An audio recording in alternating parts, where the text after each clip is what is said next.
Yo, what's up, chat? Good morning. The sound effects aren't working. Oh, fuck. I'm sorry. Always forgetting something. Oh, how you guys doing today? Look at my processing level. Guru 22. Holy. I'm kind of crazy. Kind of big in this processing game.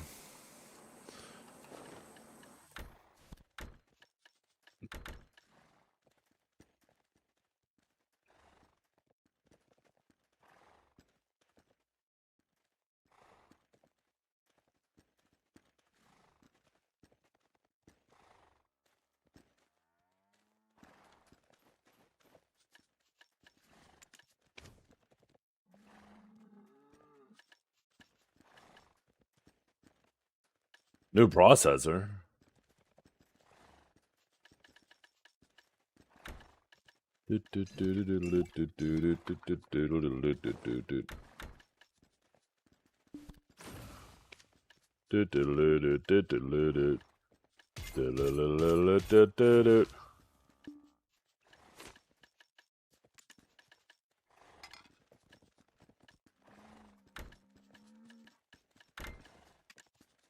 Okay.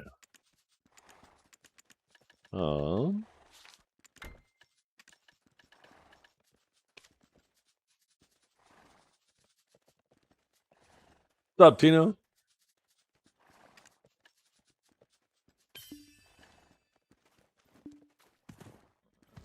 Okay, so we have so much to fucking do. How the tap? I know how the first tap's about to go. Fucking time you out. How the taps go. How the fucking taps go.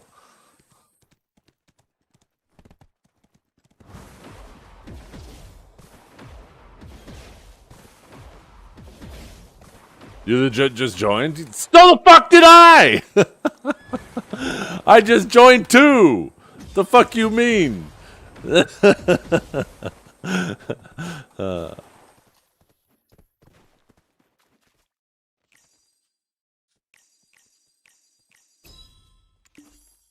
Actually, let's do the lesser first. You got knocked and a sept? Holy fuck, you guys are so fucking boosted. And I'm gonna be sitting here with one hex again today. Guaranteed.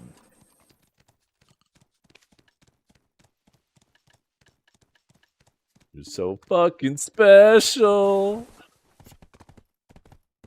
I wish I was special.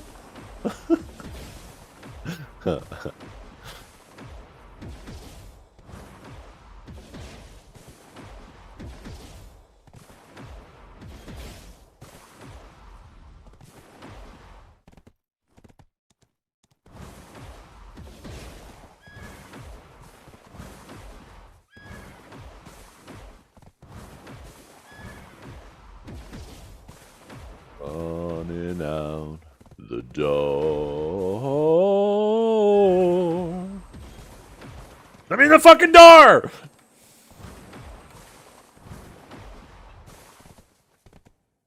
All these little fucking stone dudes down here getting in my way.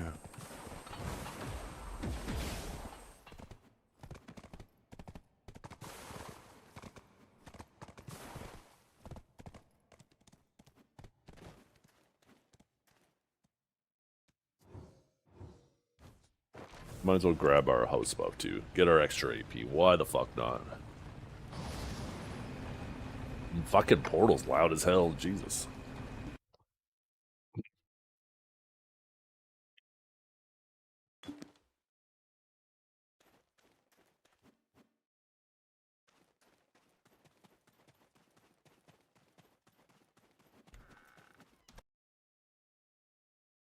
Wasn't it Sage who made him? Yep. Sage did make the ancient stone chambers and Ataraxia. It was me. It was me, chat.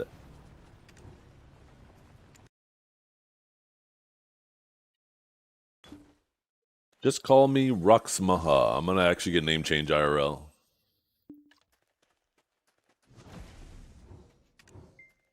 First name Rux, last name Dekia, middle name Raha.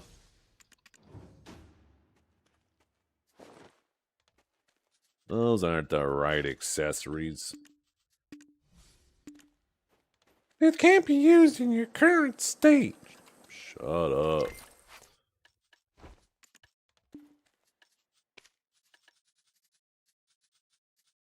I'll just do this.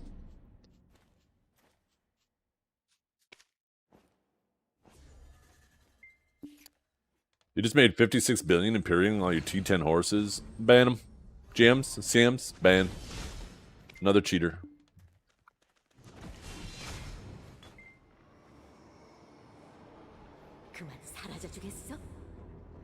I am cheating! I am a hacker!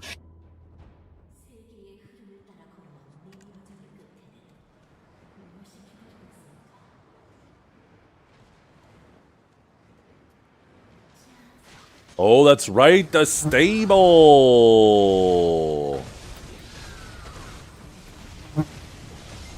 Maybe we do a little horse training day.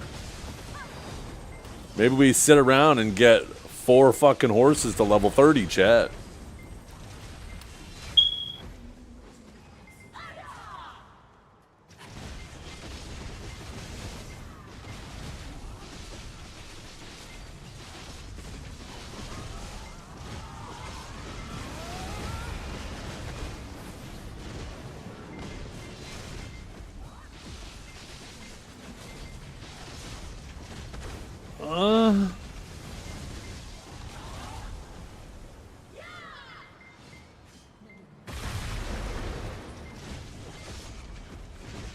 I think there's something else I was excited about today, too.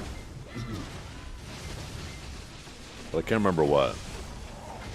The stable...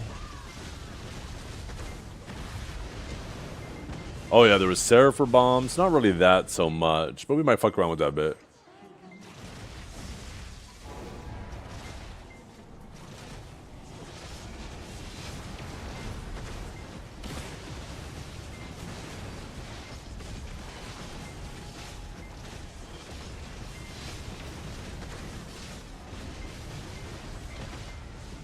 Did we get to farming yet?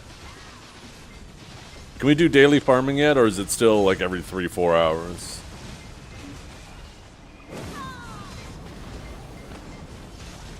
Shit, which one of these? God damn it. That's still delayed? Well, fuck.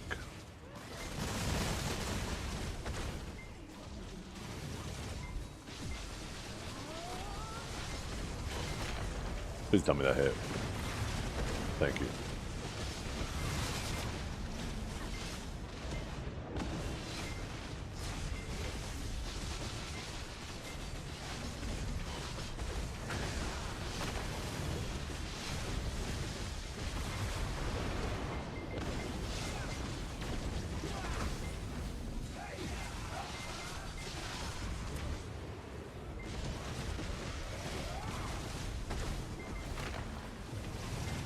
Holy fuck, every one of these pads needs to be hit. What the fuck happened?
Okay.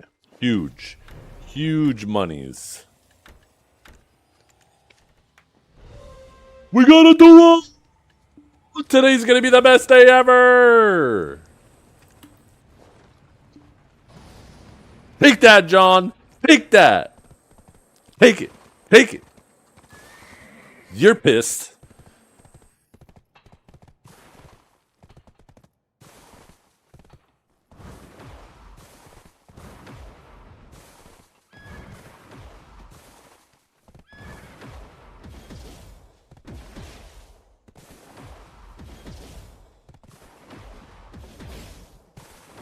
Oh, combat fame! That's what it was! Let's see how much money we're making. Wait. Wait. Wait. I'm only half as high as I thought I was gonna be. Wait. Wait.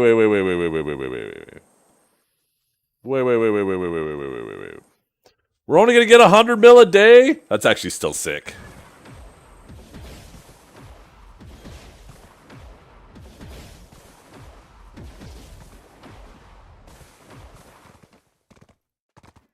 They didn't change the calculation, just move the numbers? Yeah, it looks like it. Which I don't know why they would have reiterated the multipliers for hitting certain tiers then, because to me it implied to me that they were going to increase those as well. But I mean, I guess this makes more sense, right? Because they want something you have to work towards.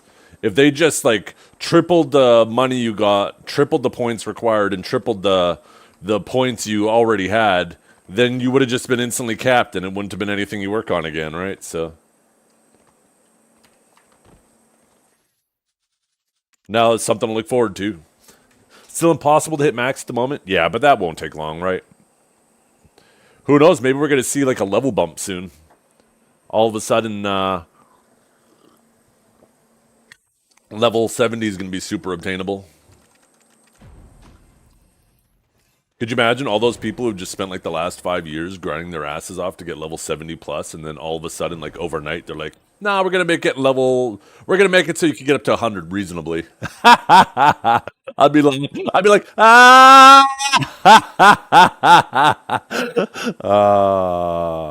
that'd be funny. It'd be funny as hell.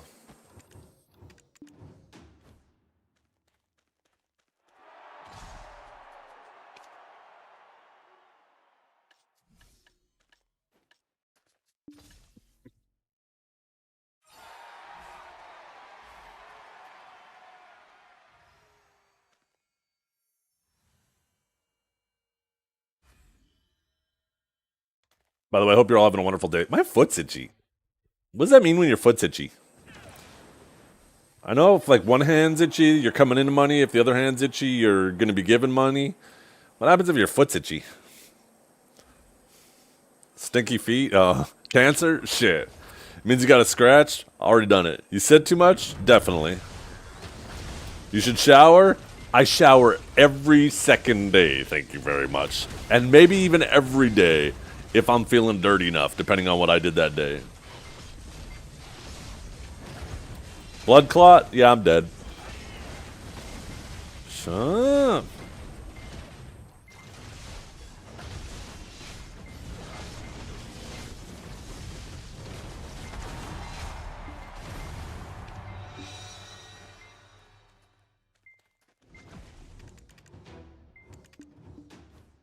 I know, right? Chat fucking feet!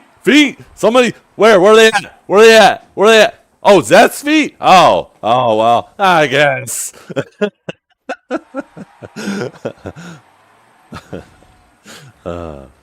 You fucking windows.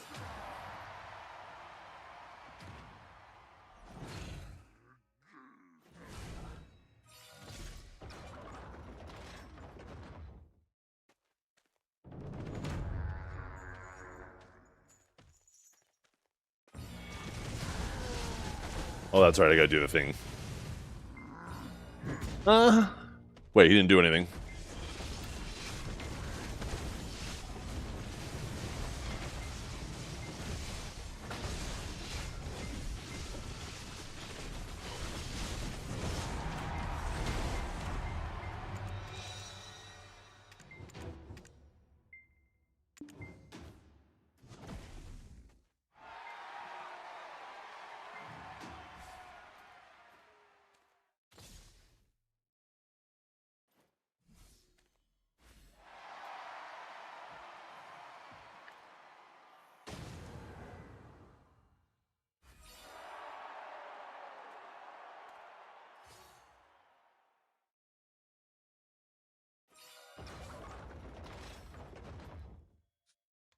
Bow,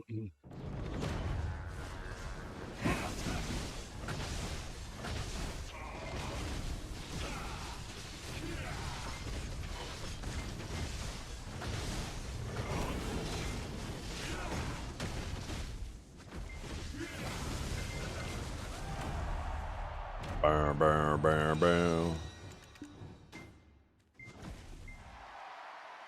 Gotta hold the line.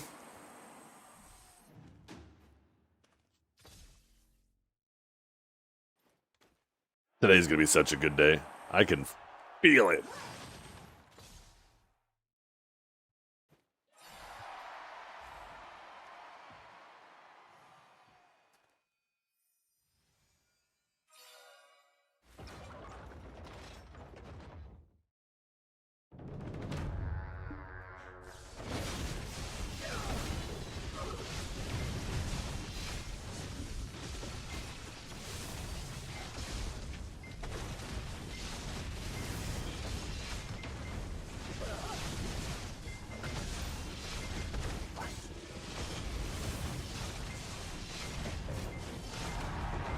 Ah, never mind.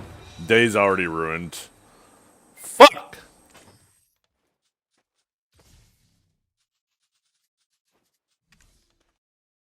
Thought I could get it out real quick.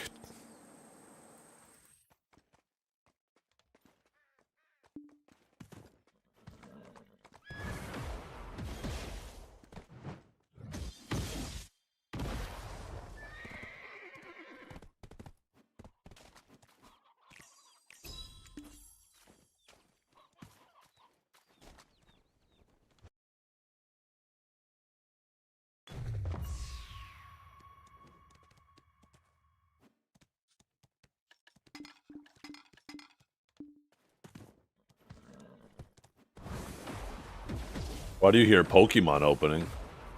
I don't know. You watching some type of Pokemon stream?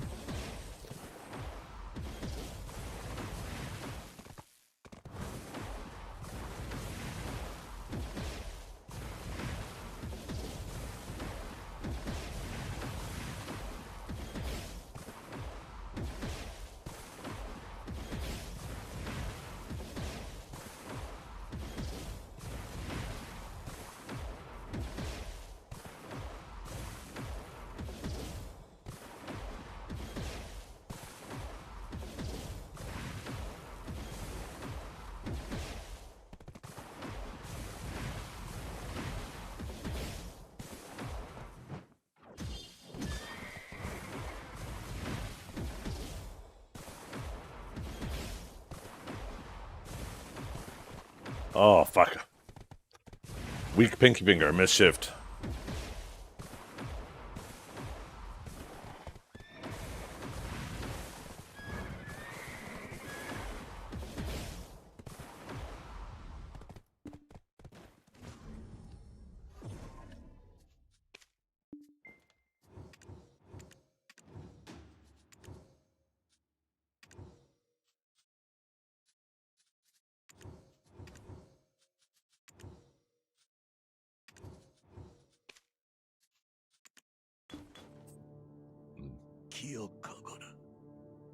Oh, that's the worst.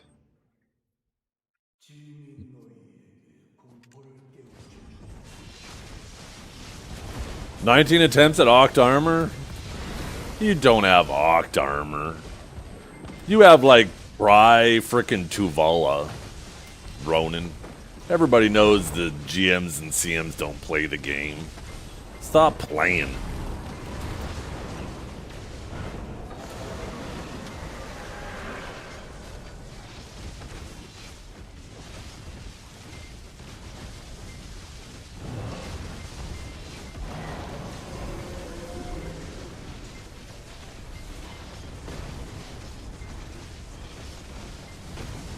Don't share it though? Already did. It's now the latest video on Pornhub. Everybody's gonna see it.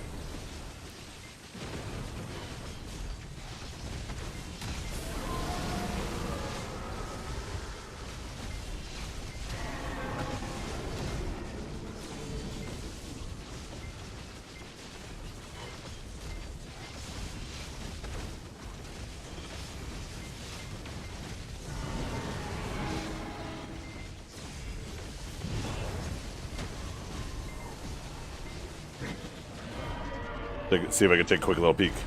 Peek-a-roo. Oh my god. This fucking loser is geared. He's more geared than me. Ah, I hate this game. Ah. Oh. That's someone else's screenshot. I don't believe it. I want to see a character name right now so I can fucking hunt your ass. I'm gonna put out a EU hit squad on you.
Ow. Ow.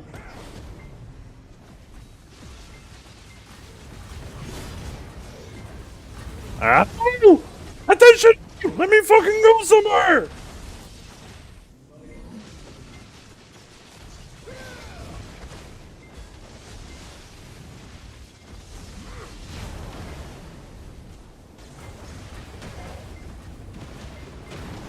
Why does it feel like he's doing so much today?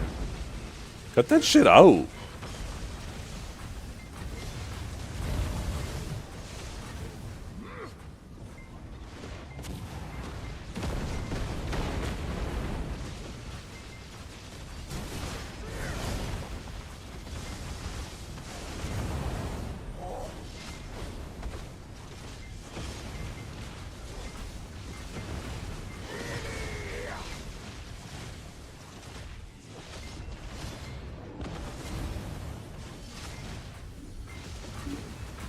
Oh shit. Now he dies. One more. Boom! Boom! Boom! There we go. Yeah.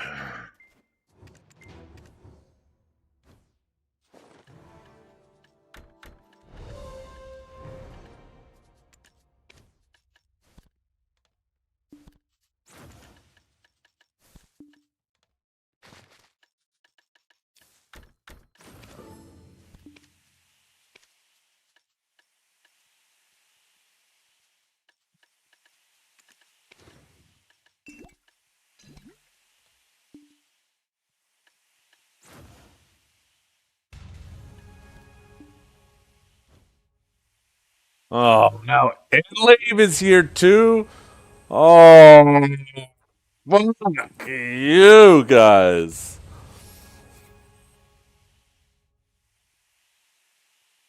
And look at this. I just looked back at the screenshot. Of course Ronan's playing Seraph. Hours in Black Desert. Meta chaser.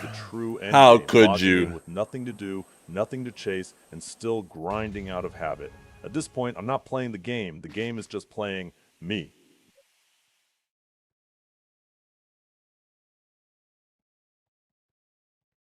Didn't hear shit.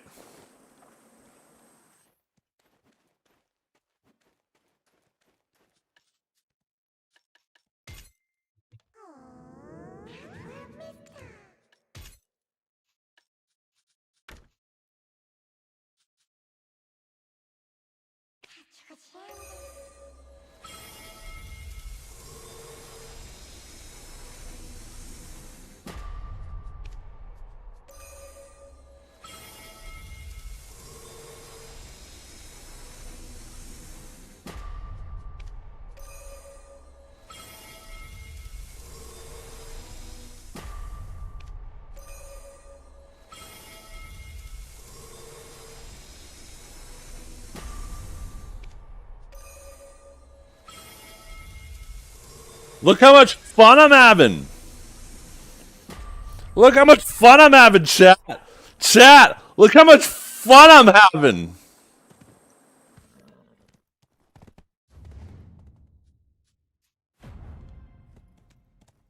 Better luck next week. Yeah. Well, guess what, hate watchers? Guess what? Dumb bitches! I got gains anyways, bitches!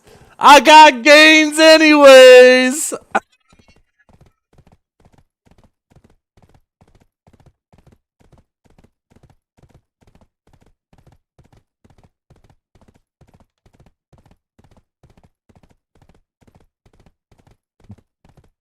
Plus one. Look at all the FPSs I'm getting. Look at them all.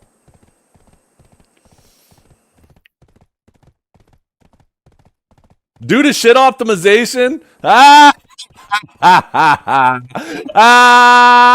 He doesn't know. He doesn't know.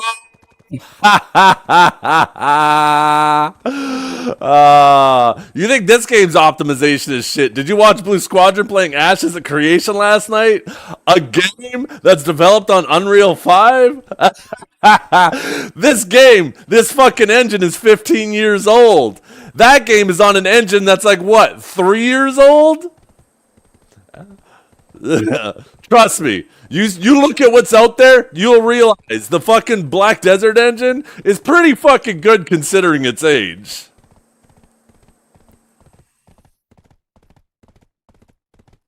You learn to appreciate the things you have when you see how much shit there is out there. Holy.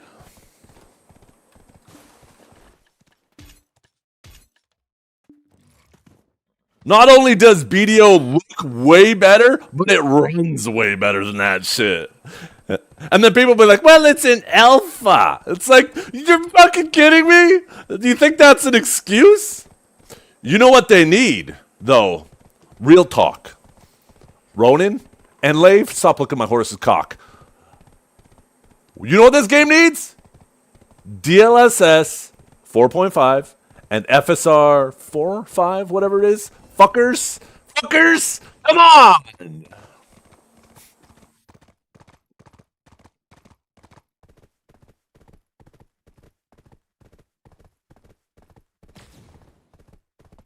That's just because you got a 5090? Oh, this box is a little heavier. This was my old card. Big upgrade. Big upgrade. This one has the card in it. Oops. I'm going to wait for that fucker to appreciate. DLSS 4.5 is actually sick.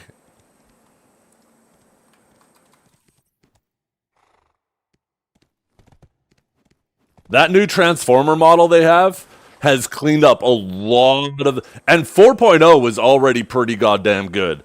But 4.5, their next model, holy shit. Like, all of the drawbacks are fucking disappearing. They're dramatically improving things like frame gen and upscaling. Holy. It isn't crazy if you use it properly. If you have a 20 FPS game and you try to make it 100 FPS with 5 times frame gen, yes, you're going to have shitty input latency. But if you're already playing a game that is capped on frames, like your CPU bound or the game itself locks at 30 or 60 FPS, there's almost no drawback to frame gen. We're talking just a few milliseconds of input latency. You got to use it responsibly. Don't use it to make up for a shitty setup. Use it to make up for being CPU bound or frame capped games. And then frame gen is mwah, chef's kiss.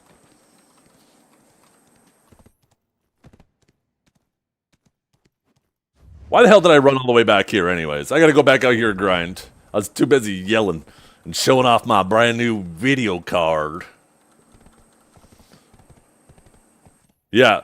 When you're in a situation where you're being bottlenecked by your processor in things like really heavy node wars or sieges, like when you're in a siege and you're sieging a castle and there's 300 or 400 people around, it's not your GPU holding you back, it's your CPU. You turn on frame gen for that shit, and it smooths out your experience so fucking much.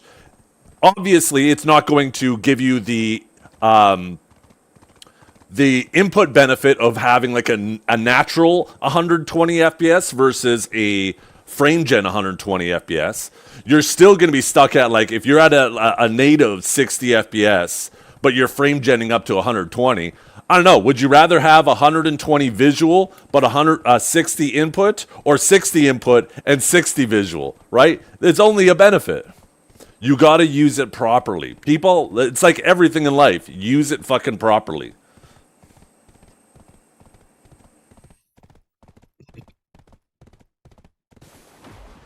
Like I said, situations where your CPU... B-kill? Shut up! At least I know I outgear that fucker. What's your gear looking like, B-kill? I challenge you 1v1 battle right now. But yeah, in games, there are games out there like... what the fuck is that game? There's a game that's capped at 60 FPS. It's that Elder Scrolls game. I think it starts with a D. Isn't that game capped at like 60 FPS? Frame gen for that is fucking amazing. Maybe I'm thinking of a different game. Terraria 2? Maybe. I've never heard of it. The Souls games are all capped. Elden Ring, there you go. Yeah. The Souls games are all FPS capped. Frame gen is amazing for those. Because why not just have 120 or 180 or 240, or like when you have a 320 hertz monitor?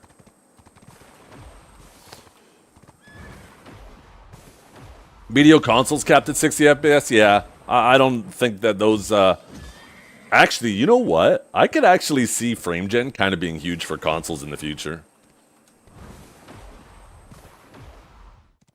When have you used it and felt like your experience is better? In Siege. There was a siege where we were sieging Medaya. Every single person in guild, because there was like 300 people sieging the castle, plus 100 people in the castle. Everybody was like, oh my god, my FPS is so shit, 30, 40, 50 FPS. And Kinjara and I are legit giggling to each other, because we're sitting there with a fucking 120, 130 FPS.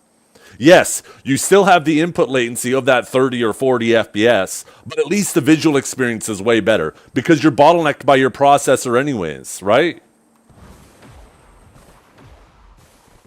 In any situation where your processor is bottlenecking you, you might as well. Because why have a shitty native FPS? I mean, no matter what, you're going to have a shitty native FPS, right? These technologies are all about using them responsibly. Now, one of the biggest mistakes people make is they will go to like... They'll have like a 3070 or a 3080 or something like that, right? And then they'll have a 4K monitor, and they will try to run a game at maximum settings at 4K, and their native FPS is like 20. And they're trying to use frame gen 4 times to boost it up to like 100. And yeah, now their native is going from 20 down to 15, which is a 25% decrease. And they're only getting like their maybe 75 because they had 5 times frame gen. All of a sudden, you know, the game feels like shit. Like everything they do, it feels like they're playing in mud because the input latency is so bad, right? Because they're not using the technology properly. It's not meant to make a shitty experience better. It's used to make situations where the shitty experience... How do I phrase this properly? Kind of sounds like I'm saying the same thing. Yeah, using it properly, knowing your bottlenecks and using it properly is key. Did I make a shiny stone yet? Are you not that guy anymore? I have not. No. I'm still waiting. I'm actually using a stupid Vel's Heart, and this thing's sitting in my fucking... All 3 of these fucking losers are sitting in my inventory, because these fucking GMs who seem to have disappeared after I failed my clicks can't get shit done.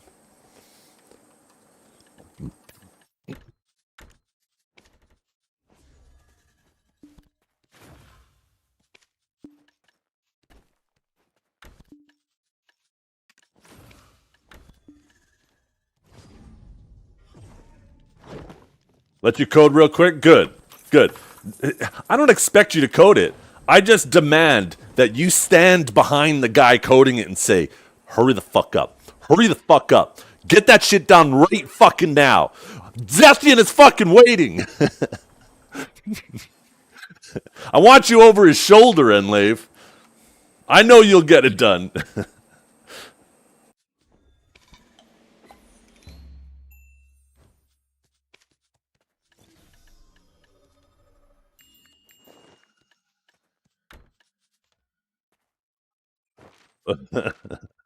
Yeah. We all want DLSS. DLSS would be amazing, especially with 4.5. After seeing what they've done with 4.5, a lot of the, obviously not all of it, but a lot of the issues have been resolved. Like, it looks clean.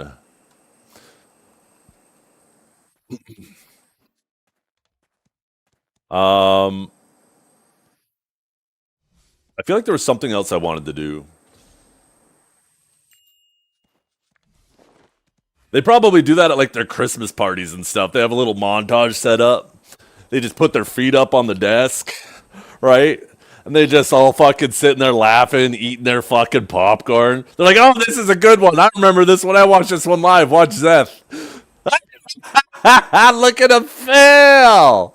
Oh, God. I hate them so goddamn much. Any interested in getting a dual mode 4K panel? No. Only because I stream. Having a wide screen sounds great for gameplay, but I don't want to put that on you guys where there's black bars across the top or bottom, or the edges are cropped off, just to make sure that it covers the screen. Whenever I tune into a stream and that shit's going on, I hate that visual experience. It actually makes me want to tune out and go watch something else. So because of that, I will stay with this aspect ratio. Maybe one day that'll be the norm and everybody will be doing that, and I can actually stream at that ratio and it'll work out great.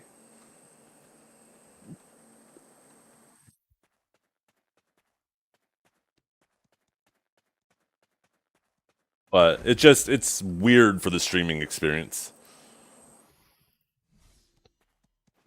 Okay. Should we check out the Raboms? Wait, who messaged me?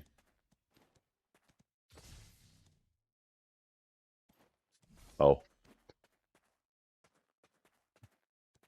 This could be an 8-hour montage of Zethiann and Blue Squadron. The fuck? You act like nobody else balls this game. You kidding me? Neptunes literally fires up his stream while checking out the the cash shop in Where Winds Meet. But he's in the Black Desert category, mulding about Black Desert. I'm pretty sure it would be like 8 hours 5 hours Neptunes, 2 hours Blue Squadron, maybe 1 hour me. And the 1 hour, like 99% of it would be yelling about time gates.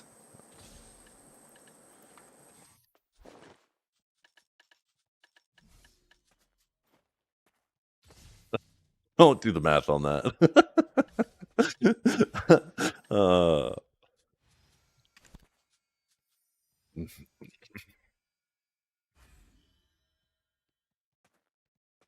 How many pity am I at my helm?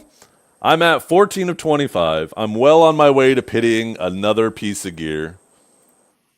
Just continuously falling. I'm telling you, one of these days I'm going to snap and I'm going to start enhancing off stream and it's going to be like bing, bing, bing, bing, bing, bing, bing, bing, bing, bing. Because I hit shit off stream. I don't hit shit on stream. I never fucking have. Pisses me off. I better plug in these new numbers so I can see them continue to show a 0% chance, 0% success rate. I'm now 36 clicks in without a success. 36 clicks in without a single fucking success. Next week is my week, though, for sure. And we still don't have a fucking Node War buff. What the hell is Erm doing? God damn it. Yo, Biceptimus, you guys recruiting?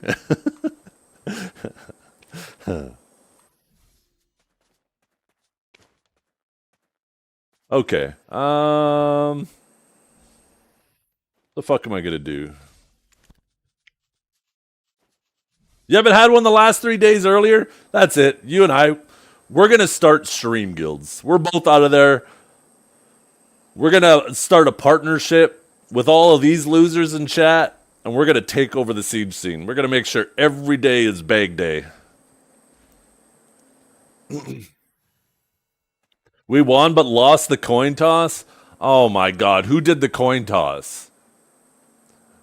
Who did the coin toss? Who am I mad at? Was it Rehab? Was it Demo? Ray? Oh well, I can't be mad at her. She signs my checks. Shit. Oh fuck.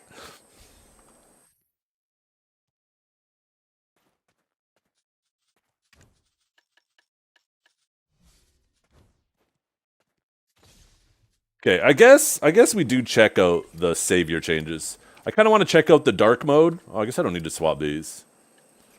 I want to see what the dark mode is all about. I think the rear bombs for that might be cool.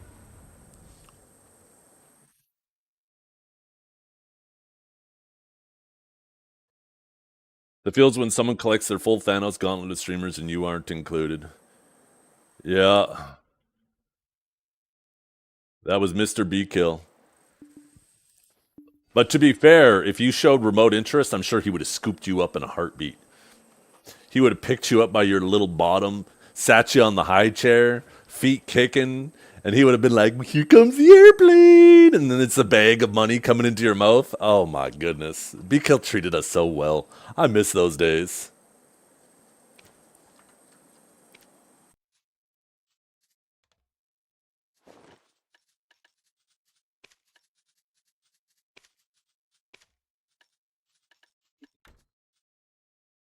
Okay, so we need a BSR gem here.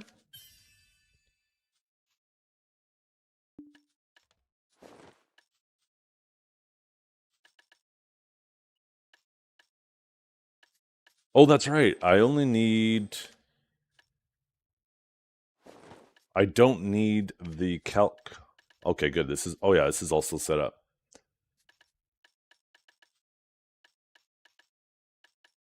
I'll just pop this bad boy.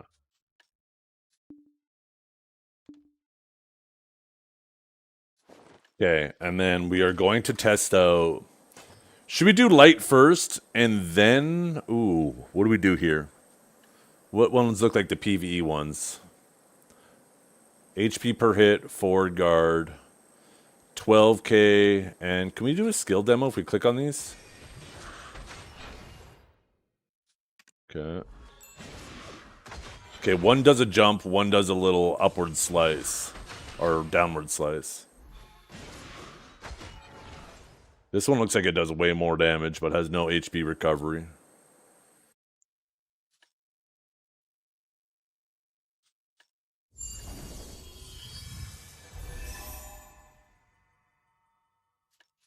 Oh, that makes sense. We're trying Purgatum anyway, so that's...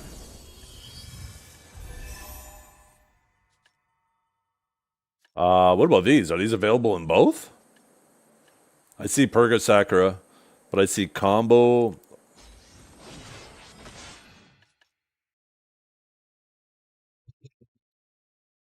Bleed damage? I thought they were removing that off shit.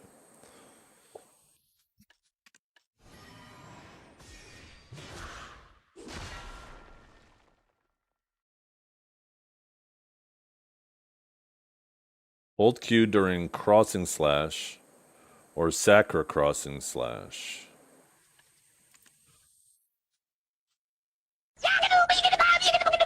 Ah. And then it does 25% more damage. That's kind of interesting. And then it adds a forward guard to those skills? That's kind of like a core they added then, right?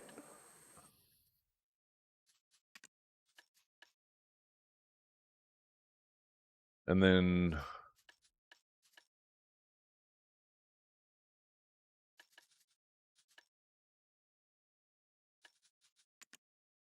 So there's nothing for Purga in that final Rabam, is there?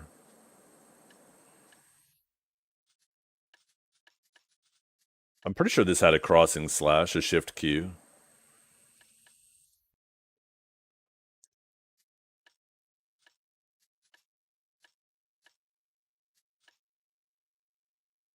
Yeah, there it is. Okay. But it doesn't say that in there. It just says crossing slash and Sakura. So yeah, I guess if you're doing Purga, you have to do this.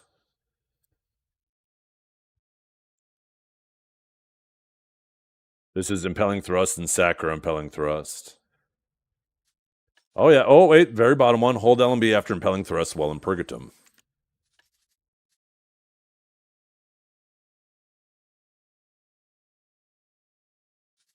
Huh. Yeah, we'll definitely fuck with that one.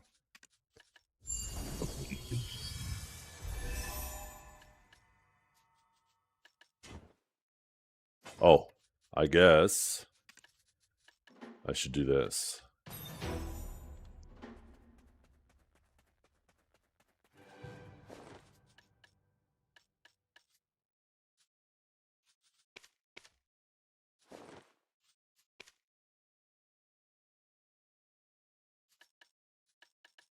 Okay.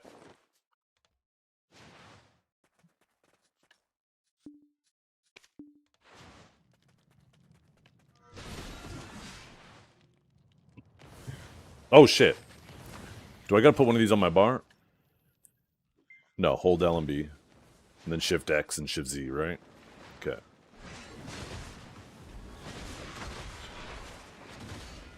Okay. Interesting.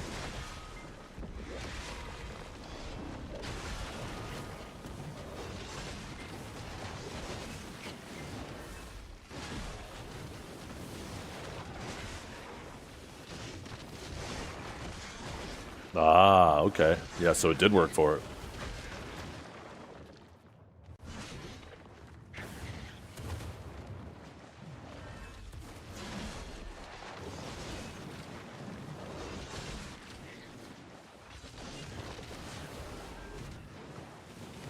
I still feel like you should be able to move and then throw that swing, kind of like Grim Reaper's Justice.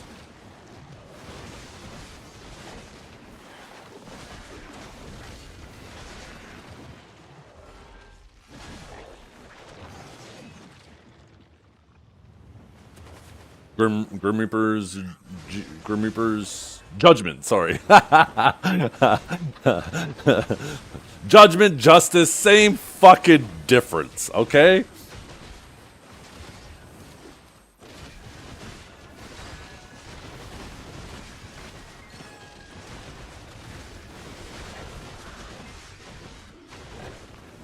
Canadian say things so weird.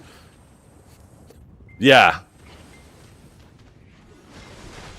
Says the fucking man who has some arbitrary unit of measurement for every different fucking thing in existence, instead of the rest, like the rest of the world, who all use the same goddamn thing. Shut up. Fucking American loser. Shut up, bitch! Yeah, tell him, B-Kill.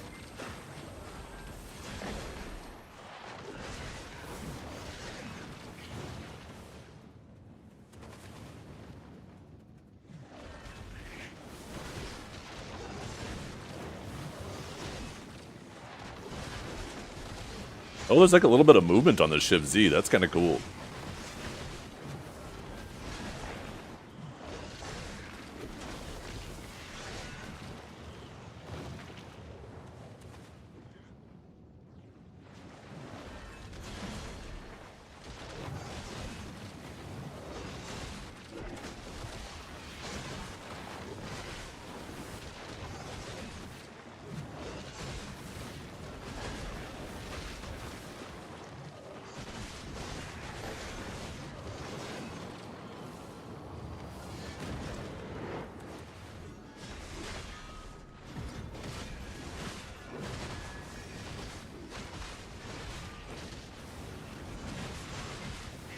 I don't think the Purga thing's really changed much.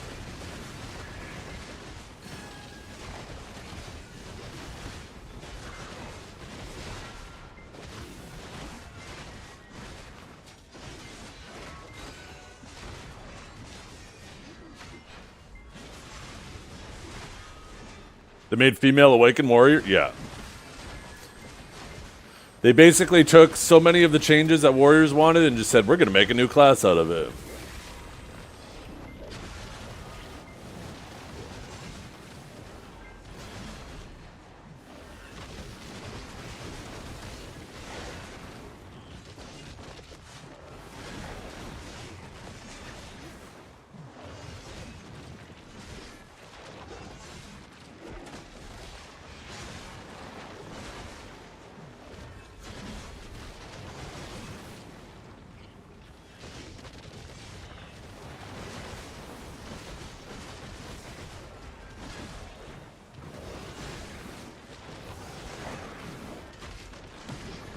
Yeah, I don't know. I just don't see any purpose of Purgatum spec. Like, I feel like if you want, like, a slower, big hitter, I feel like you're just better off going Guardian.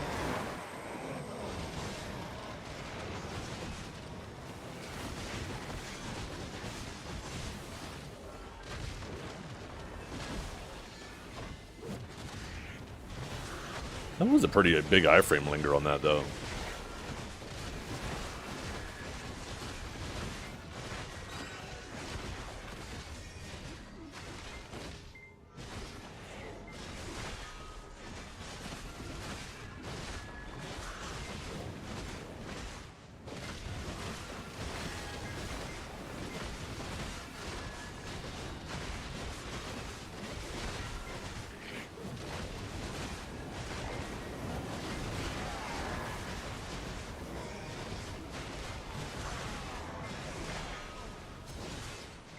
Nobody cares about Deadeye. Shut up. Everybody stopped caring about Deadeye about 10 minutes after Deadeye came out.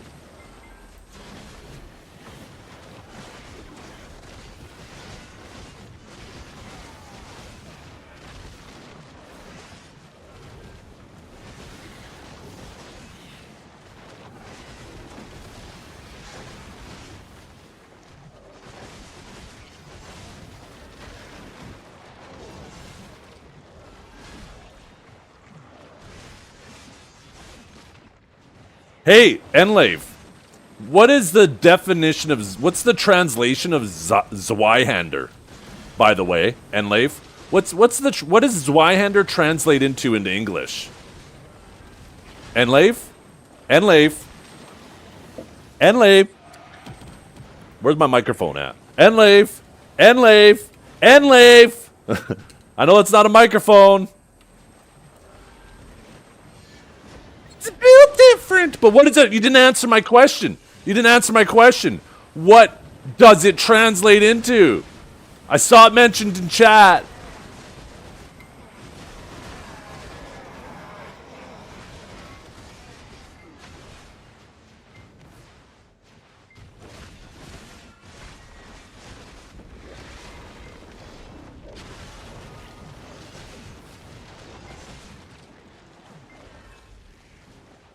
Better start looking in the classifieds. I can't wait. I'm going to be playing Crimson Desert. You kidding me? Oh my god, I already pre-ordered that shit. I can't wait for B-Kill to be playing it too.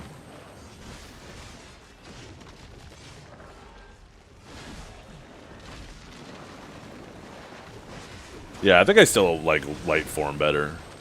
And I don't know if these bombs really do anything for light form, to be completely honest. Like, I feel like you're still going to want to try to get out as many Bone Crushers, crushing descents into Bone Crushers, right? And using the bombs is just going to slow that down.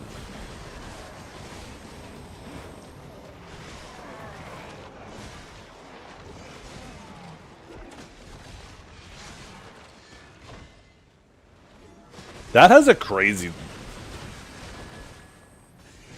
What am I doing that has that crazy iframe linger, though, in dark form?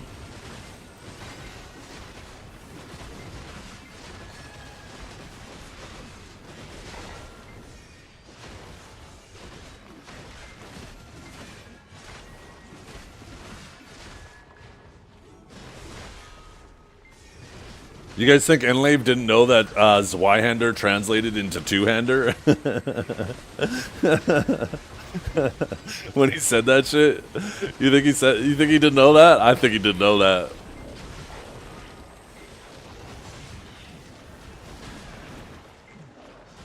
I can't believe he said that. It's not a two-hander, it's a Zweihander.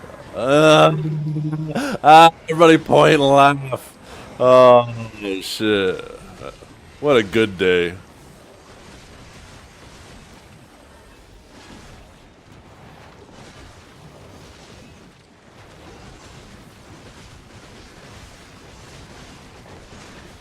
feel like the Ford LMB doesn't really do a whole lot damage-wise. Maybe it's meant to be like your opener.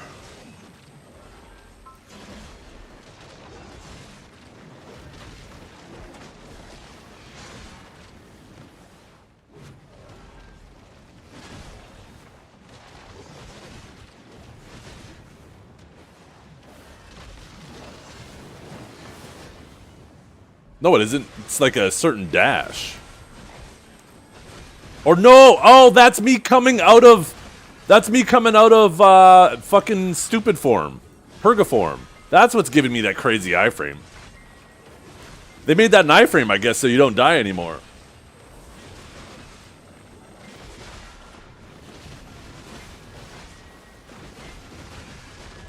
You're the one that legit said... Let me scroll back up. Let me pull up this.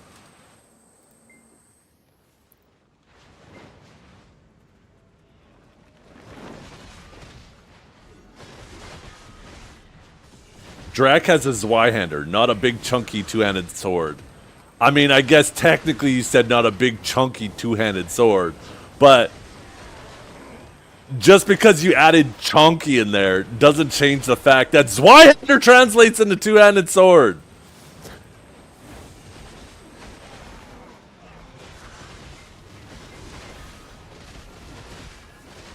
Yeah, he definitely didn't know.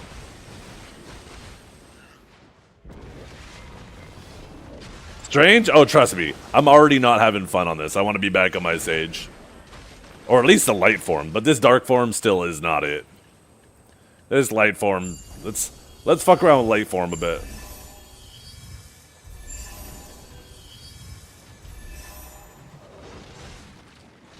We have to wait till our thing wears off.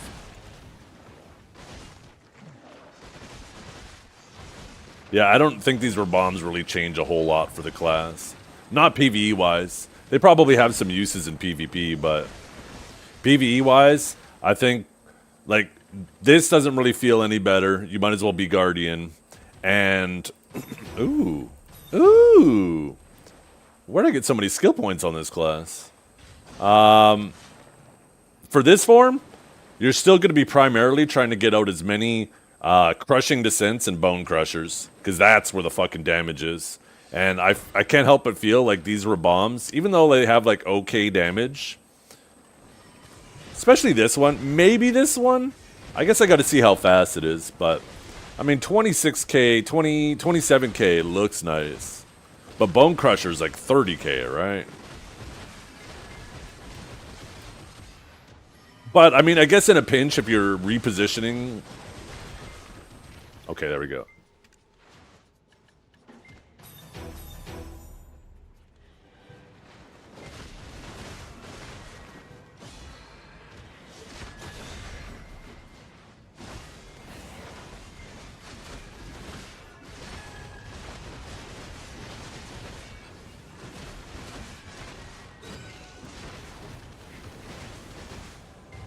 The forward guard on shift Q is actually kind of cool.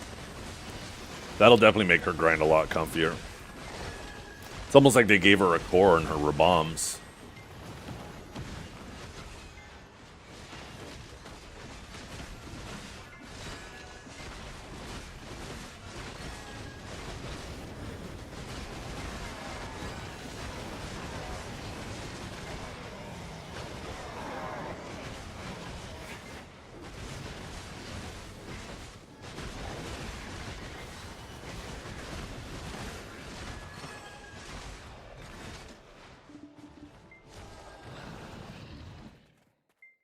Did I get a 5090? Yes, sir.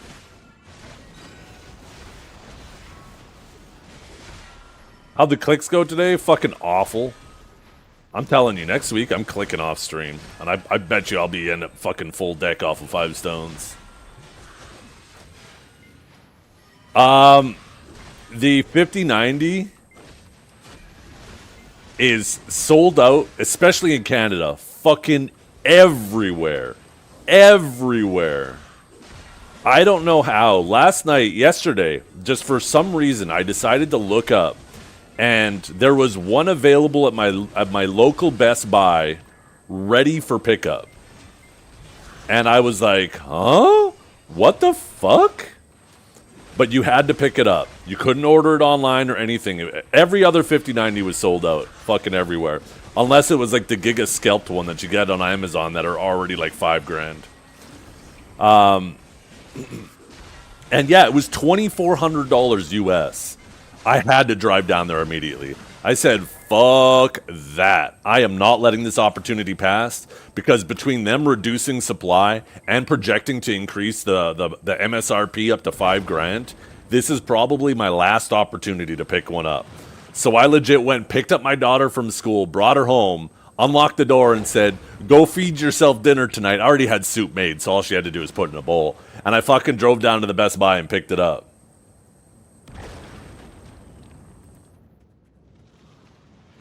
So, $2,400 US I got it for.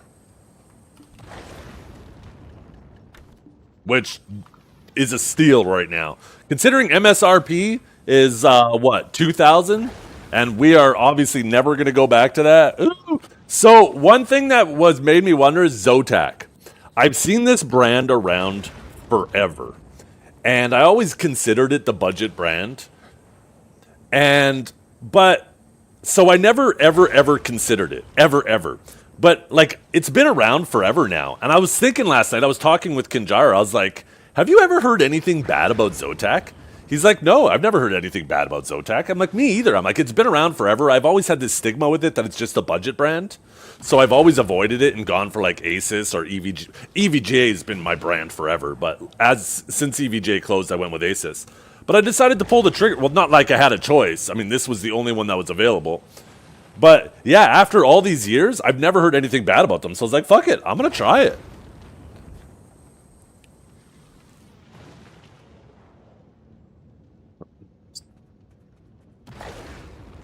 I did. I double-checked every single cable.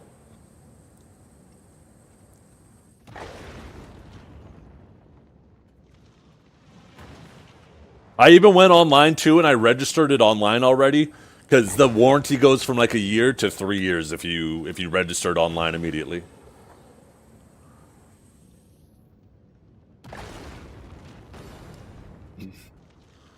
You're using a pigtail or a 3.1? Well, it came with a. It has the one connector that connects in, but it has the 4 that comes out. Maybe is that a pigtail? Sounds like a pigtail. And then I had to have the 4 VGA cables from the power supply plug into that.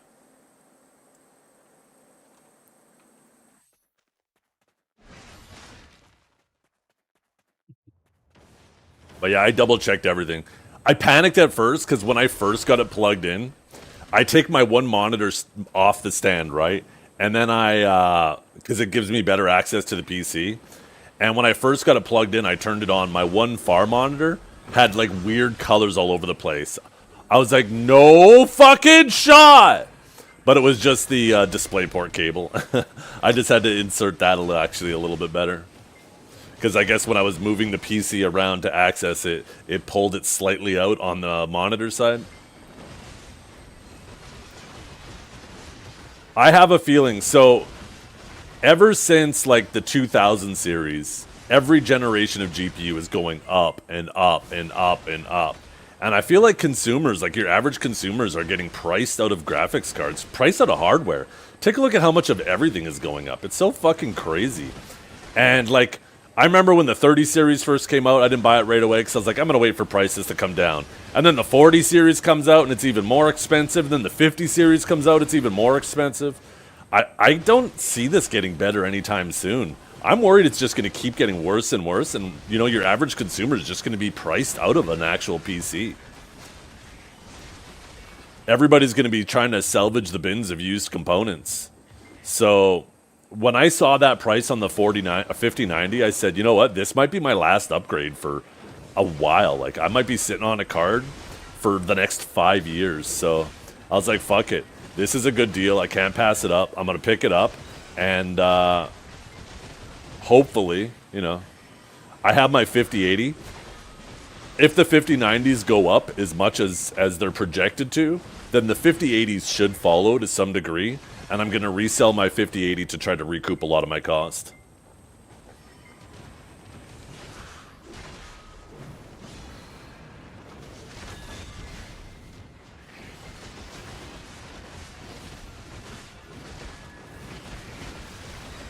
If I could get back what I spent on the 5080, I'll be super happy. So I'm just going to wait. We'll see. We'll find out. Because if the 5090s jump to 5K, then the 5080s are obviously going to increase in price too, because the demand for those will go up, because a lot of people will... Like, a lot of people are already priced out of 5090s, but if they over double in price, then a ton more people get priced out of it, right? And they're going to have to settle on a 5080. And it's not like productions of 5080s are going up. We already have it confirmed that production of those are even going down, right? So...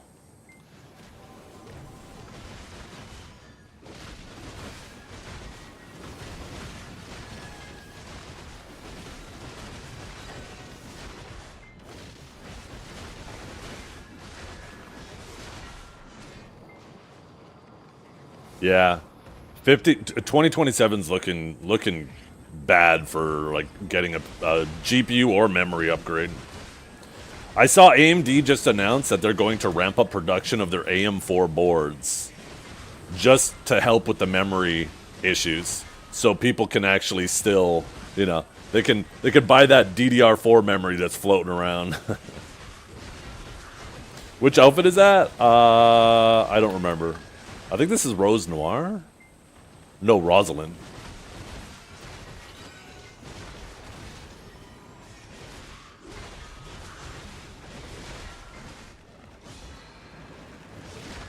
I'm so sloppy at grinding on her right now. Yeah, I got DDR5 early as well. I'm happy. My PC should be good for half a decade.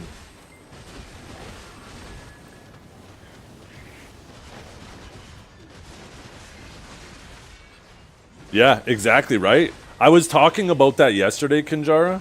I can't imagine the Steam machine unless it has really budget hardware in it. I can't imagine there being a huge market for it.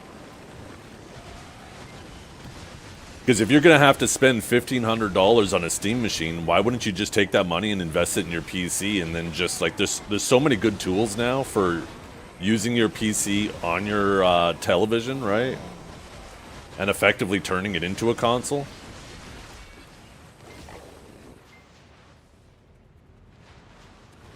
It's stuck on.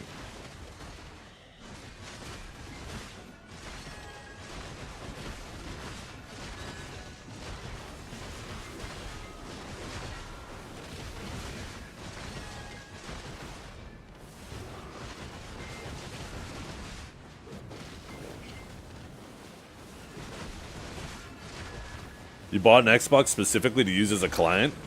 Oh, you can do that? With the Xbox? That's actually kind of sick. Yeah. There's a lot of, if you live in the US, there's a lot of micro centers that still have 5090s in stock. You have to just go in and pick them up.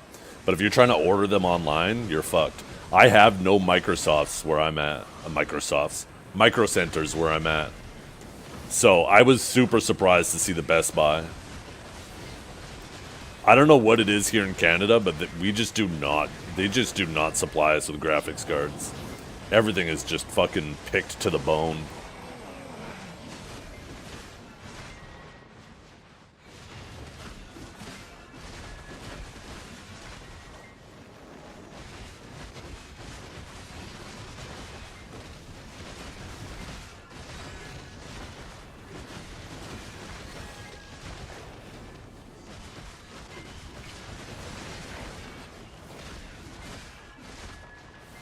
Yeah. Yeah, it's definitely going to get worse before it gets better.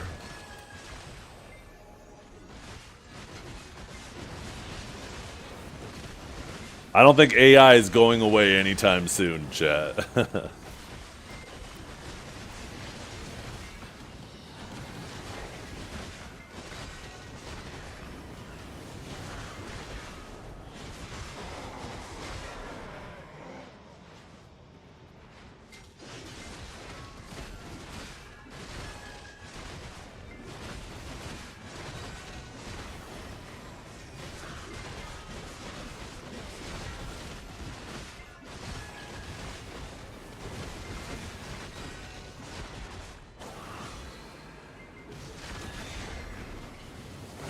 And I bet you that person who sold that 5070 Ti, I bet they bought that temporarily until they could get their hands on a decently priced 5090.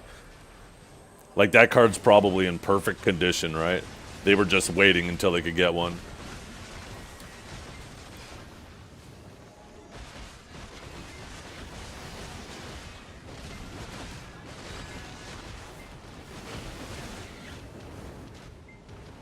Oh, shit.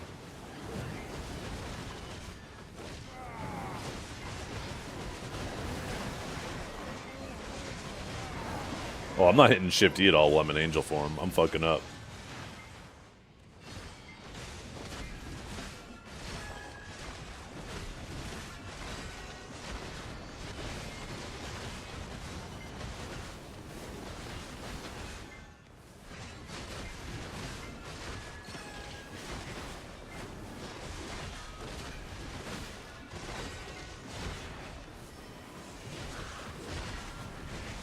I don't know if it matters if you fully charge the Shift Q or not.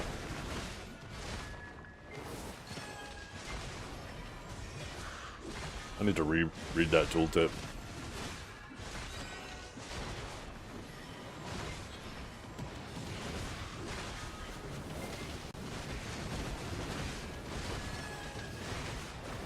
Do you have to fully charge it, though? I can't imagine you do, because that's a long-ass charge. I feel like just...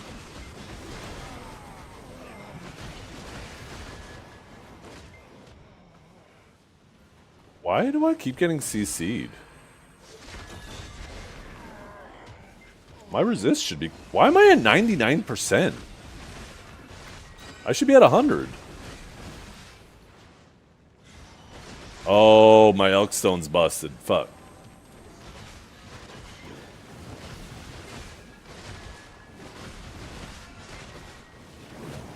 There's your problem.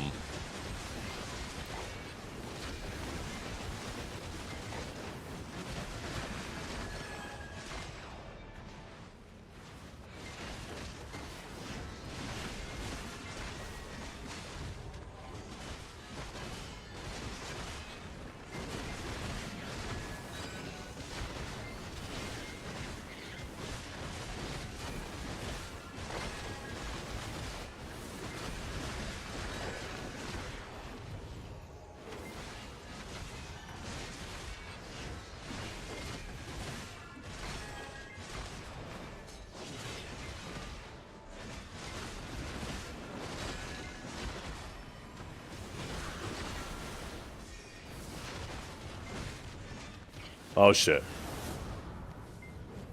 It's so crazy how these mobs fucking... 1%. I'm missing 1% and I might as well have 0.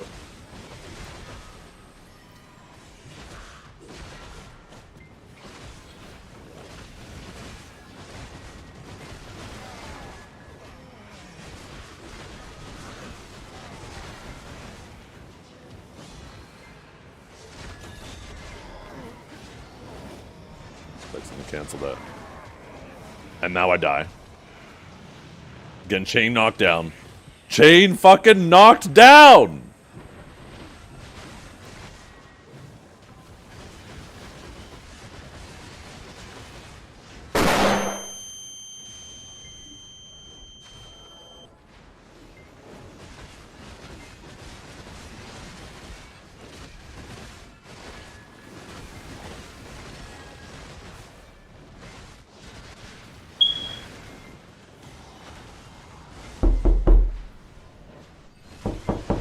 Can this frog spawn already?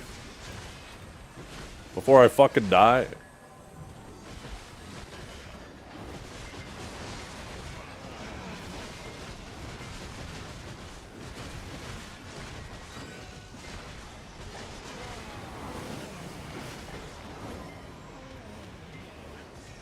Trying to get hit. Fucking everything's so slow.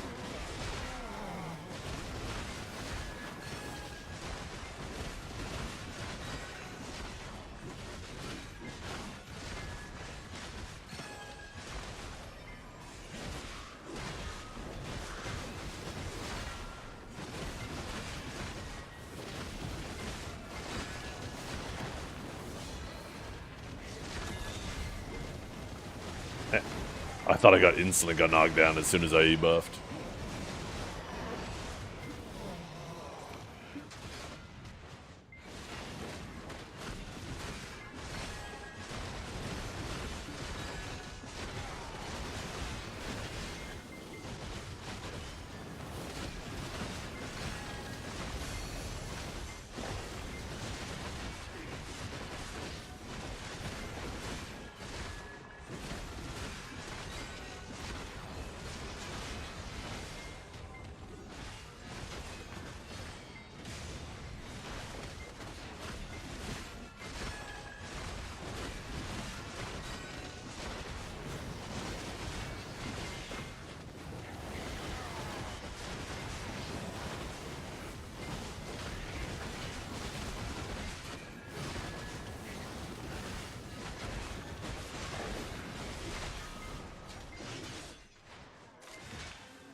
Wait, I forgot I had that there.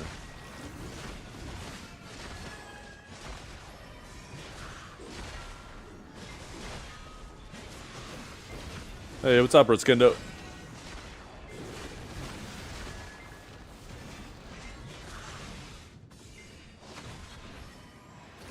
Until they Wusa the class? You think Wusa was the first? You're funny. You're fucking funny. You can always tell the age of a player based on what class they think was the first to get fucking gutted into the ground.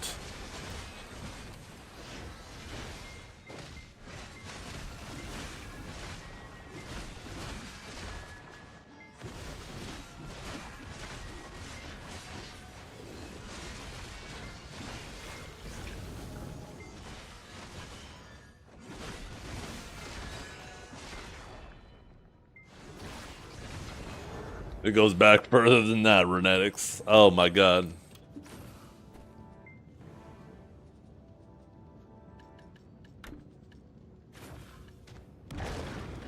Okay, we're going back on our stage after this.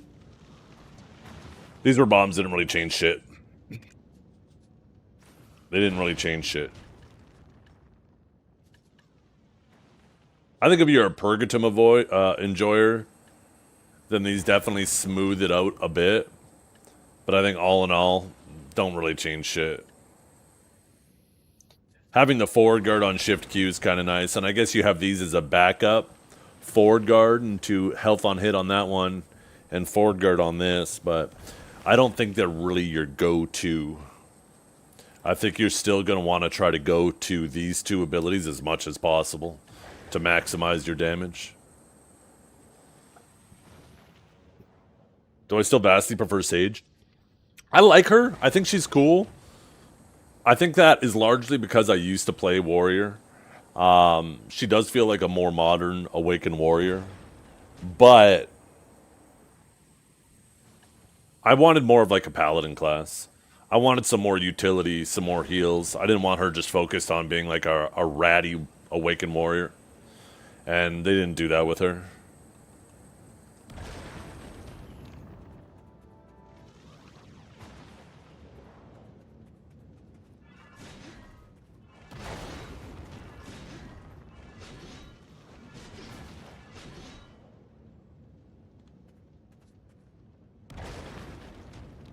Boom, boom, boom, boom, boom, boom, boom, boom, boom, boom, boom, boom, boom, boom, boom, boom, boom, boom, boom.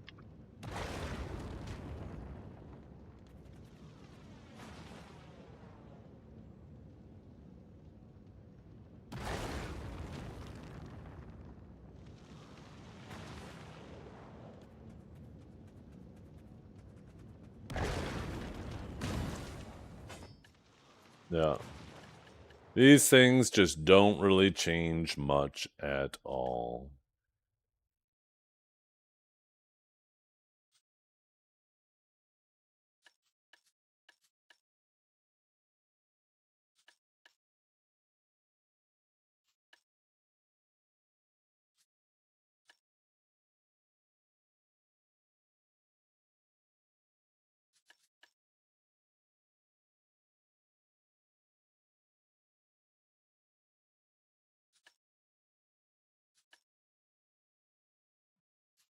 I like Warrior as he is.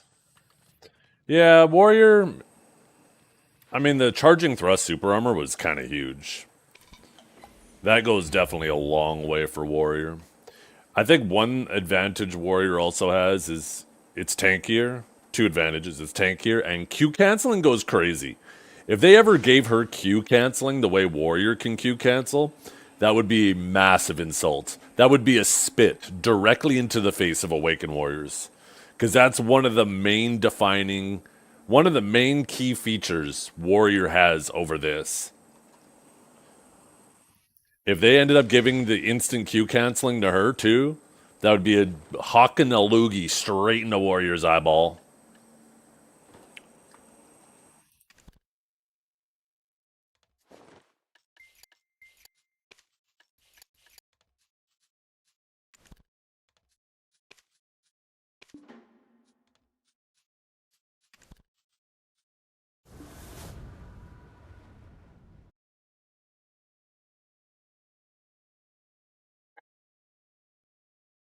Oh.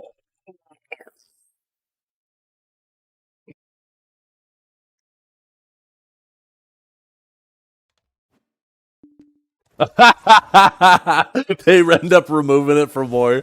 That would be foul. That would be so foul. Holy. He sold that duo demo. Cash fucking money.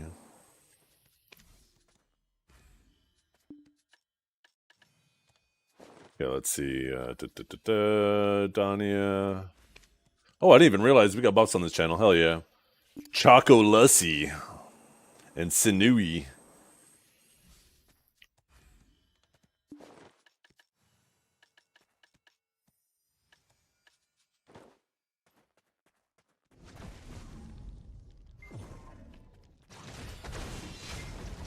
I'm liking this 5090 though.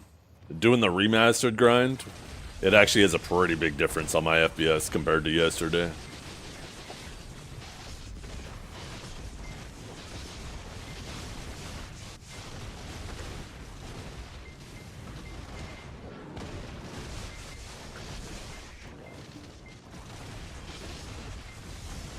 Yeah. What did I have before? A 5080. So it's not even like it was a massive upgrade. But it was a massive upgrade. It's crazy how much more powerful the 5090 actually is.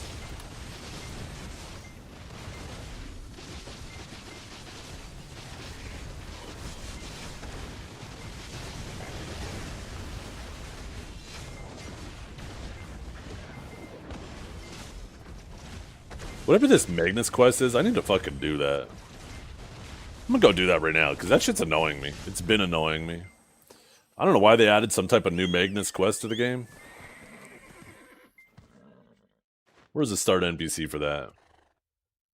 Via Magnus. So I gotta go into the Magnus and go talk to Wuju. Actually, you know what I'll do? I'll just map out there.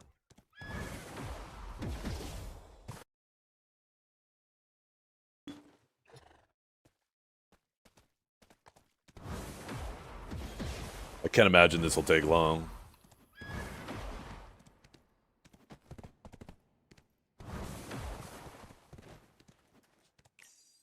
Oh yeah, I gotta just jump in. Whee!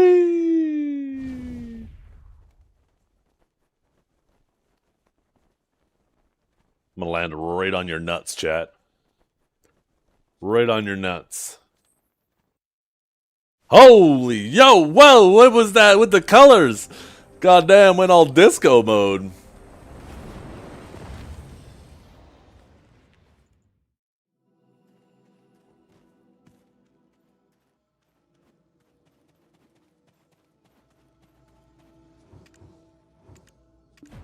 Okay. What's so special about this system? The Abyss lets you cross time and space. It's a power that can break free from the laws of this world. Now that most basic anomaly is fixed, you can travel easily to anywhere linked in the Abyss. It links up to every corner of this world. Let's move you wherever you want. Anywhere? Well, there are limits. The veins have to be properly connected. You have here through a well, you got here through a well, didn't you? That's where the Abyss veins touch the outside world. Oh my god. Is he just telling me everything I already fucking know? What is this bullshit? Now I'm done. Now I'm done. All of that. I had to come here just for that stupid shit. Hey, what are these up here? Ooh.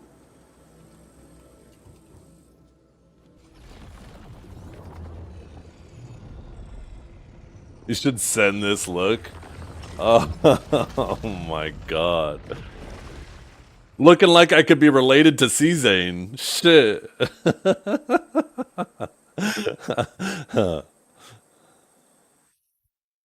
Okay, I'll be back, chat. I actually want to show you guys something real funny.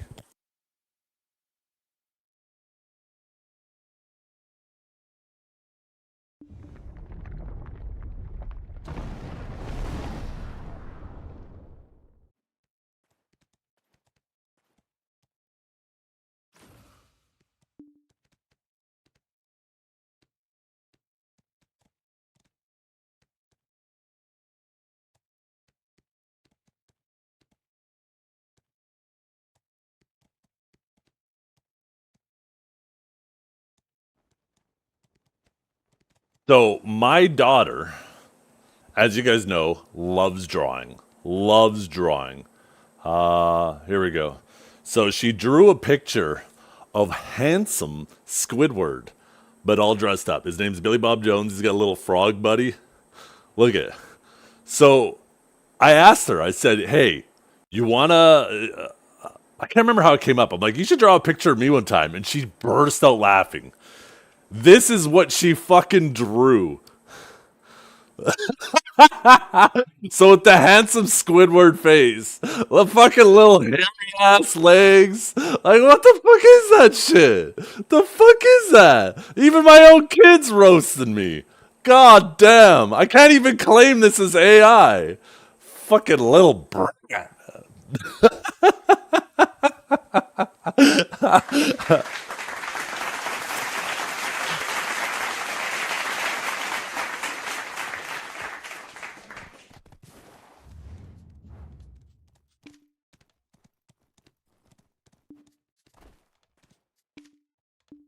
How is it not a safe zone? God damn it. I gotta go like 2 feet over this way.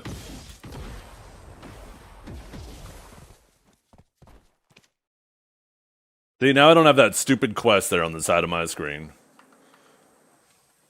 Well, I guess it says that. Maybe I should open this up and I'll do this. Bing, bing, bing, bing, bing, bing, bing, bing, bing, bing, bing, bing, bing, bing, bing, bing. There we go.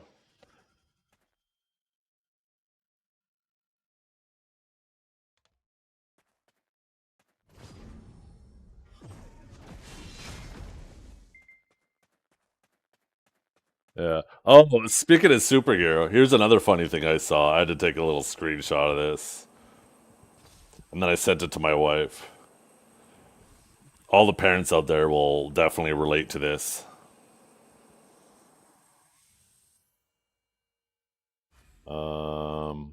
Where is it? Oh, here it is. This kid knows what's up. Who is your hero, Dad? Why do you consider this person your hero? He is brave. Is there anything your hero is frightened of? Mom.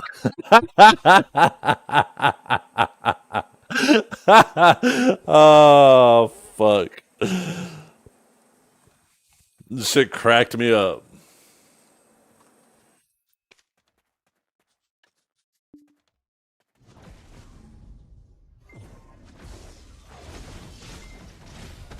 Okay, we all set up. We are good.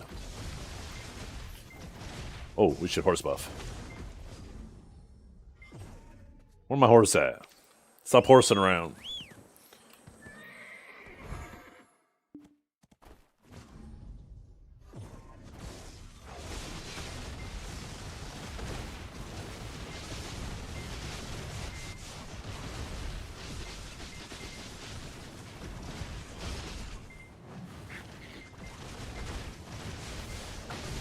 Wait, what is this that you sent me, Kinjara?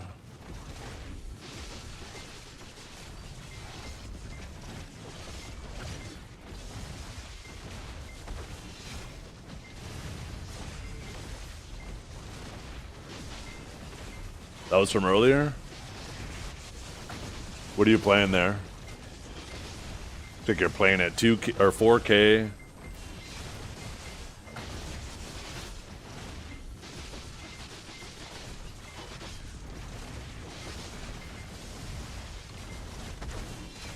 That's Kingdom Come 2? Oh, okay. Are you feeling delivered?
Congrats, 25%. Yeah, we're a quarter of the way to the next level.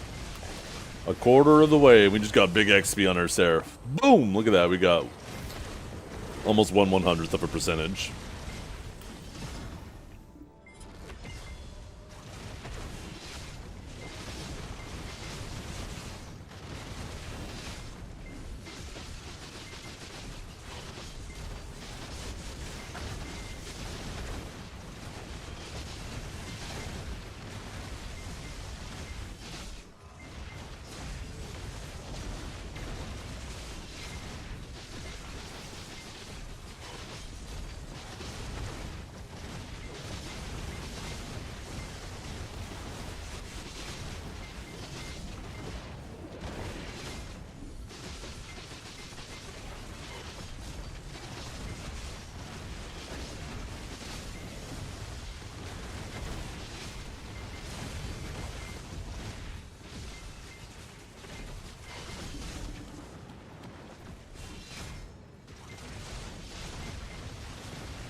I don't understand all this attention on Seraph, though. Sage should get some buffs.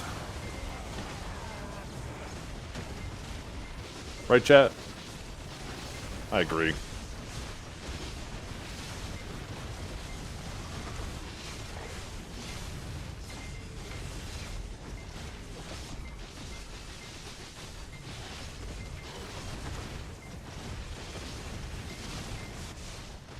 Wants chat engagement that bad? No, I actually wanted less in chat engagement. That's why I said that, because like a comment like that, you guys just nod, right? That's why nobody's typing. You're all just nodding like, yeah, he right. I am cheating. I am a hacker.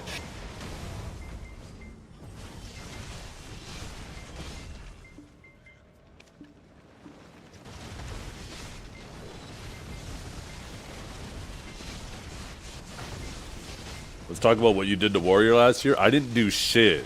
I didn't do shit to Warrior. Just because I see what Pearl Abyss does before they do it, doesn't mean I did shit. Anybody could have saw the writing was on the wall. When they buffed both specs of Warrior and then they nerfed Awakening and Succession was still better, everybody could have saw that it was just going to be a week or two before they nerf Suck. That shit was easy to predict. That's like sitting at a bus stop and being like, yeah, there's going to be a bus showing up right here. And thinking you're Nostradamus for predicting it. Nah.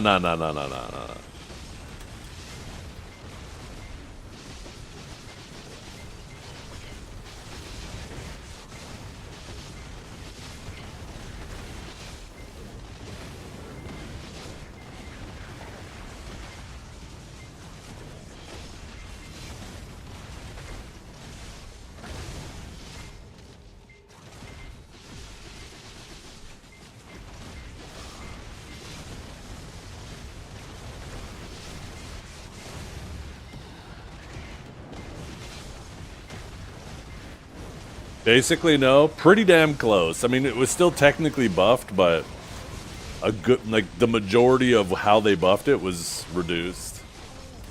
Still technically ahead of where it was, but barely.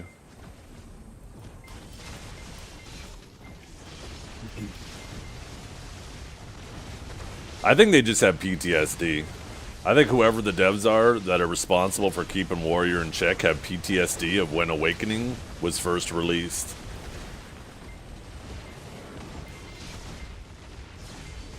They vowed to never, ever, ever let that happen again.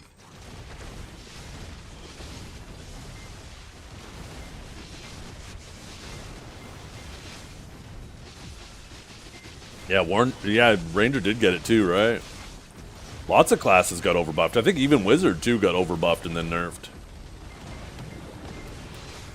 Some more than others though. Like Warrior was brought almost right back to where it started. Some of these other classes still ended up ahead. I don't know about Ranger, but Wizard's still a good grinder. Although I think it was Awakened Wizard that got nerfed primarily, right?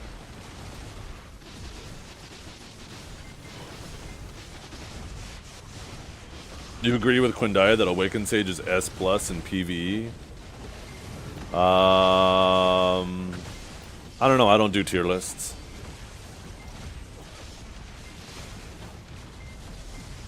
It's definitely not a bad grinder. But there's a lot of other really good, comfortable grinders in there. I don't know how he gauges a class's grinding.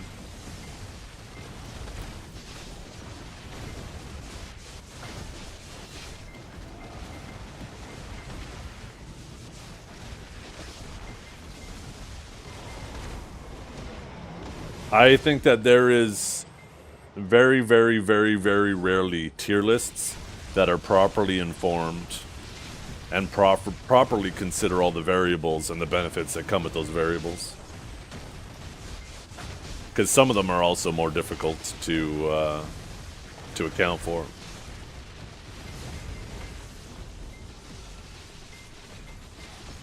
The only tier list I trust is potion shops.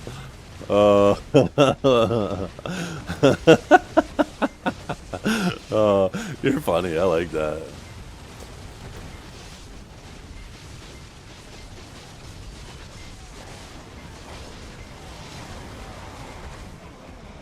To be fair, his most recent tier list, which I think was a few years ago now, was probably one of the best ones he had done.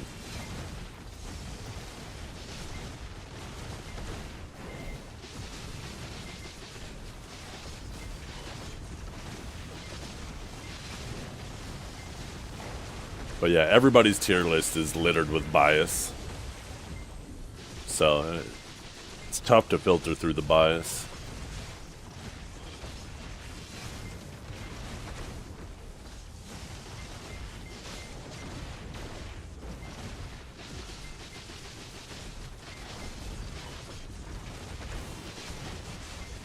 There's two things that most tier lists, one that's completely subjective for the reader, not even for the tier list maker, and another thing that is very often not considered in tier lists, in PvE tier lists. The first one, being completely subjective to the reader, is enjoyment. And making sure you play a class you enjoy is far more important than anything else. But once again, that's completely subjective to the reader, so obviously you can't add that to a tier list, because that would be your own subjective opinion on that. The second one being comfort, right? How comfortable is that class at grinding? Is it something where you have to sit there and sweat your ass off, and there's always risk of dying, and you gotta micromanage your blinks if you want to pull top tier trash? Or is it a class that you could be staring at your second monitor and just occasionally have to look to move to the next pack, right? And to me, that's a very, very important thing that is very often not considered in tier lists.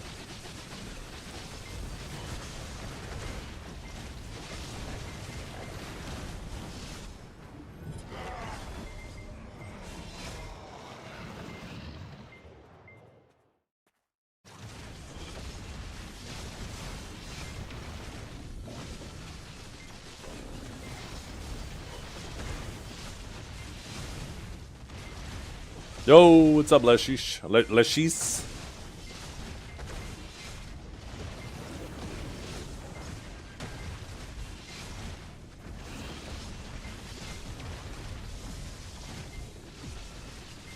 But yeah, the thing is about both of those things too, is comfort and enjoyment will allow you, if you optimize for those, will allow you to spend instead of 1 hour, 2 hour, or 3 hours grinding and then feeling fucking burnt out. If you optimize for those first two, you might grind for 4, 5, 6, 7, 8 hours and enjoy the whole time. And that's going to be far more conducive to your progression than trying to sweat it out on a class you don't really enjoy for just a couple hours. Oh, fuck off. Did I really stop on that? I hate you guys so goddamn much.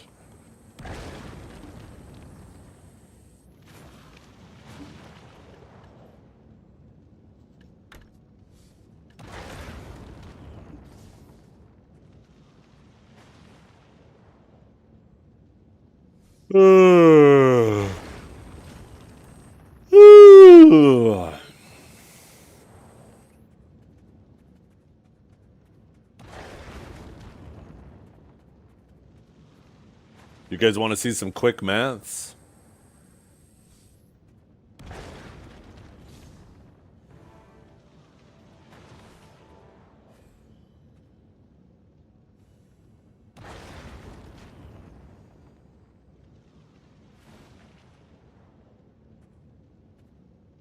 Right? So let's say you play a meta class that grinds 20% faster. But you grind for 2 hours and then you're burnt out. In that 2 hours, since you're making 20% more, let's say you're making 3.6 bill an hour, right? 3.6 bill an hour. So in total, right?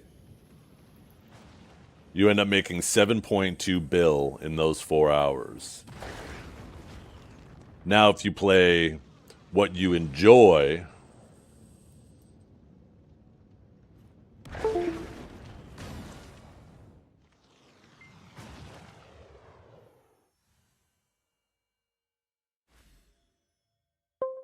you play what you enjoy, but because you enjoy it, you're able to grind for 4 hours. But you're not making this 20% more, right? You're just making your standard 3 bill.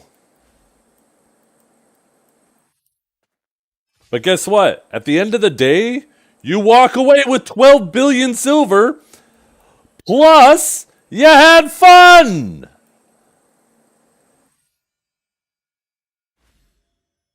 That's a double win! That's a double fucking win!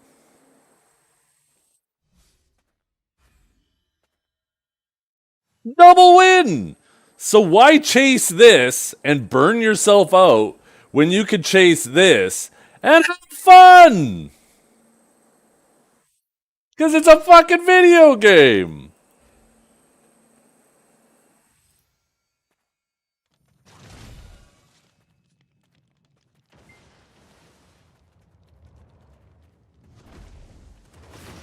One of the biggest mistakes people make with BDO is they bitch and complain about how the game feels like a job.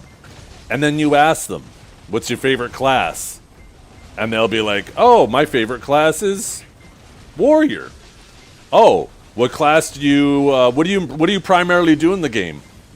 Oh, I grind. BDO's mainly a grinding game. Oh, do you grind on Warrior? No, I grind on Dosa or something, right? And you're like, oh, but I thought you said Warrior was your favorite class. It's like, you're treating the game like a job. No wonder why it feels like a fucking job. Just play what you enjoy. If you're having fun, you'll put in more hours. You'll make more money at the end of the day. Yes, you're not making as much money per hour, but you'll make more money per day. And you will have fun, because you're playing what you enjoy. It's the biggest mistake BDO players make.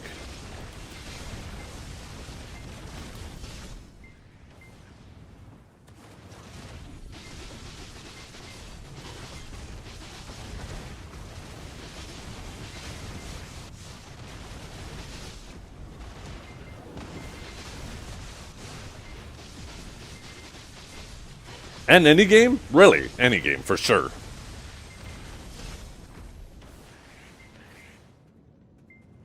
Cannon bar? You already sold it to me now. Goddamn. When am I getting some? Says the S plus tier grinder. Hey, it wasn't always S plus tier. Sometimes that shit just fall in your lap. The best class to grind on is whatever hurts your fingers the least. That is a big part of it, for sure. That's why I say, like, why... If you really just want a comfy grind, focus on that. Don't focus on meta. Focus on comfy. Because you're going to be able to do it for hours, and then it won't even feel like work either. You can sit there and watch. You can catch up on fucking One Piece. You can start the One Piece series and just stare at it on your other monitor while you press 1, 2, 3, 4 on your Guardian, right?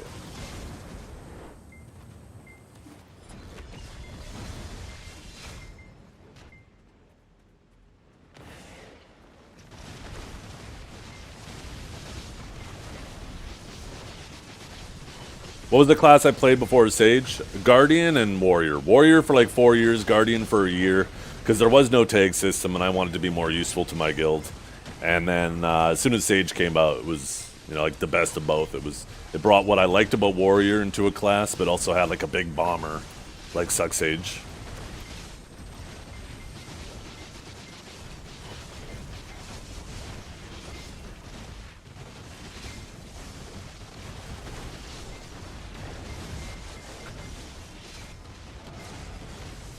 Yeah, that's why when you're grinding on Guardian, you gotta find something to entertain you on your side monitor. That's the key. Did you see what I said about Zethiann trying other classes? He was looking at Sage and Striker. I don't know. Am I supposed to have an opinion on that? I have no opinion.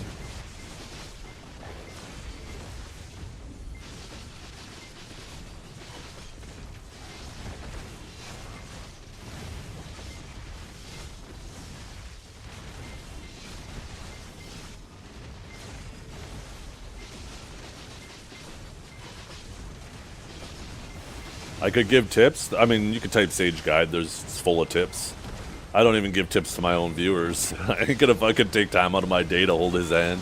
He's a grown-ass man. He knows where to find resources.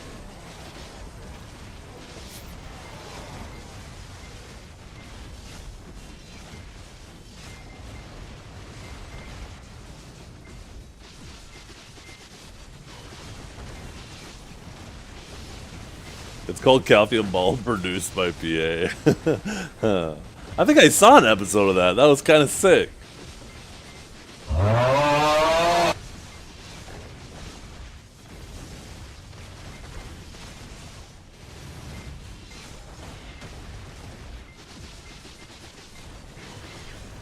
It kind of reminded me of that old show.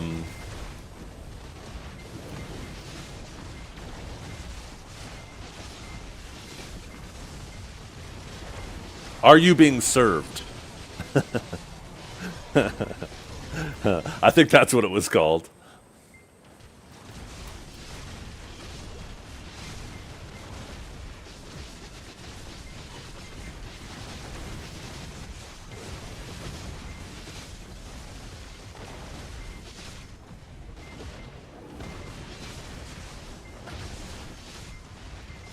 What huge gains did we make today?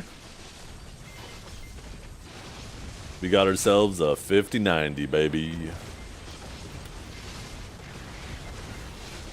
I hate the fact that nobody acknowledged the "Are You Being Served" reference. Probably too old for you guys, huh? Nobody probably knows what that show is. Or maybe I fucked up the name. Maybe it was "Have You Been Served"? I thought it was "Are You Being Served"?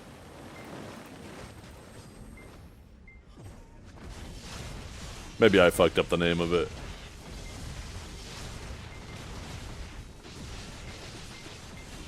Get over here, little frogs.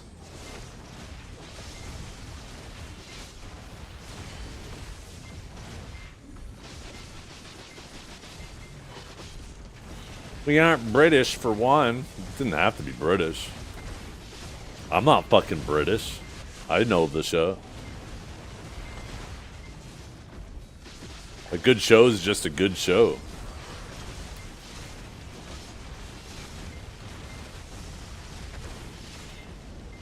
No.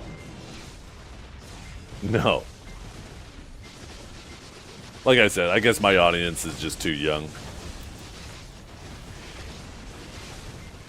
Are you being served? Yeah, that's what I said, right? That's what I thought it was called. Or no, maybe I said have you been served. But yeah. You're 41 too? Yeah, well I'm 41 and 11/12. Little young guy.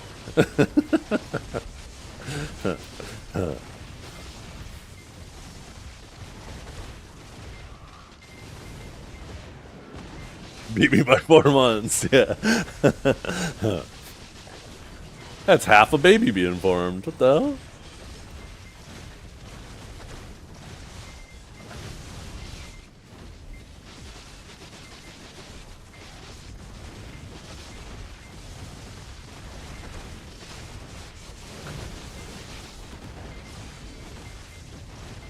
But yeah, it was a British TV series.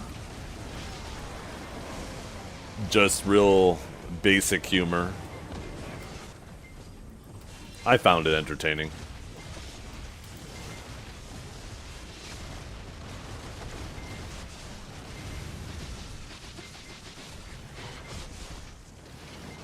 Kind of gave that Monty Python vibe, you know?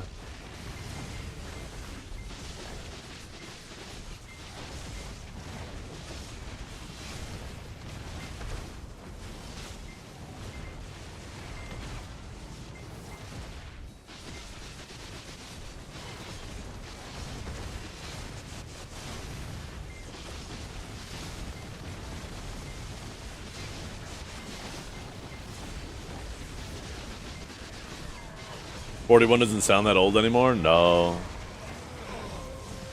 It's crazy how your perspective of age changes as you age. When you're a kid, 40-year-olds sound fucking ancient.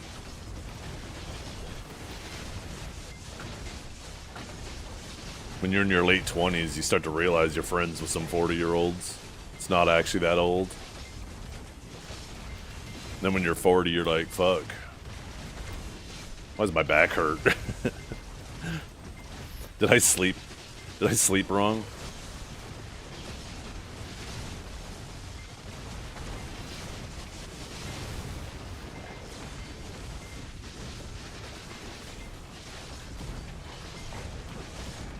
Hot time over? You're right. Well, I got a massive chunk of XP during that time.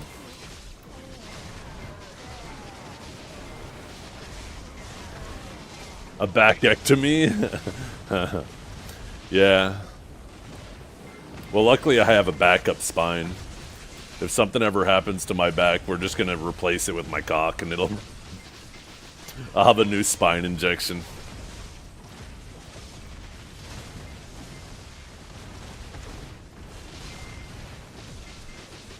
Every time something exciting happens, I'll go from like this to being like, woo!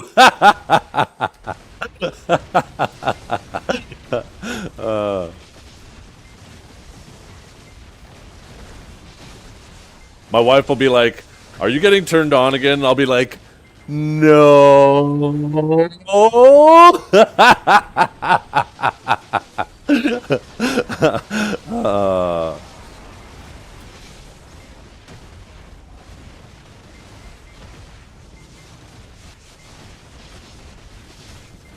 Also nice to improve your posture, yeah. And I won't be slouching in the chair as much.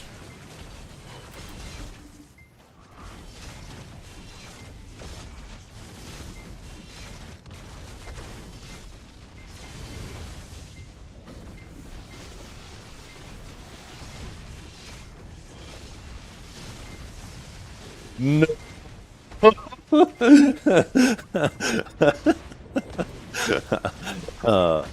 Oh, shit. I'm gonna go make some food. I'm hungry. I wonder what I'm gonna eat today. Maybe today I'll make those dumplings. I was gonna make them yesterday, but it was gonna be too much effort. I feel like some gyoza dumplings.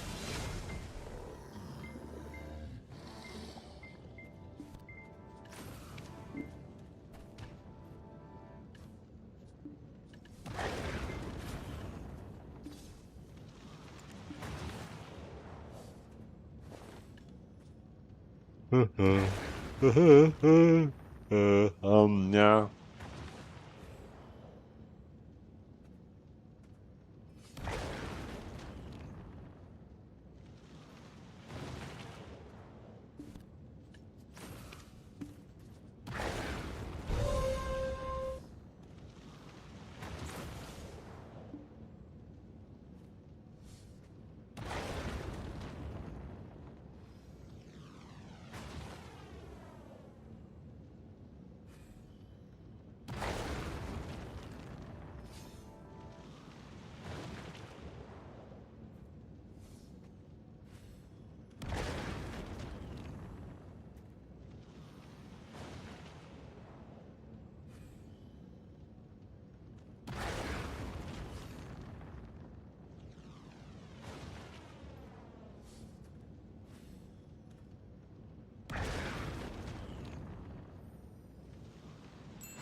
I should.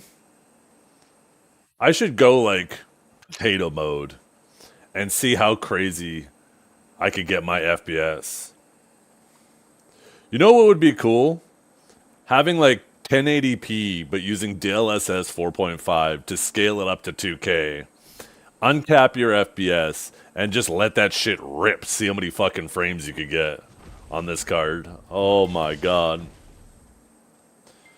I know the feeling. I just got a rodeo cheeseburger. Oh my god, I'm fucking hungry. Oh, I'm gonna go get some food. Card? Yeah. I got myself one of these yesterday for a good fucking price too. Ooh, yeah. Nvidia, if you want to sponsor me and reimburse me, that'd be fucking sick. That'd be sick. Look at all the advertising I'm doing for you guys. Look at it. I made you guys like $20. I got a good deal on it too. It was the equivalent of about $2,400 US, which is a pretty fucking good deal right now. And likely going to be an insane deal in a few months if things keep going the way they're going. So I was super excited about that. And then when I sell my, I'm going to wait a little bit if things continue to go that way. You know, I had a 5080, so it's not like I had a weak card before, but I'm going to sell this bad boy to recoup most of the cost. That's the plan. Hopefully I don't get fucked. All of a sudden Nvidia goes, JK, and then they flood the market with 5090s and I get fucking absolutely cooked. That'd be terrible. But let's be honest, the chances of that are less than winning the lottery. Okay, I'm going to go make some lunch, chat. I'll be right back.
Any spinach enjoyers in chat? Any spinach enjoyers? Yeah. Chicken fingers, spinach, and a little bit of dip for the chicken fingers. I love me some chicken fingers. Exactly, with garlic. A little bit of butter and garlic. It was a block of frozen spinach, but garlic and butter, evaporate moisture out of it.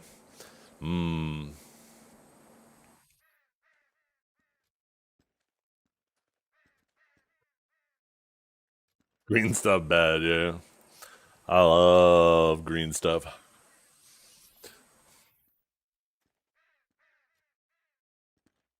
Oh, see, now we're talking, Spider. That sounds great. I didn't even think of putting the skin in like the cheese topping.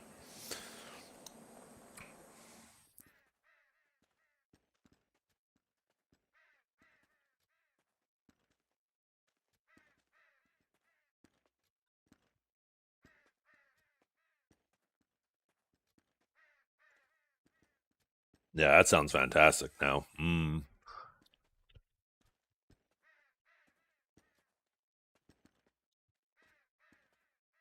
You want to dive back into video? I've been watching my streams, hours of grinding daily. What's the best method to get back into video? Find a class you genuinely think you will enjoy and play that. Don't worry about trying to chase any meta. Don't worry about how far other people are ahead of you or how quick other people are progressing. Find something you're having fun with and start with that.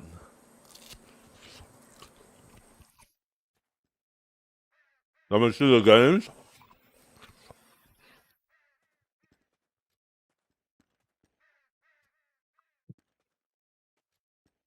Ooh.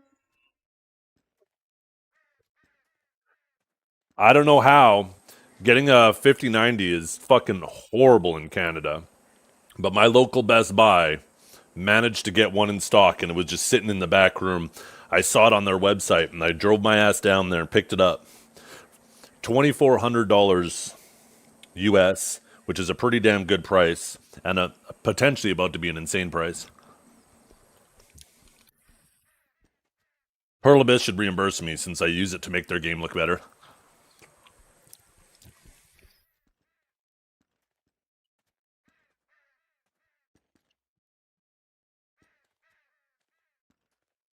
The texture change was huge. I feel like it was.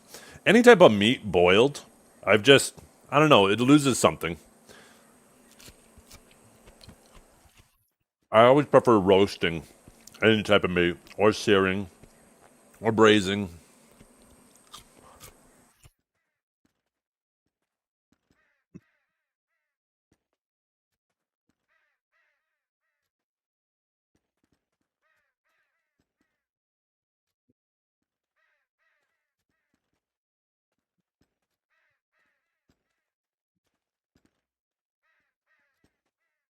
Well, the thing is, I'm actually eating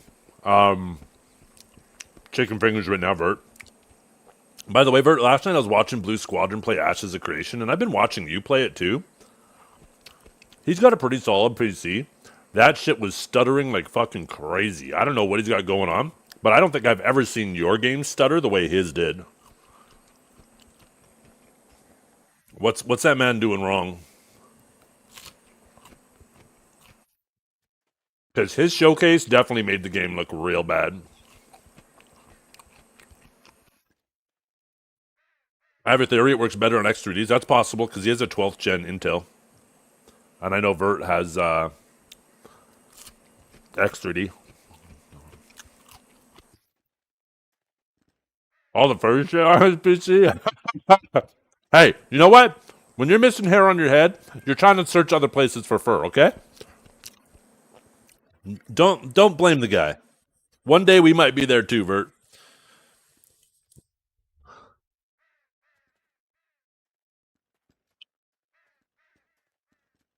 But yeah, his experience of the game, and like, he obviously didn't experience the gameplay at all. The gameplay, I have zero experience in, obviously. But you're obviously having some fun with it because you've been playing it a little while now, right? Off and on. So there's obviously something there gameplay wise, but the showcase of how it was running for him, visually it just didn't look that great. It didn't look like an Unreal 5 game. And it certainly wasn't running like an Unreal 5 game.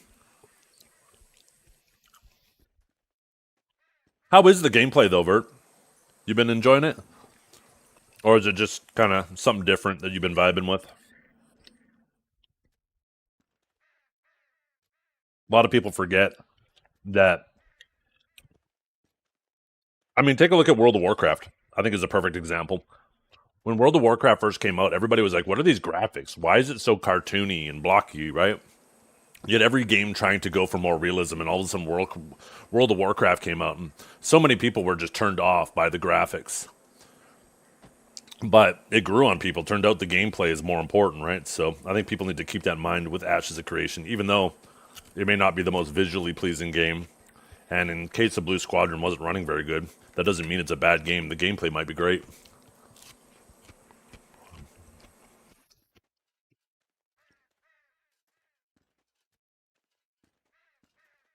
Not great performance at the moment, but the world and gameplay feels like an old school MMO. A lot of grouping up and running around to explore friends.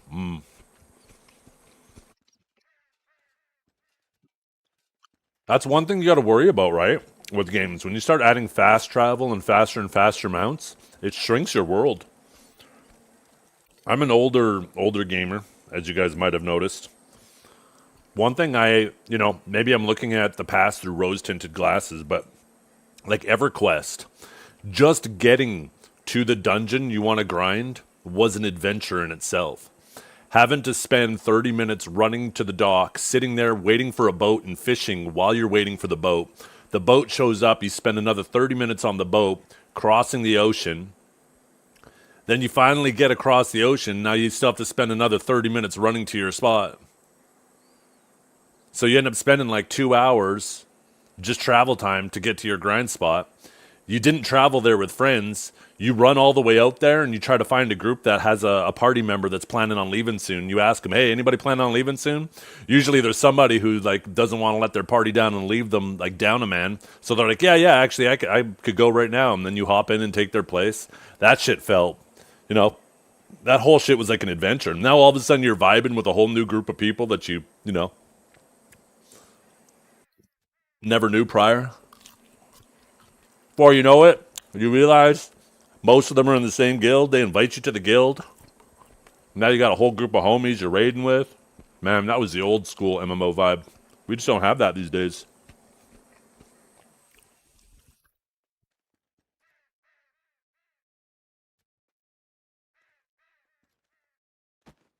Now it's sit in a queue until the game pairs you up with a party. And then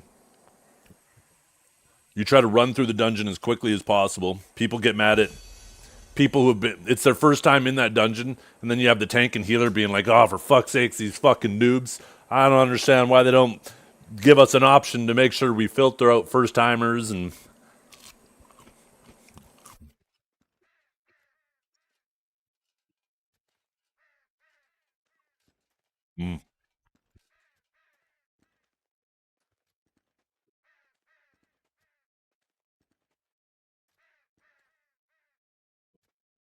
yeah, even worse. They're the first time tank or healer, yeah. You don't know the polls. You don't know what to worry about damage-wise. That's the kind of shit that made it an adventure, though, right? I miss those days. They felt cumbersome at the time, but looking back, those are the moments that stick out the most, right? Those are the memories that hang around the longest.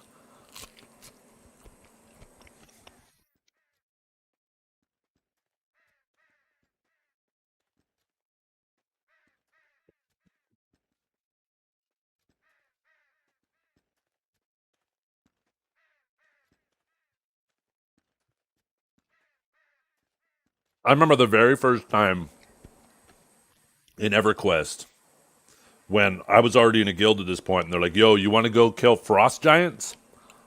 I'm like, what? They're like, yeah, frost giants. We had to spend like an hour traveling We eventually get to this place. The entrance is like the side of a mountain, and the doorway doesn't even look like a fucking doorway. It's so massive. And when you see that first giant come round the corner, chasing your ranger, or whatever, was it rangers that were pullers? I believe rangers were the pullers. You see the ranger come running around the corner with a frost giant chasing it. Holy! It felt so fucking epic.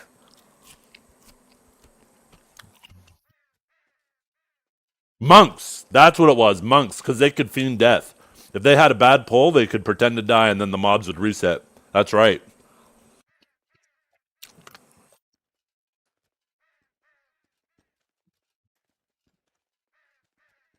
And then, like, there was fast travel in the game, but that was the mages, right? They could open a portal and you would have to actually pay your mage. You'd have to find a mage that was able to send you to that spot, pay them a platinum or whatever, and then they would send you there. And you can cut down your trip in like half because they could send you to the closest nearest city. Like, we just don't have that shit in games anymore.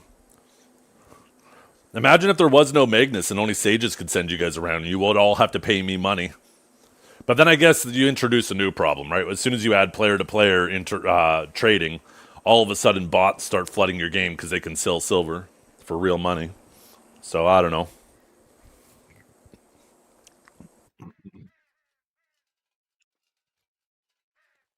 I'm just waiting for my dog to finish outside, and we'll get back to the grind.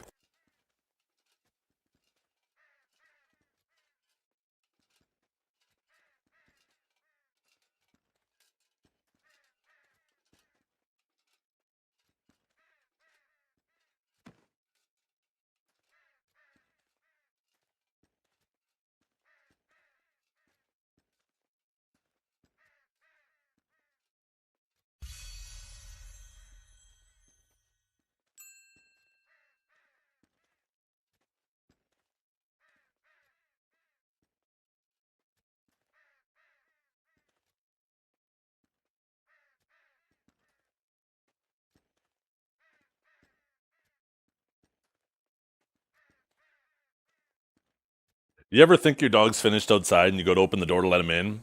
You open the door, he's not at the door. You stick your head out and you peek, and he's just fucking sitting there in this squatting position, staring at you like, what the fuck are you looking at? Give me some privacy. That just happened. Fucking look at my dog's face. Holy shit.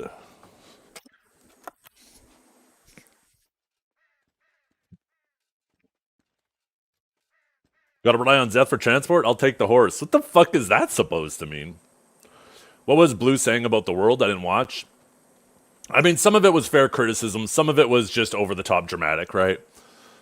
Like, he was in a cave and there was bats flying around. He's like, well, if there's bats in here, what do bats eat? Bats eat bugs and fruit. There's no fruit, there's no bugs in here, so why are the bats in here? It's like, okay, that's a little overcritical. I mean, they're not trying to go for that level of realism, are they? But, I mean, considering I think there was some fair criticisms. Like the fact that the difference between him having this game on the lowest settings versus the higher settings was practically no difference at all. And the high settings do not look good at all. Like I would expect the game to look the way it does on the low settings, but the high settings do not look good at all. Which so I think that's a fair criticism. There's also some things that are kind of weird, right? Like there was the starting area, there's this giant waterfall coming down. If you climb up to the top and look, the water's coming out of nowhere, which, I mean, nobody's climbing up there anyway, so I personally don't think that's that big of a deal. But at the bottom, right, where the waterfall comes down, it goes through the city, and now all of a sudden it turns into this tiny little creek. This raging waterfall just all of a sudden turns into this really tiny little creek, which is kind of weird, right? I think that's a fair criticism. But, in general, I think it's important that, when you're level 3, and I don't know if you made it past level 3, you don't have an idea of what the gameplay is like. And the gameplay is far more important than those things. Those things help fill out the environment and make the environment feel more immersive, but ultimately the gameplay is the most important thing. And you just do not know what the gameplay is at level 3. So And I think any reasonable person knows that Blue is trying to be an entertainer. Don't take everything like it should be taken 100% seriously. Why am I getting pings? What am I getting pings from? And another one.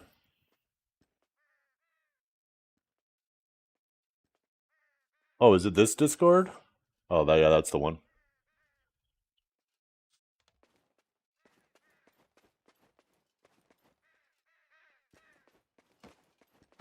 It's just not enough for 10 years of dev time. It does feel like, I don't know, like by time that game already looks dated and it's not even released yet. Like it's going to have some massively enjoyable gameplay.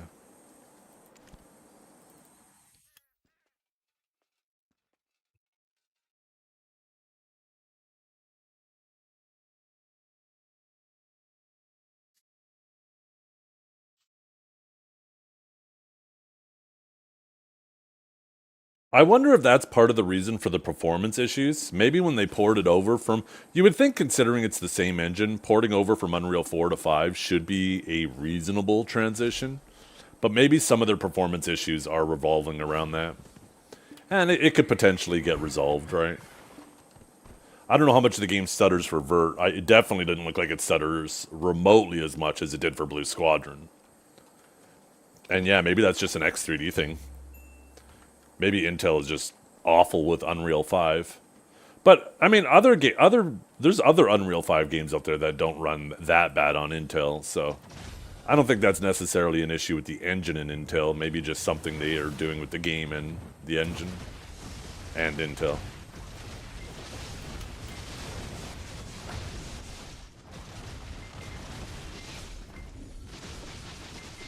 It definitely a smart decision, though, to move to the Unreal 5 engine, though, right? Because, like, one thing that's important to understand, improving the models and adding more foliage and stuff like that, all of that's very, very easily done later, right? You just got to pay artists to go through everything and, you know, have higher resolution textures, someone to go around and put more stuff around. I mean, one thing I didn't see is what we've seen in, like, Chrono Odyssey, right? Where they're just copying and pasting asset packs that other games are also using. So I think there is some credit to be given there, that it looks like that they're trying to make sure everything is original and unique to their game. Now, once again, my experience of it is very limited, so maybe people will find some copied assets later, but...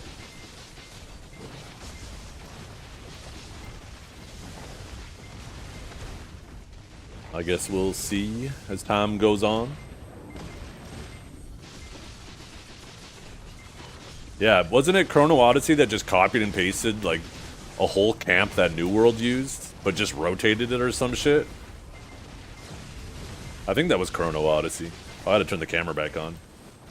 Otherwise, Ellie's gonna get pissed. What's up, Ellie? Yeah, I keep forgetting. I need to actually go through and put my horses in there. Oh, fuck. I didn't mean to whistle you. No, no, no, no. You're gonna die over there.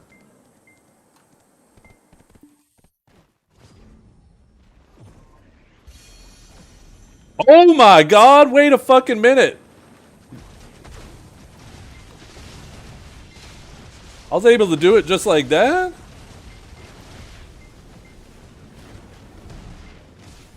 You got a little radial wheel?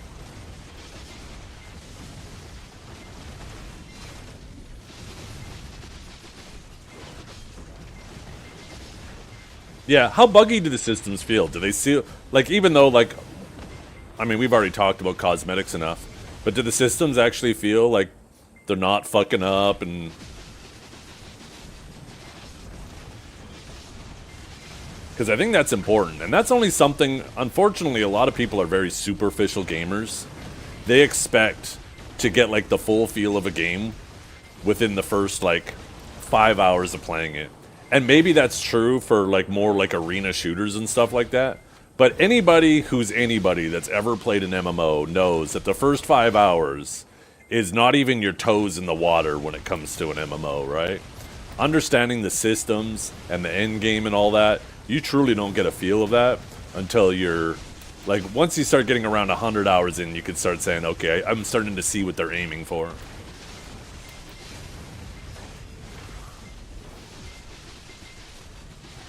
So, like, if those things feel good, I think the game has potential. But yeah, they gotta work on that potential. They gotta work on those shortcomings. Apparently the combat feels okay too, right? Obviously, you know, BDO players are kind of brain-rotted when it comes to combat. They expect every game to feel like BDO does. But apparently Ashes, it's like, it actually feels okay. It's like not like Throne and Liberty or anything like that.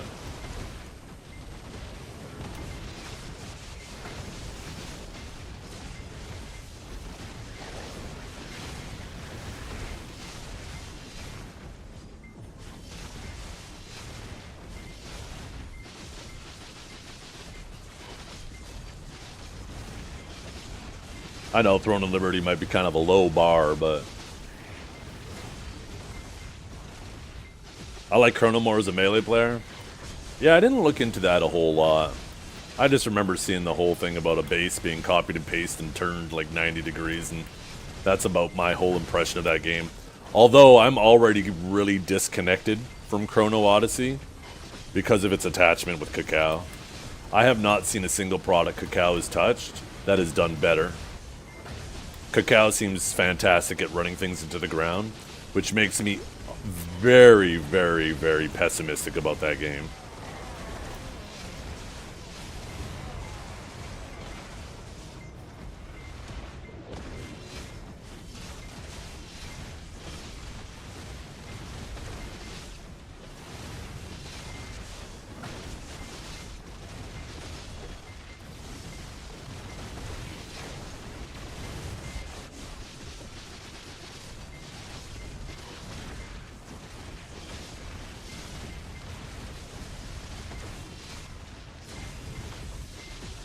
Yep, that we were talking about Ashes.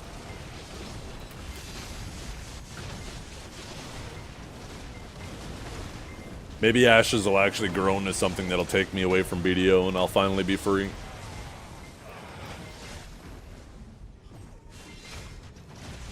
You missed it, B-Kill.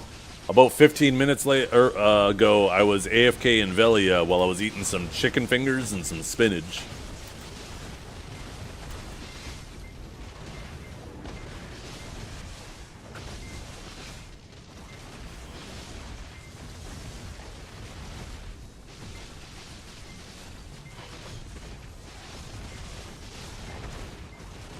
Yeah. I mean, it turns out, like, if you're a reasonable person and you just take a look at the graveyard of MMOs that have failed over the years, MMOs are hard, and they're a risky investment.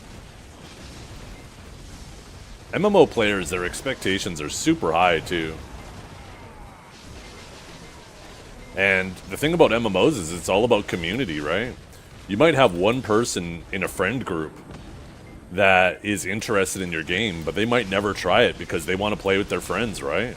And if their friends aren't interested in trying it, they might never try it. So in order to get people to move over to a new MMO from a different MMO, you have to make the game attractive to at least a reasonable chunk of their friend group. So they start convincing each other to all go together. Did I try WildStar? No, I wasn't really interested in it. I got I have a rule. I have a 1-month rule that I will not play a new MMO until 1 month after it's released. And then I will start considering it. Because to me, like, an MMO is about its endgame, not about the first, like, honeymoon phase. The honeymoon phase is always a blast, and there's nothing wrong with playing a game for a honeymoon phase. But I want to know, what am I doing after 100 hours? What am I doing at 1,000 hours, right? And if all that happens is, like, I play through that honeymoon phase and then I'm just running around in the same circles over and over again, well, I don't need to leave BDO to do that. I'm already doing that in BDO, right? My combat family fame is only 10k. Yeah, no, the honeymoon phase is great, but that's not what I play the games for. Figuring things out for the first time, going on those first time adventures, figuring out dungeons and learning the game, learning your classes, learning how to do your build. That's all the honeymoon phase, and yeah, it's a fucking blast. Especially if you're a decently smart person at figuring these things out, and you're figuring them out faster than other people, then it gives you that performance edge over them, right, too, which also amplifies the experience. That's why B-Kill surrounds himself with smart people to figure those things out for him. B-Kill's smart like that.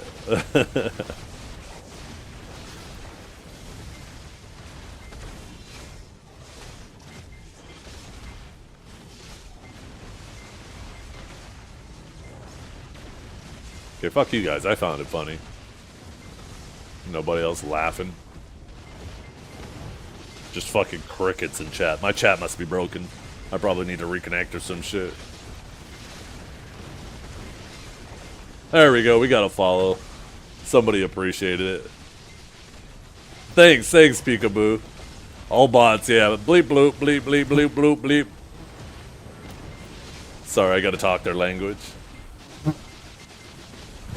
Emotional damage. Everybody's grinding right now. Worried they're gonna die to a frog.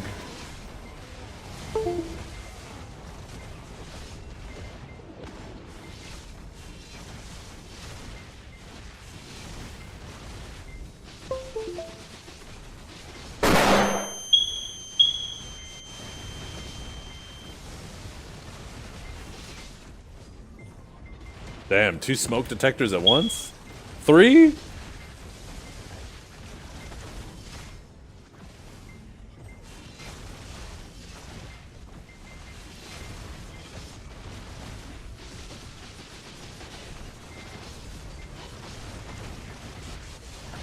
think I forgot to finish that Spectre over there.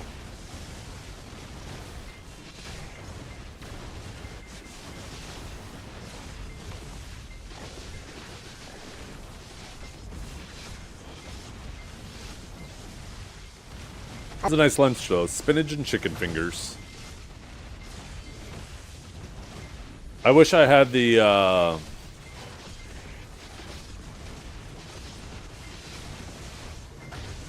word I'm looking for. The I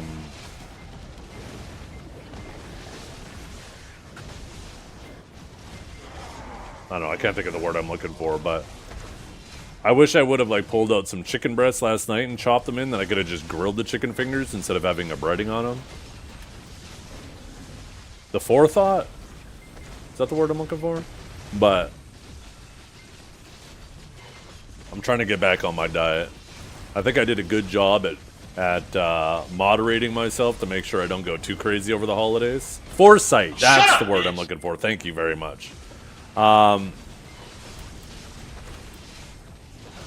So yeah, I did a good job not gaining the weight back that I lost, but I want to lose another, almost 10 pounds, and then hold there at 180.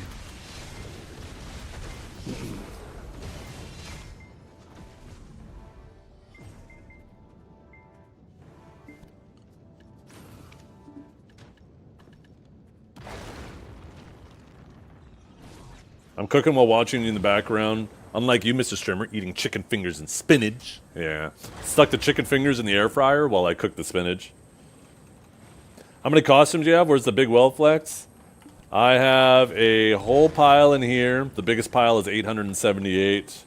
Plus I have a fuckload and one of these storages, a bunch in there, and yeah. I'm sitting well over 1 million crons.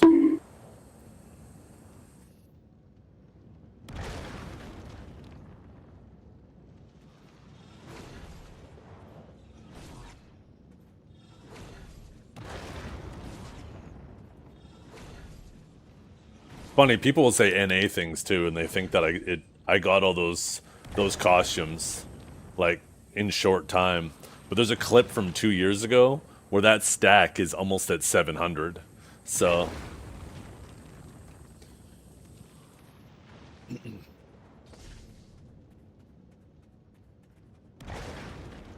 can we put a cam behind the pad while you play so we can watch it?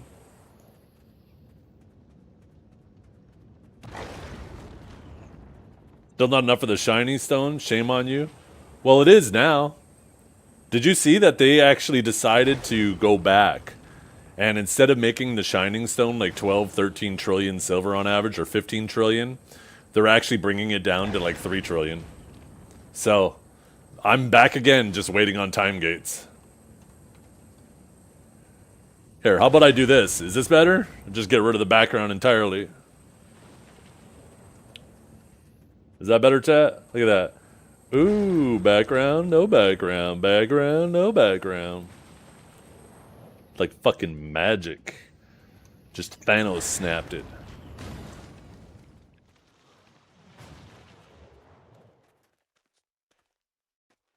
Maybe I can make it a little bit bigger.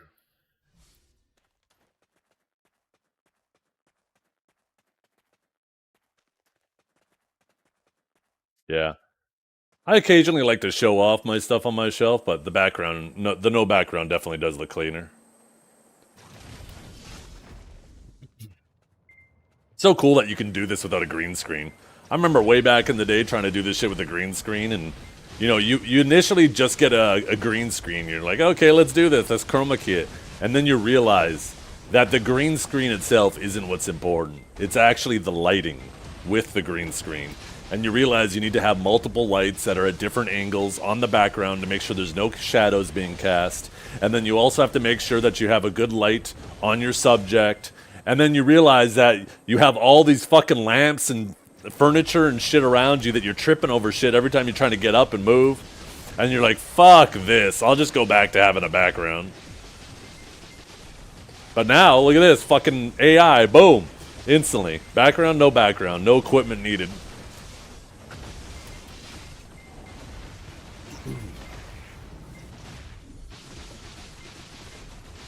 Dreamer first world problems? Yeah, I bet those kids in Ethiopia are like, thank God I don't have to deal with fucking chroma keys and green screens. They're counting their blessings, that's for sure.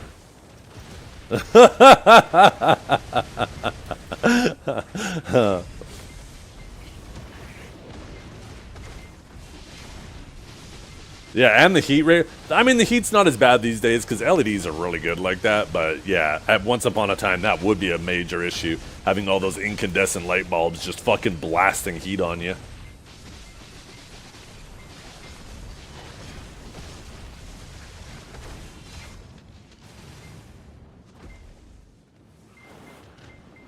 I'm still trying to figure out how you got a window in your basement.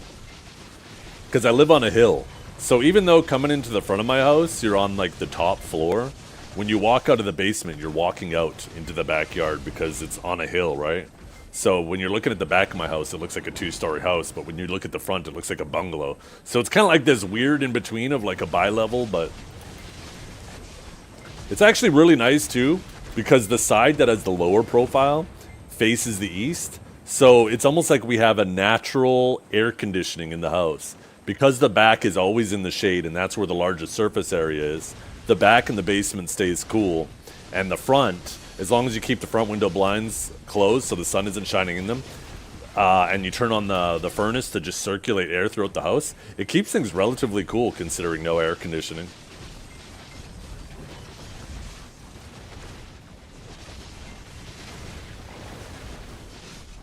Do I live somewhere warm then? No, I live in Canada. Split level / off grade? Kind of like that, yeah. I don't know if there's a technical name for it, but yeah, it's not a bungalow, it's not a 2-story, it's not a bi-level. That might be more what it's called.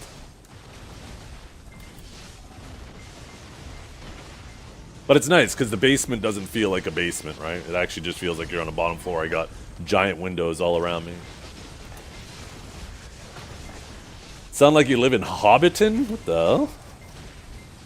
When do you think vendor crons will go up? I don't think vendor crons will go up for a while. There needs to be a bunch more inflation before that happens. I think we could see costumes going up in cost and giving more crons in the near future. But I don't think we're anywhere near the level of inflation that would warrant increasing cron prices on the vendor yet. I think Canada is like the prettiest countries, especially the BC area. I mean, yeah, every country has its ghettos, right? Every country has beautiful areas. Same thing with Africa, same thing with the United States, same thing with fucking practically everywhere in the world.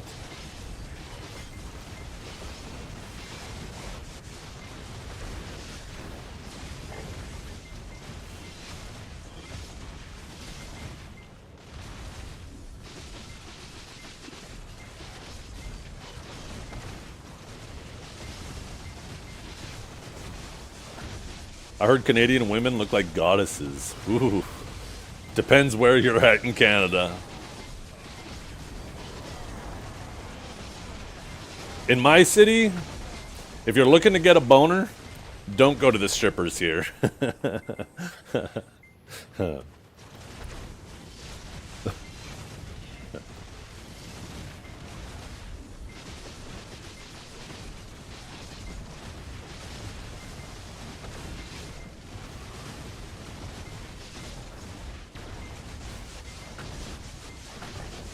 Yeah, Sage is my main Asta.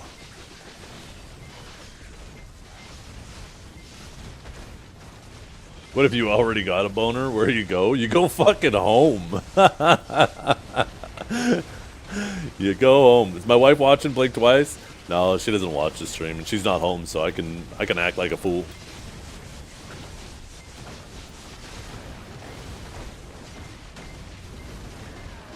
Why did they dim the lights when Jenny came on?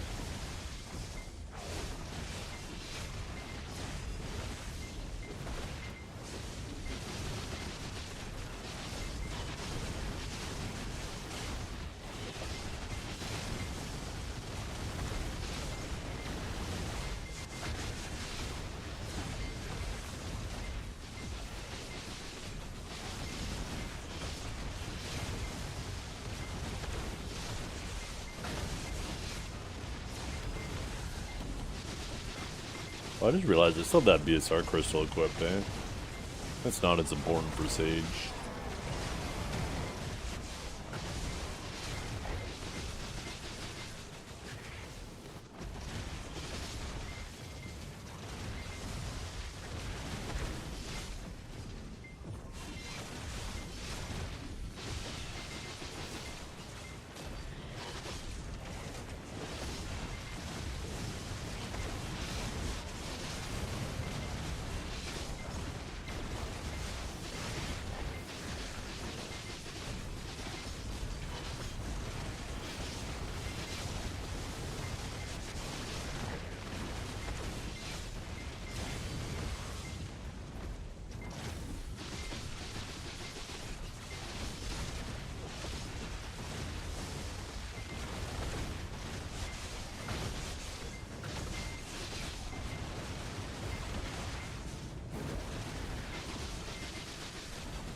So it's my daughter's 13th birthday tomorrow, and she wanted to go for sushi for dinner. So we were gonna pull the youngest out of school a little bit early, because the girls have dance at 5, so we could go for sushi before they go to dance.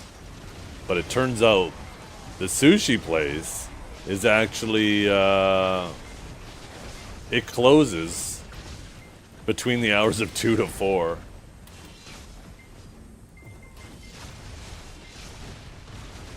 So I'm gonna have to ask the daughter if she just wants to have a snack and we'll go for sushi after she goes to dance, which will be like 8 o'clock at night, or if she just wants to do it another day. Or just order the sushi and have a super early dinner. Pick it up right before they close at 2 and bring it home and eat it like 3. That's like crazy early though.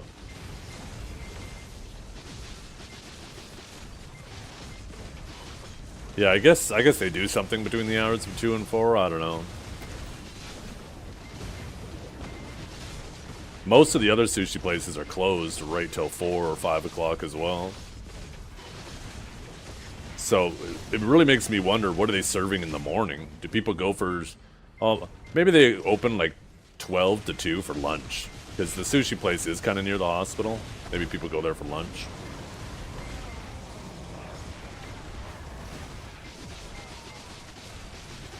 Those monsters keep sticking their tongues out. It looks funny. The frogs, yeah. They keep trying to lick me.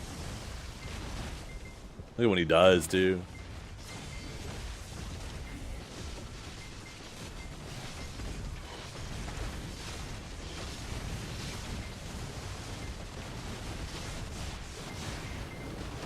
Yeah. I bet also between those hours that they're closed, they probably still have people in house, right? They're probably just preparing for dinner, so chopping up and preparing everything that they can preemptively, so the dinner schedule goes a lot smoother.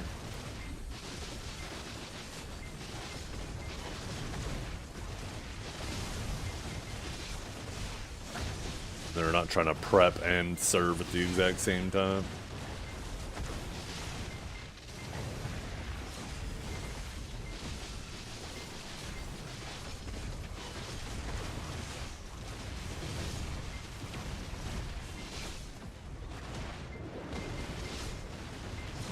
Pre-awaken skills? I mean, mainly just the rebombs. Rift chain occasionally when moving. Not much else.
Every week falling further and further away from ever being picked for that shit. I'd rather have the 30 million silver than just get denied every fucking week.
First thing I do is banning ads on Twitch.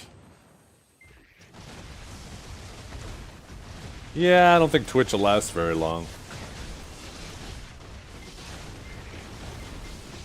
I don't think Amazon is willing to subsidize Twitch the same way Steak is willing to subsidize Kick.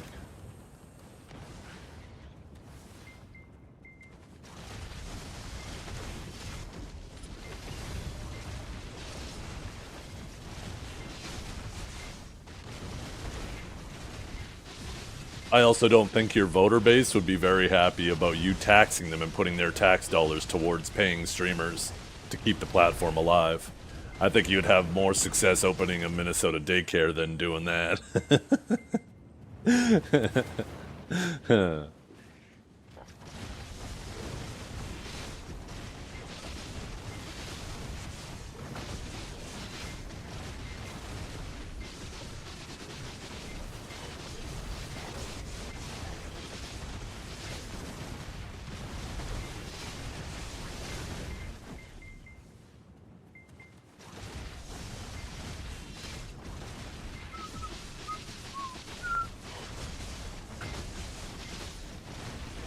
Yeah, there's a lot of really good stuff. If you like a lot of classic rock and metal, you're gonna love this playlist.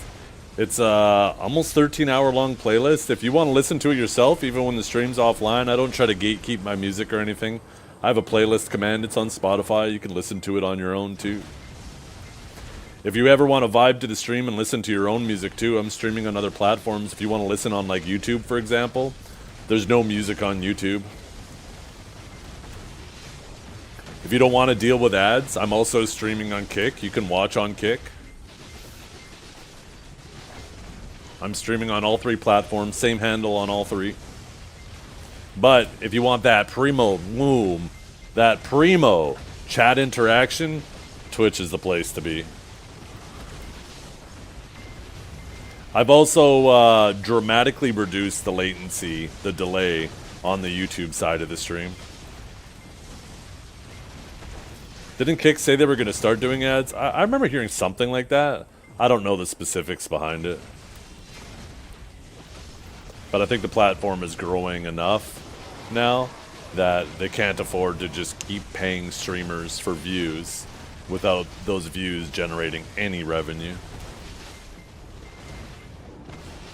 PP knows the meta. Pop out chat window from Twitch and watch on the green site. You can actually get extensions that do that too, which is kind of funny.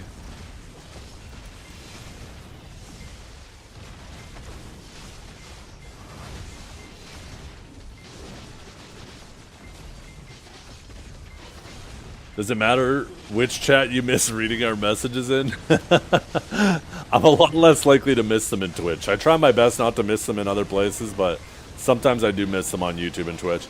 I'm actually half tempted to get like a little tablet or a little tiny screen and have it dedicated just to all 3 chats. Have it in like normal landscape mode, but have all 3 chats side by side, and that one screen is just dedicated to all 3 chats. Because like every single multi-chat extension I have that combines the chat into one chat for me to watch, they all seem to come with their own issues.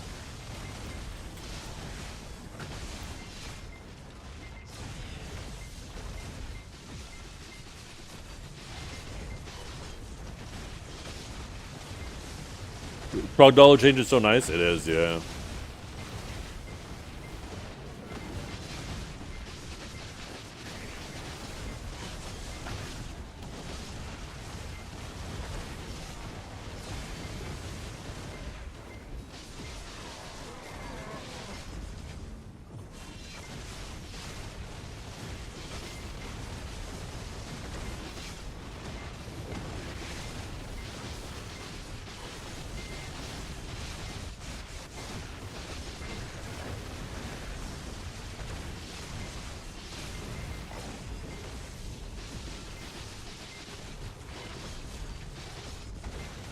How do you get reporters these days, if not from the central market? Still the bosses. The bosses can still drop them. All the Land of the Morning Light bosses. Also your weekly bosses. What's up, Cybro? Thank you for the follow.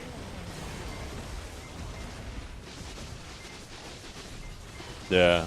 Hey, at least you can transfer it. At least it isn't like other treasure items where you have to be in the same region as the storage that you want to put it in. And then that character has to be in that region too. But yeah, honestly, just let us put the Krogdalo Sanctuary in our family storage. Like the infinite potions.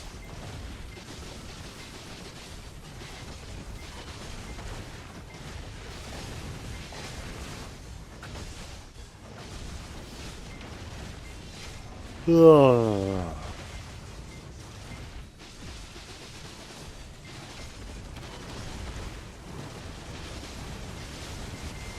there would be disadvantages to that. I feel like if they did that and allowed us to put like the archaeologist map and the compass in our family storage, we would now also have just one global cooldown. They would probably change the cooldown from being character-based to being item-based. So if you wanted to have multiple compasses, you'd have to grind up multiple. If you wanted to have multiple maps, you'd have to grind up multiple. You wouldn't be able to just swap characters and, you know, transfer it over. Even though it's clunky to transfer. I feel like that would be like one of those unforeseen compromises that they would make. One of those changes they would make to justify making that change. In general, though, I think it would be better to make it family-based, even if they did that.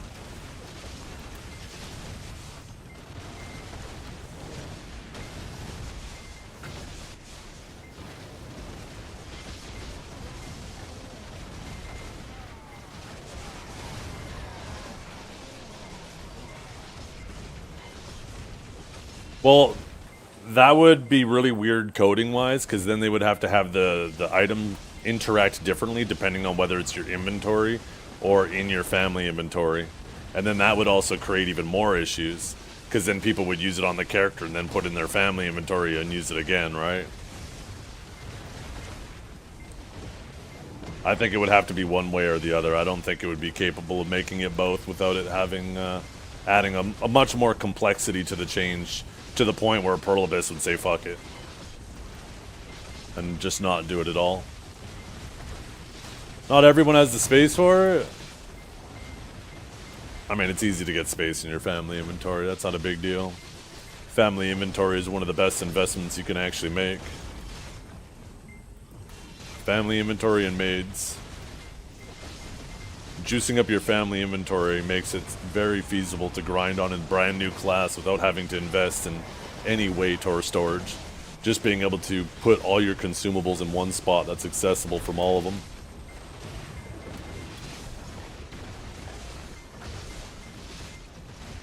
Yeah, no, I agree, Dindan.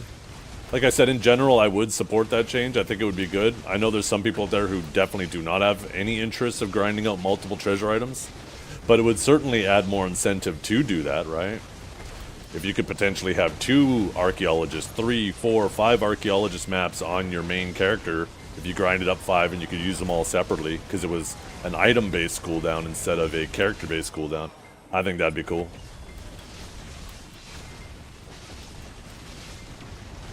Especially with the paint system now too, right?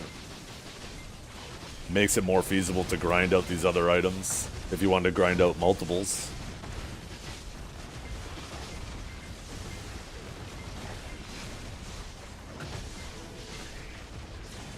Yeah, some people don't. And you wouldn't have to though, right? That's the thing, is a change like that doesn't mean you have to do it. But the BDO community is weird. As soon as something becomes an option, they're like, oh, well, I have to do it. And then they get mad because they don't want to do it. And because they don't want to do it, then people who do want to do it shouldn't be allowed to do it. There's a lot of people who like to gatekeep in this game. Yeah, MMO community. Maybe not even just BDO themselves, just the MMO community. And then they'll try to act like they're the reasonable ones. Like, oh my god, I can't believe these 0.1%ers want some extra stuff to do. They try to act like we're the villains because we want more things to work on. And they don't realize they're the ones being weird, trying to gatekeep us. That because they don't want to do something, they feel that we shouldn't be allowed to do it. Such a weird mentality. Dragor is one of those people.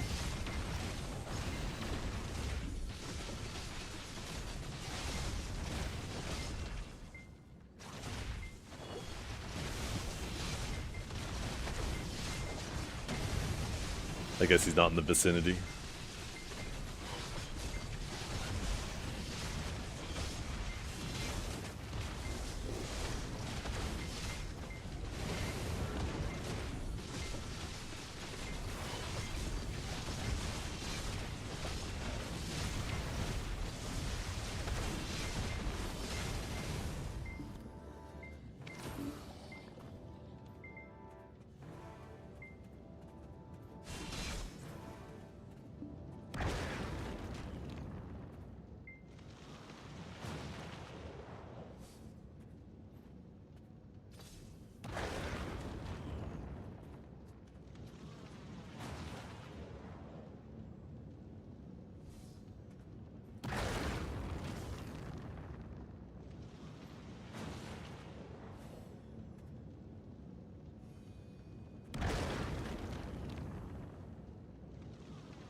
Ban everyone with more than me.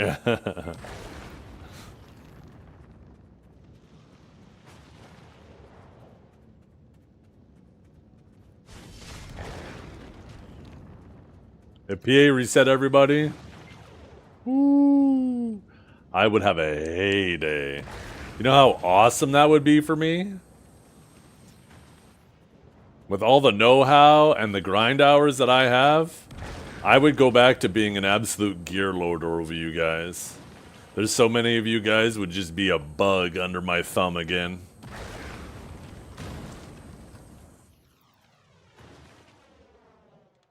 Be like, slap that mosquito.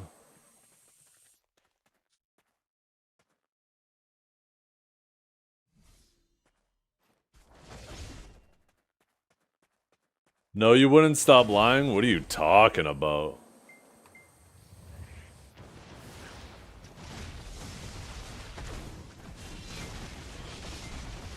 I'd be back up to 800 gear score in a month. Probably even higher.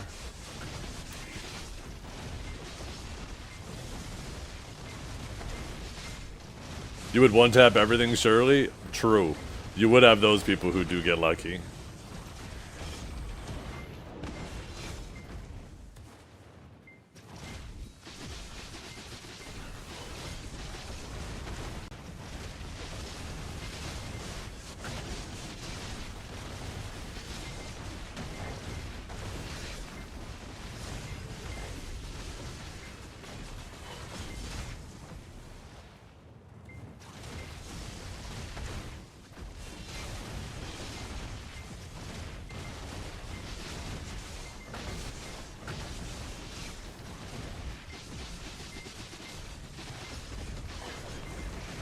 You want to time get yourself on Adania armors again? The thing is I would hit that time gate way before most other people. So by time they even get there, I'll already be so advanced.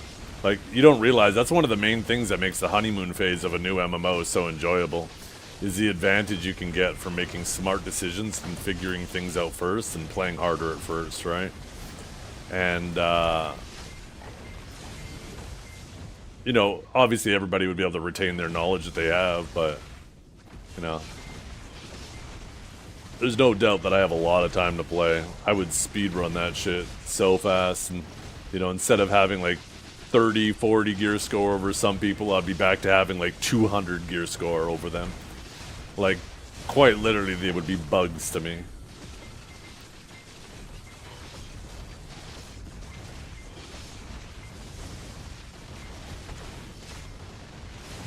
How long do you not feel burnout after grinding so long?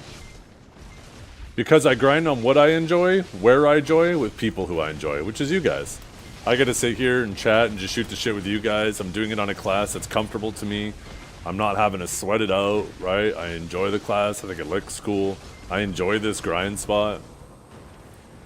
And I play in moderation, believe it or not.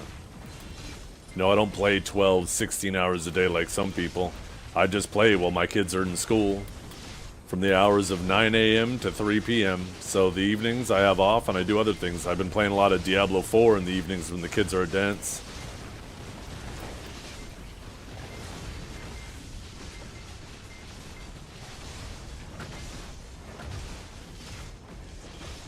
Yeah, bomb's ears, that's 100% true, right? People like to pretend like they want an even playing field, but, and I don't know, maybe correlation doesn't mean causation, but, I mean, back in the day, there's no doubt that uncapped fights, like the old Node Wars and Sieges, were way more popular than they are now. It's not like those modes got any better or any worse. They've just been equally as shit. You can make some arguments about occupation, right? But construction still exists. People do enjoy reaping the fruits of their labor, right? Ultimately, people like to feel powerful, and they like to feel those gains they get. And when, you know, how motivated are you to grind if all you're interested in doing is Node War or Siege or whatever, and all you're ever doing is capped? How motivated are you to go out and grind and get stronger? Well, I mean, a lot of that motivation goes away because there's no benefit to be gained, right? I think it is important in a game like this to have capped content available, though, right? You don't want a new player to have to invest 1,000 hours just so they can start to experience Node War and Siege and figure out if they like it or not, right? It is nice that new players have something to get into and be like, oh, okay, yeah, I like this, I want to put in working, you know, so I can do uncapped. But right now, like, everything is capped and uncapped feels so bad.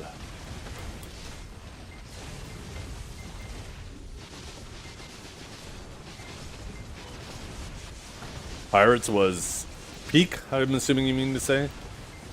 Pirates was awesome. Remove politics? The only way you remove politics is by removing people. That's just the reality. Take a look at every single game. Every single MMO out there. Every single game where you have like factions that fight each other, it just ends up one side eventually dominating a server. And then people either assimilate or they transfer to another server where their faction is dominating. You can't get rid of politics unless you get rid of people. It's just human nature. Even IRL, right? It's quite literally the whole basis of NATO.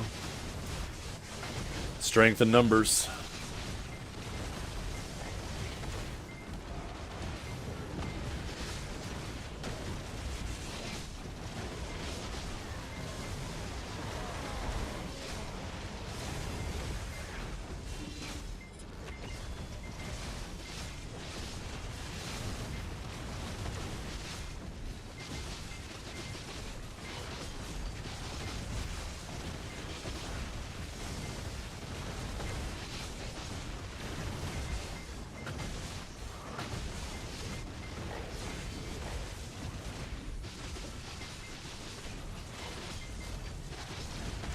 Yeah. Yeah, politics and drama are enjoyable.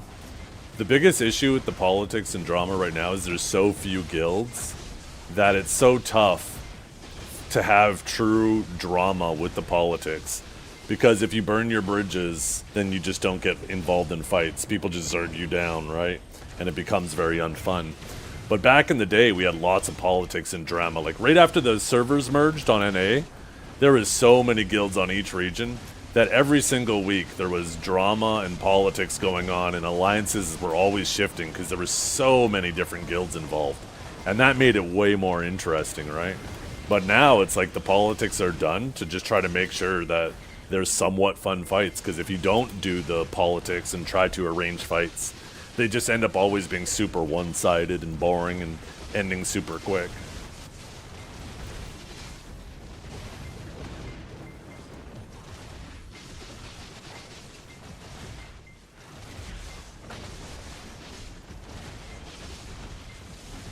Hey, it's me, Zeth's inner monologue.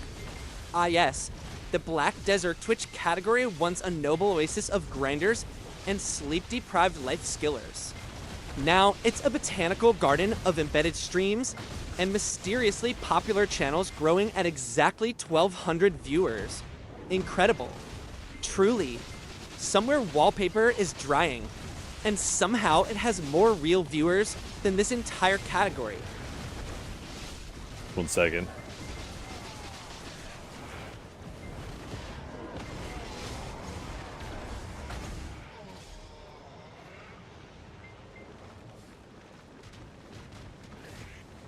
I'm just reading something somebody else was being sent to me. What did you say? Ah, hey, it's me, Zeth's inner monologue. You didn't even use the right voice. Ah, yes, the Black Desert Twitch category. Once a noble oasis of grinders and sleep-deprived life skillers, now it's a botanical garden of embedded streams and mysteriously popular channels growing at exactly 1,200 viewers. Incredible, zesty, truly. Somewhere wallpaper is drying, and somehow it has more real viewers in this entire category.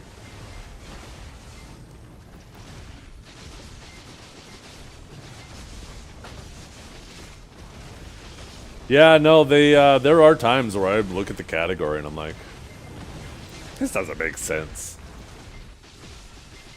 There's the, like, you expect there to be hype and stuff during the Calpheon and Heidel balls, and there usually is, and then it slowly peters off, right?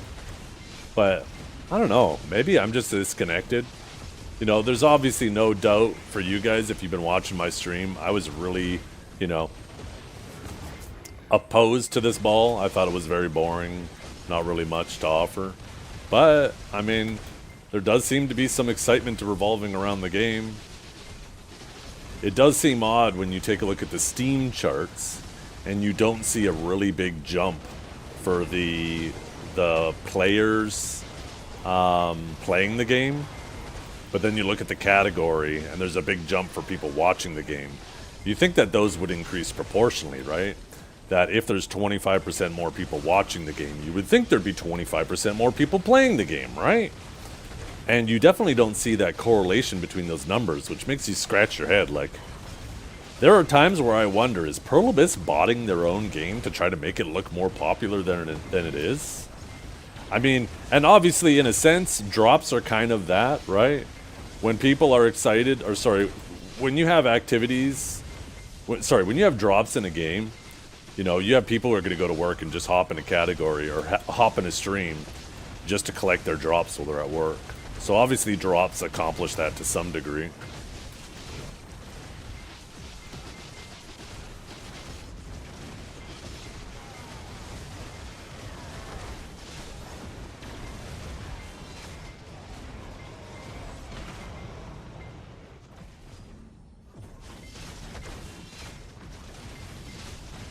Like, I feel like if you take a look at my numbers since December, I've been having some pretty good growth on my channel. And we've definitely seen, like, unless I'm sitting here in silence staring at something on my other monitor, chat interaction has definitely gone up.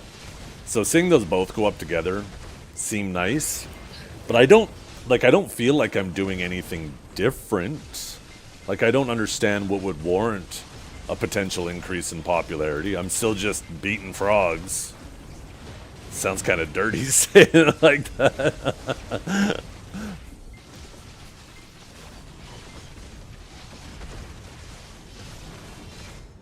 You got sexier? Shit, maybe it's me turning the cam on since Christmas. Maybe that's what it is. Maybe I've been fucking up.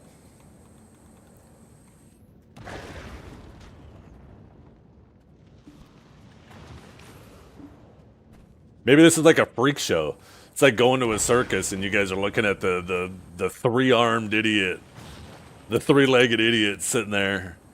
Did you guys see how big that third leg is? Yeah, it's huge. And the wife is like, whew, it's really big.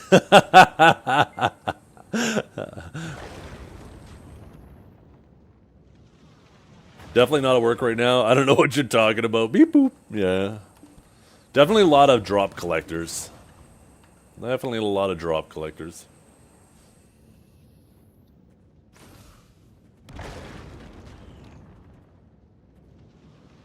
Is that why you limp when I walk? Yeah, it's like... And then I get taller on that one leg. All the cameras filtering it out.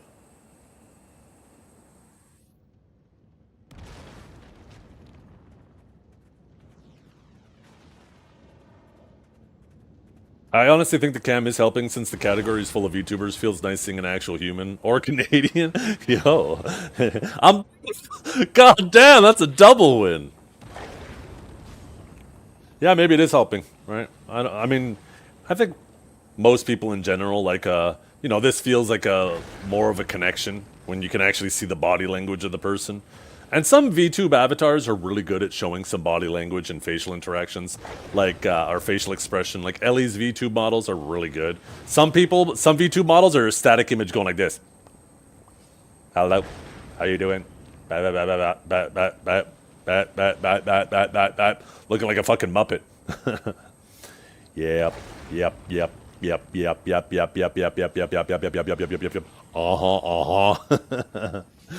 Peanut. Hey, that burnt peanut. I've been seeing clips. That guy's fucking funny. He having his eyes and mouth on that shit. He actually gets some good interaction in there. I've been seeing some clips pop up.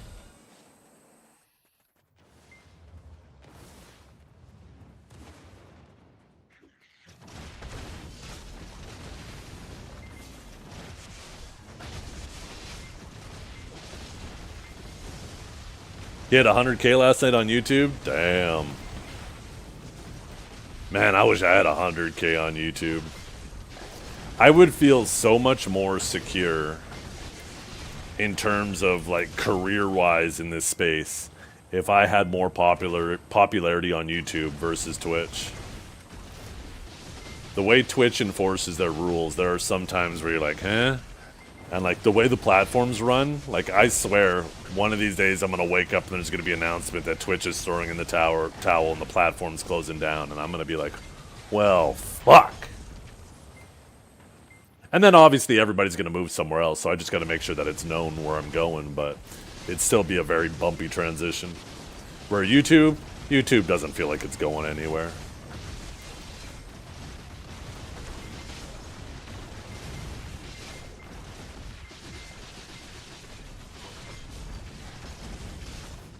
Huge gains, what happened?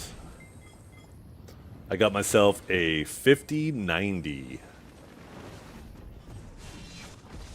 I must have been a warehouse, accidentally shipped one to my local Best Buy, and I just happened to look at the website at the right time. You weren't allowed to order it, you just had to go pick it up in store, and because I live in a shitty little city, I drove down there immediately and went and picked it up for a reasonable price. Reasonable price. It's crazy that $2,400 US for a video card is considered reasonable these days. I remember when the idea of spending $1,000 Canadian on a video card was like, fuck. But this market clearly isn't getting any better. Every generation I'm like, oh, it'll be better next generation. It'll be better next generation. And it's just acceleratingly getting worse.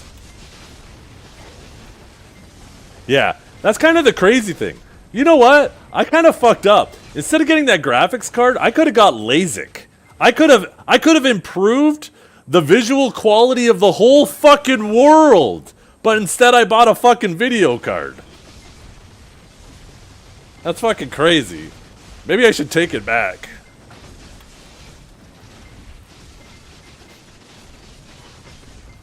Have a wonderful stream. Yo, thank you for the raid, Dracu. I appreciate you. Thank you very much.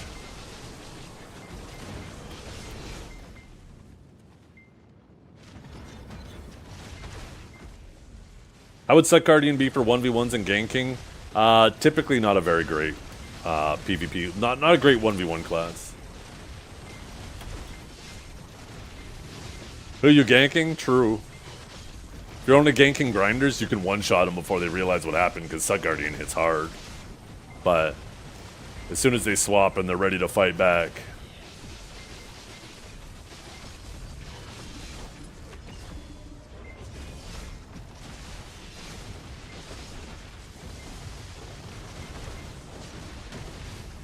That was a nice little daily beater car 6 years ago. Shit. I mean, that's a good point. My daughter's turning 13 tomorrow, which means in 3 more years she'll be 16, and she'll be, you know, potentially getting her beginner's license. Might have to get her a little fucking beater car in 3 years. Maybe my video card will appreciate in value by then, and I could sell it and buy a brand new vehicle for her.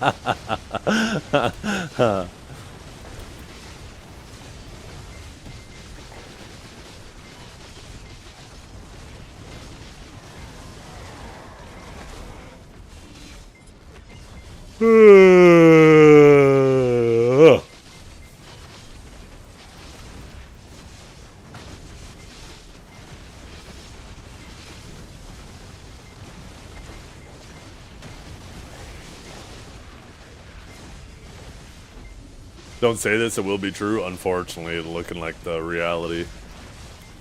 Especially here in Canada. Our country doesn't get their shit together.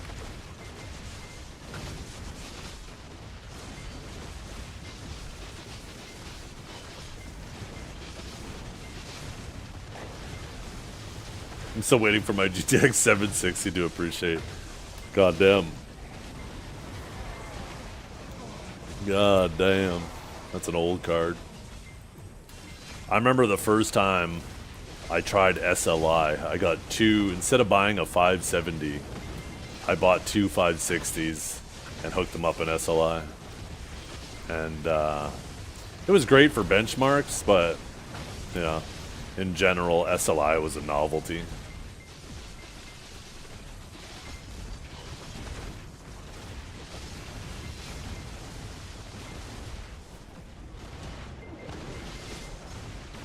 Oh, a Voodoo 2. I remember when my buddy replaced his Voodoo 316. I used to use onboard graphics.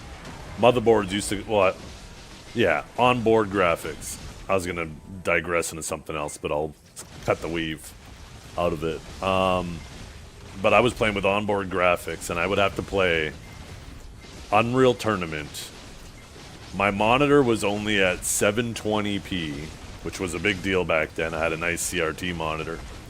But I would have to play in a window that occupied less than a quarter of the screen just to get a decent FPS. And I remember when he replaced his video card, I can't remember if he sold it to me or he gave it to me, but I got his Voodoo 316. It was a Voodoo 316 megabytes of RAM. And I was finally able to play in full screen. And holy fuck. That shit was amazing. I digress. You Jay's 2 cents now? Oh, I'm sorry. Do big words bother you? Did you have to Google it?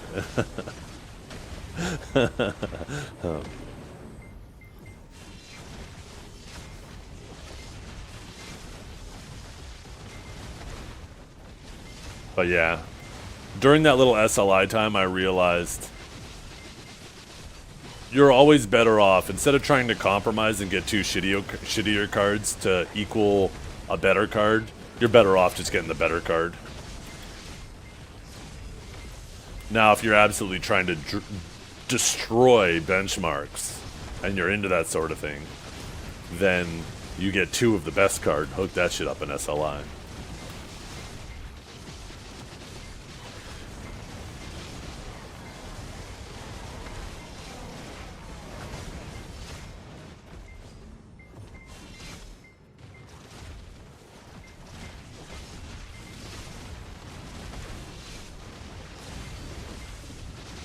Yeah. I was above 60 FPS. My CRT monitor was 720p, but it could do up to 120 FPS. And it was amazing. It was so amazing. And I remember when LEDs first started coming out, LED monitors, they had the novelty of being way smaller than a CRT. But not only were they capped at 60 FPS, but the ghosting was so bad on them. Like, you'd move your cursor around and it would look like you were playing fucking Centipede or whatever that game is, Snake, right? There's just like this giant trail of cursors following it. And I was like, Okay, cool, your monitor's small, but goddamn, the display looks like shit. So I stuck with my CRT forever.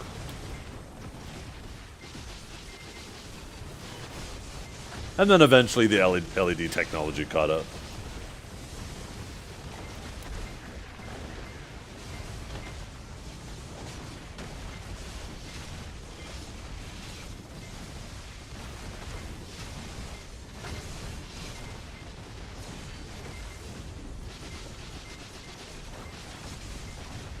You thought that was the Windows cursor design?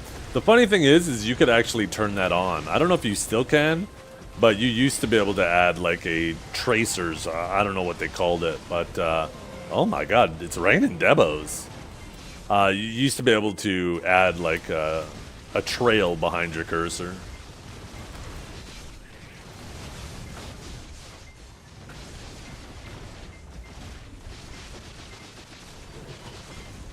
Which, if all you're doing is like browsing the internet or doing like text documents and stuff like that, it wasn't a big deal. But for gaming, the ghosting on an LED made it completely unplayable. It was so bad.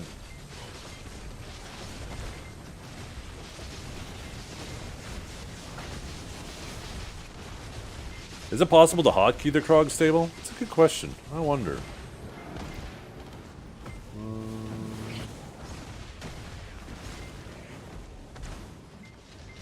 You can hotkey the...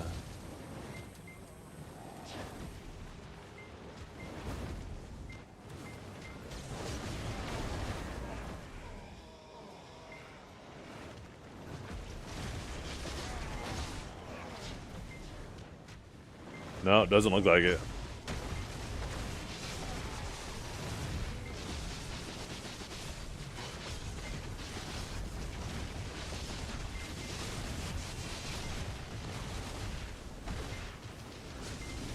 The Seraph buffs today, I don't know if I would call them buffs.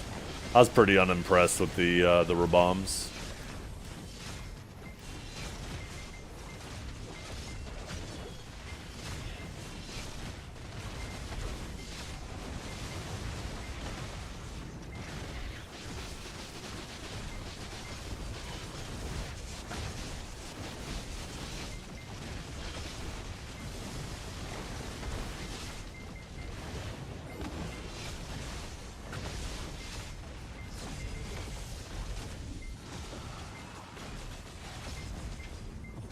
Unimpressed, yeah.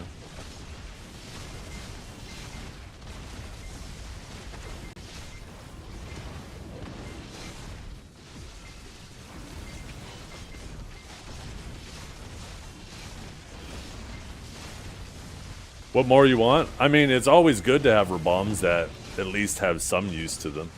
But I don't feel like they added anything interesting to the class. But it's certainly a win over some classes that have completely useless Raboms. So it's nice to have some that will have their niche, their uses, but... I would have preferred more interesting things like some utility and stuff brought to the class.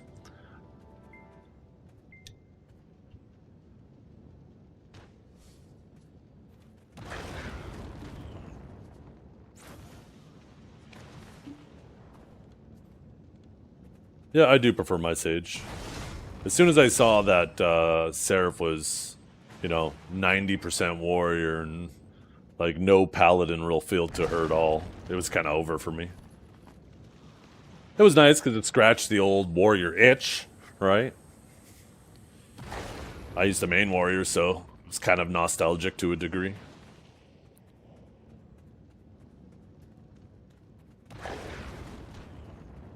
Yeah, Shift C and Shift X is super easy. I'm comfortable with those keybinds myself. I think the biggest mistake you gotta avoid is not accidentally transferring BSR. But that's easy. You could just lock your BSR and then put it on your bar, right? Lock your transfer.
Yeah, we got the family paint.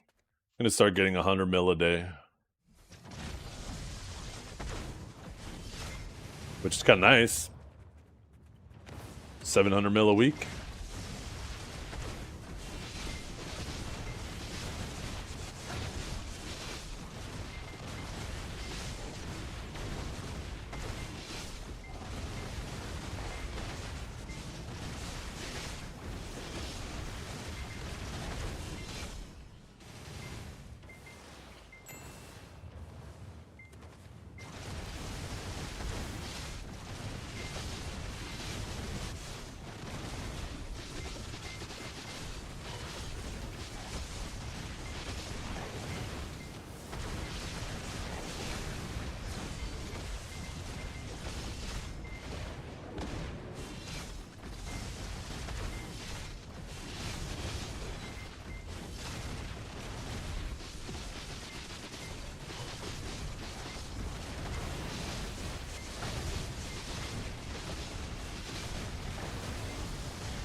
Hey, what's up, Major Fry?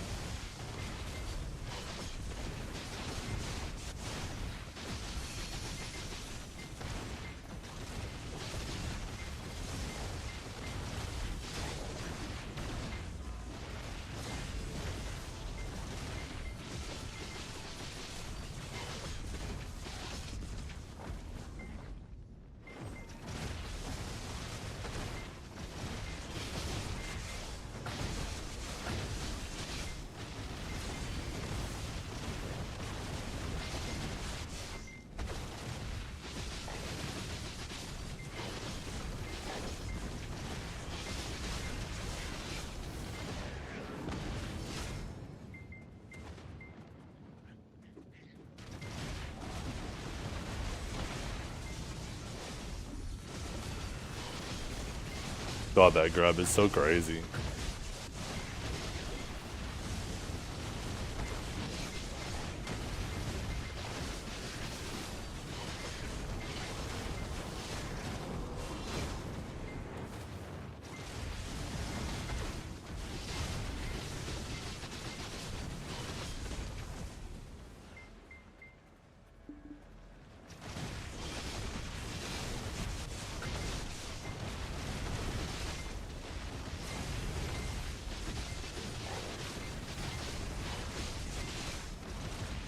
What about Awakened Drac?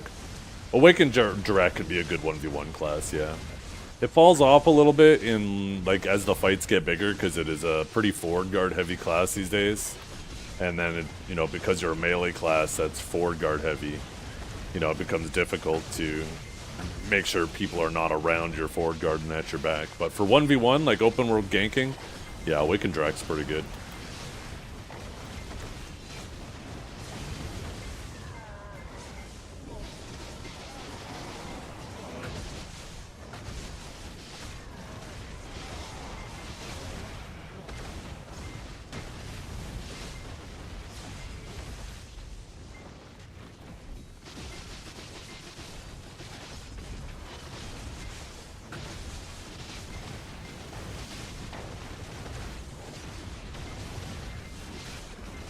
You probably won't be able to respond for a minute, Multi, if you're still here, but it's looking like you're pretty down smash reliant.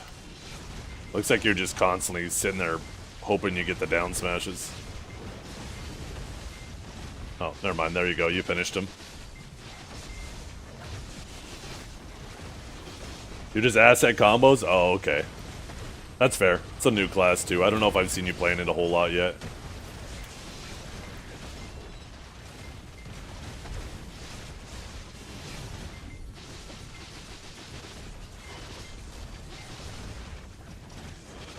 Thoughts on Awakened Sork? Always been a super annoying class for anybody to fight, because it is just... it's the iframe god.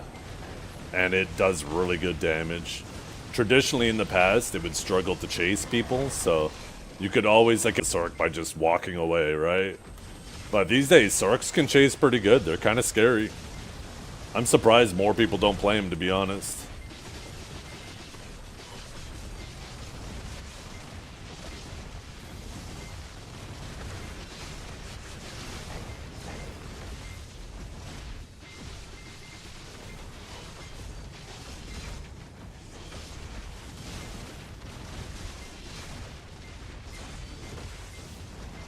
Thork is hard? That's not what I hear. I hear a lot of people say Sork is easy these days. Like, some of these classes that once were considered harder, they kind of got streamlined a lot. Awakened Warrior. Like, Awakened Warrior has a pretty cookie-cutter combo. It's not like the old days where you could, you know, have a variety of combos and picking the right one for the right situation was ideal. Like, it's still a class that struggles. Like, it's not cookie-cutter. Like, it just is easy to do well. It's just a super positioning and situational awareness class. But the combo itself is pretty simple these days. You're basically just fishing for down smashes, and it's one of the best at getting down smashes. And like Awakened Ninja, it used to be considered one of the hardest classes, if not the hardest class to play, because it's a high APM class, and you had to do a fuckload to try to keep yourself protected, right? But these days, they've added so many lingers to Awakened Ninja that even though, you're right, you still have the high APM option, now you have lingers. It can linger in a lot of shit now. What I hear, maybe I'm wrong, you can linger in a lot of shit now, which, you know, reduces the necessity for the high APM. It allows you to play a little more comfortably. And from what I hear, Sork's kind of the same deal, right? That, like, compared to old Sork, it's a shadow of what it used to be in terms of complexity. That you kind of they kind of dumbed down the combo and shit a lot compared to what it used to be.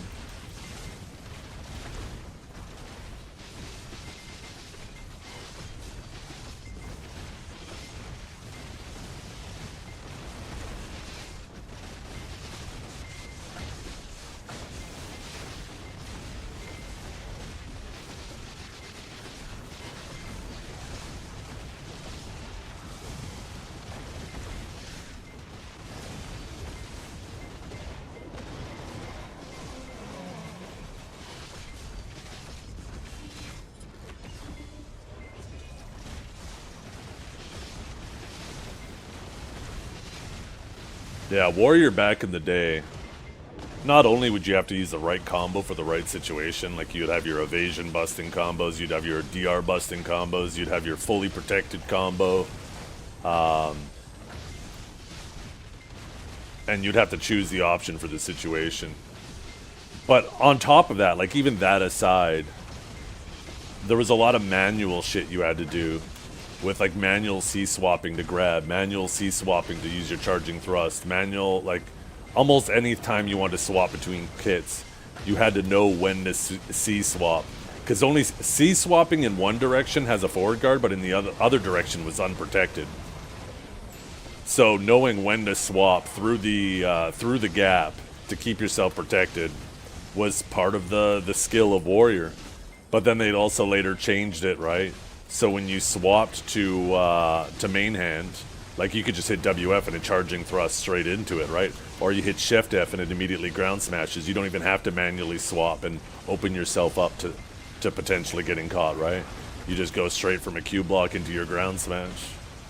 And that removed a ton of the complexity of Awakened Warrior when they did that.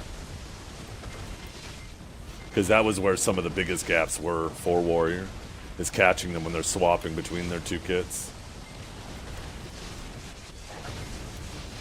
And then, you know, that's not saying that, like, it sounds like the way I phrased all that, it makes Warrior super easy and busted now, but it really isn't, right? It's also, even though what I said is true, in terms of, like, the benefit it gained from that, all of the additional tech that has been added to classes and added to other classes, as well as being on new classes, has kind of just made Warrior fall behind tech-wise, right? In terms of the tools it has available to it.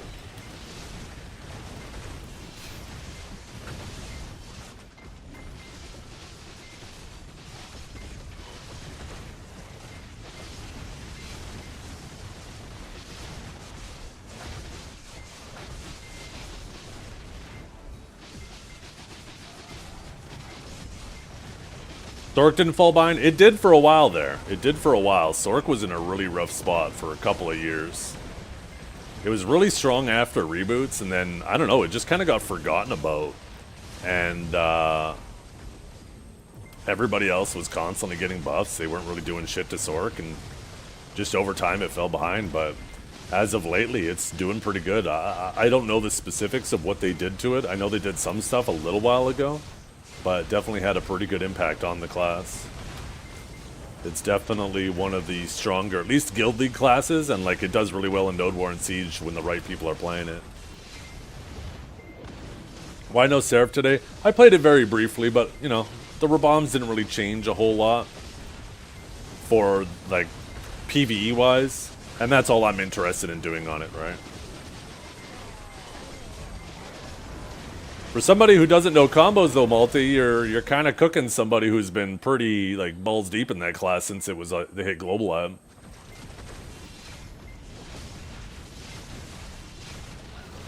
Multi's a quick study.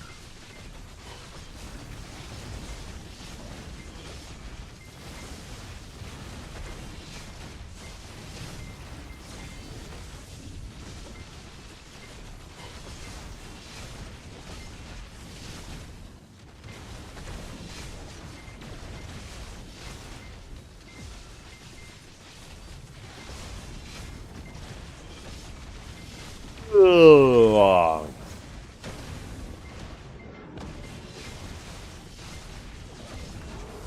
Another Debo. Oh my god, it is Debo Day. I like it. Should have known when we started off doing a Lesra and getting a duo Debo. Ew, what is that person doing?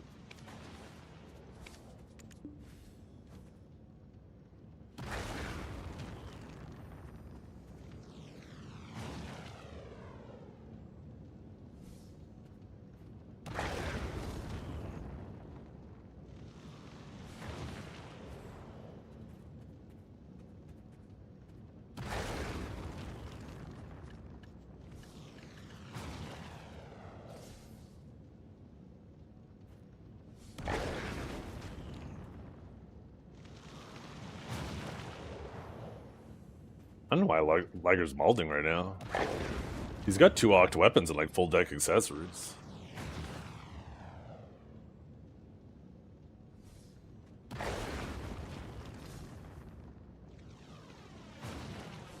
Yeah, he just fucked you up.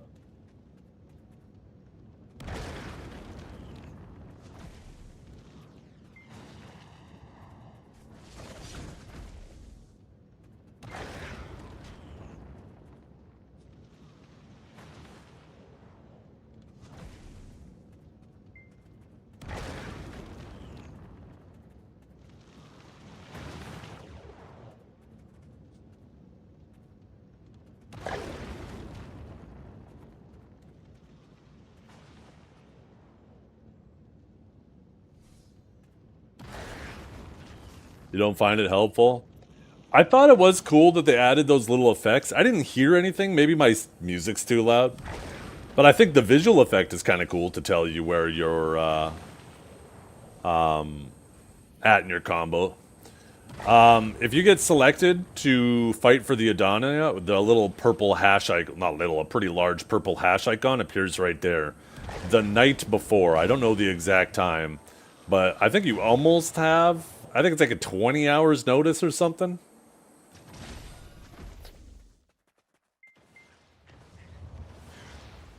Basically, if you wake up that Sunday morning and that icon's not there, you weren't selected. It's 15 to 17 hours? That sounds about right. Yeah. Yeah, I knew it wasn't 24 hours. It must be like midnight Eastern. Because if it's 8 p.m., no, that would be like 10... Yeah, it must be even later than that. Maybe it's like 2 or 3 a.m. my time. Maybe 12 p.m. Pacific. That sounds about right.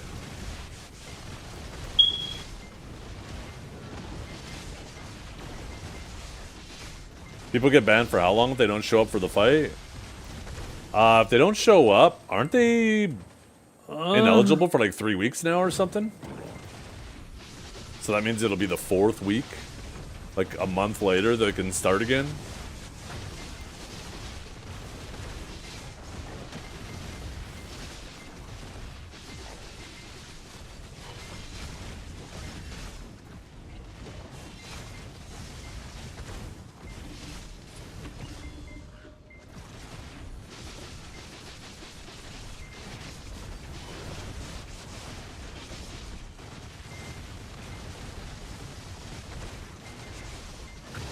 Multi, when you get comfortable with that class, I'd like to do a lot of 1v1s against you. I feel like that class could be a demon in 1v1. And I think it'd be nice to get some practice against it.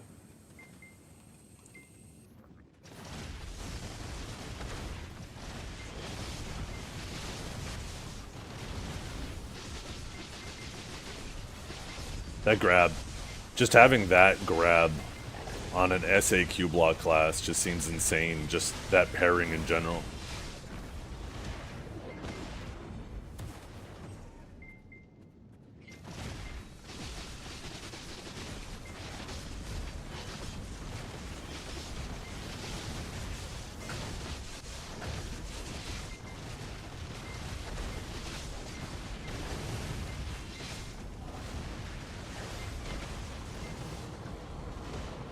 Ugh.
That's MSI Afterburner and Riva Tuna Statistics server.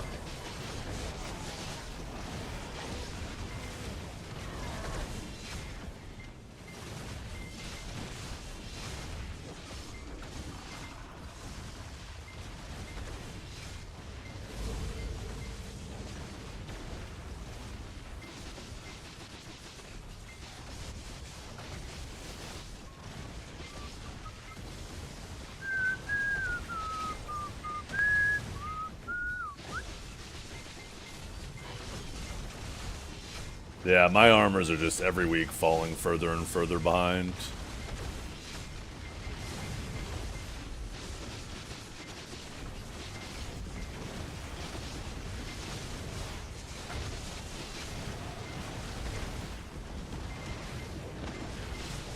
My armor journey has been rough. It's a good thing the armors don't really matter a whole lot. Or I would actually be genuinely pissed. Do I do node wars and sieges? Yeah, when there's actually fights that I get into, I do node war and siege. I don't stream it because it's in the evenings and I'm not going to fire up the stream just for an hour-long siege or a 30-minute siege or whatever, or node war. I guess we haven't really had a siege fight in months, but yeah, if we were to have a fight, I'd be there.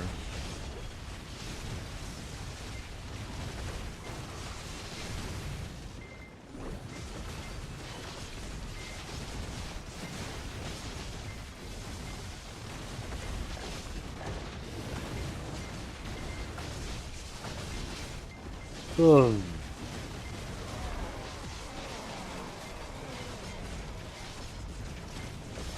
3 weeks? Oh, how I wish I were you. It's been 8 weeks since anything succeeded for me. I've only managed to get one because I pitied it. And that's not a success.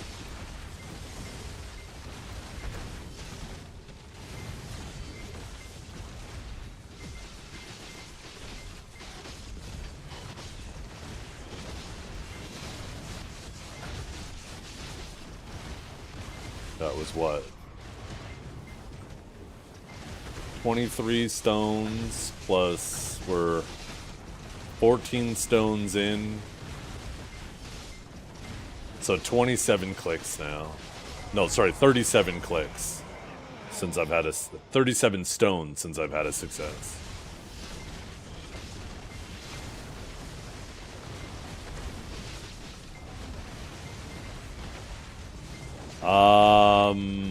I did not.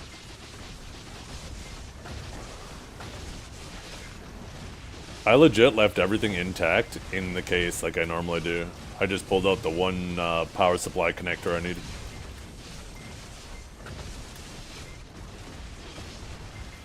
It took me 82 clicks for 3 deck accessories if that makes you feel better.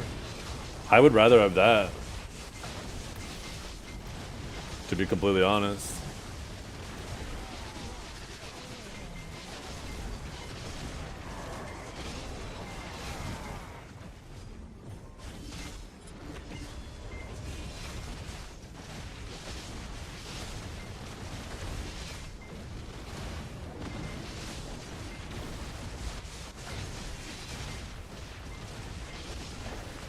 Oh, maybe not. I mean, I obviously would rather have AP than DP.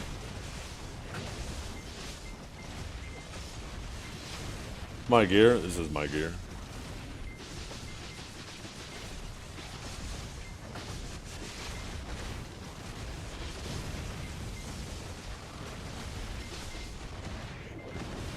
I hope the Heidel Ball, they drop a whole new set of accessories. And then I hope instead of us starting at Nov, we start at, like, we exchange our deck for Pen. And we have 5 more enhancement levels to work on. And I hope it's not time gated. If they did that at the Heidel Ball, ooh, I'd be fucking happy. 6 new slots to work on with no time gate and a bunch of steps. Or make it base, I'd be even happier, Travesty. God damn, I'd love that.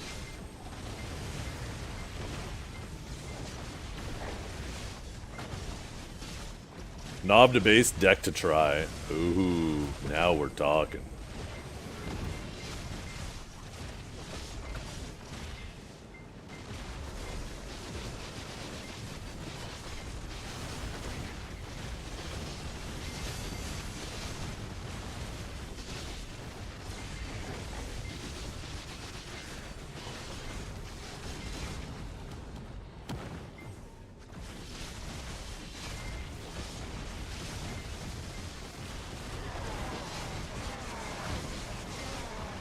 Go back to Laverto and Zarka.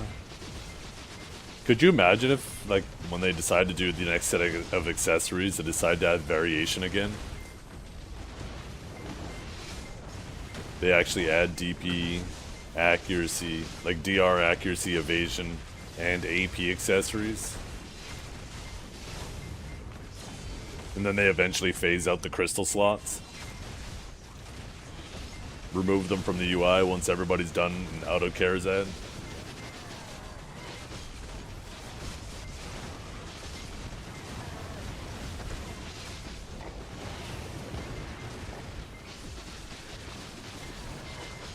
That's not happening? Nope, it isn't. It isn't. I like to live in my fantasy world. I will have to use as well when it rains. Yeah.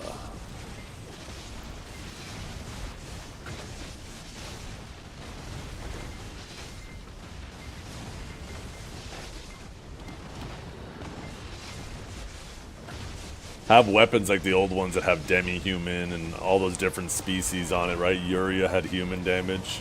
And then make it like Lord of the Rings, where the weapon glows when there's the appropriate creature nearby.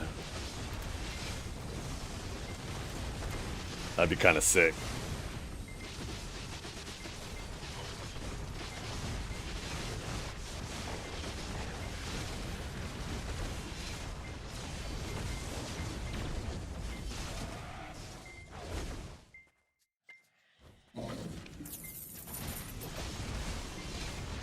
Oh man, oh man, oh man, oh man, oh man, oh man, oh man, oh man.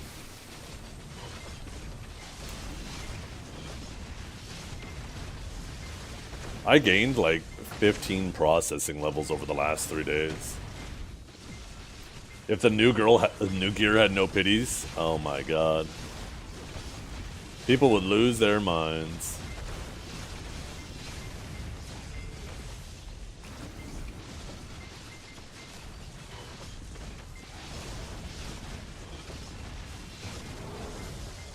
Let it download on fails with crons? Shit. Get rid of crons completely. Make it so your weapon gets destroyed when you fail. So you're always enhancing with a backup. Imagine that click for Deck Sovereign.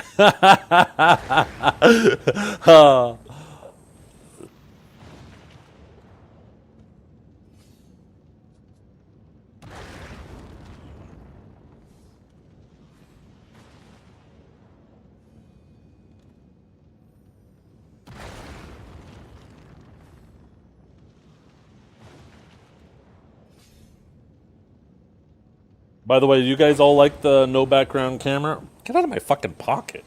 Jeez, my pocket's like all fucking twisted with my phone in it.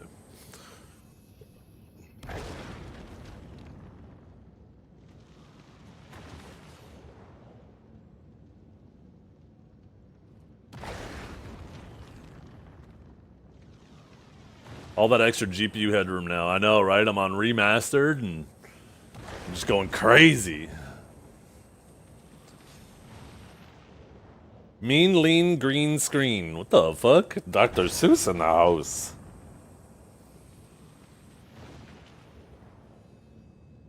Turn off the filter that is making it look 20 pounds fatter. Fuck you!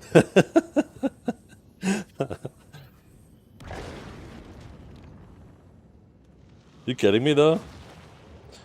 Imagine if I was 20 pounds lighter, I feel like I'd be too thin. Like, I want to go 10 pounds. But even now, I'm like, I like being on a bit on the thinner side. I just feel like breathing, sleeping, like all the weight on your joints, all that shit is just easier when you're lighter.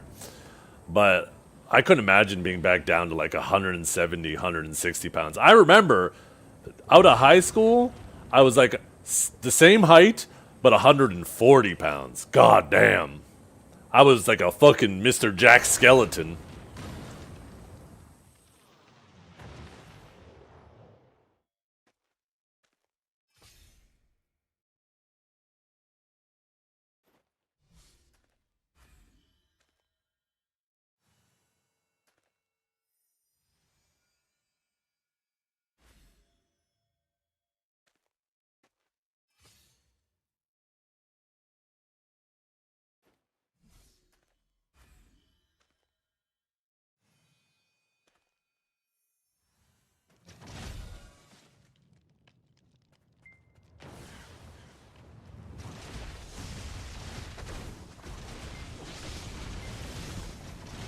Do you ever have to awkwardly explain to older family members what you do for a living?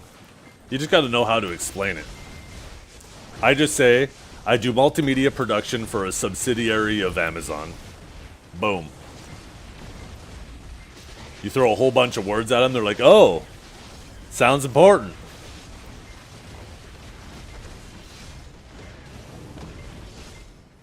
When really I could have just said played video games. But technically it's true. Technically it's true, right? I'm not lying.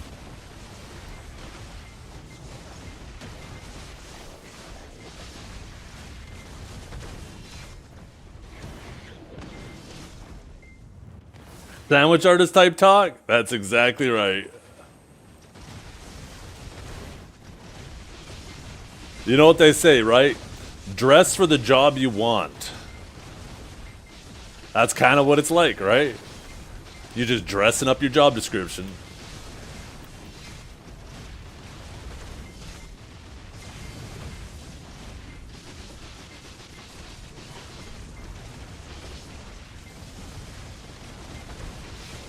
Got it? So you got a note?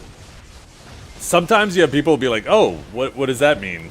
And then I'll be like, oh, well, I like do advertising. I play video games, specifically working with a game called, or a company called Pearl Abyss right now, advertising their game Black Desert Online. Once again, it's all true. It's all true, right?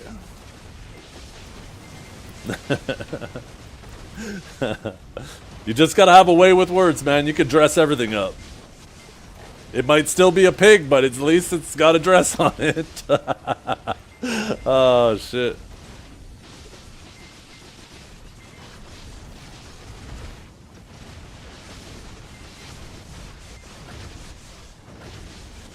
I make dad jokes online. Hell yeah.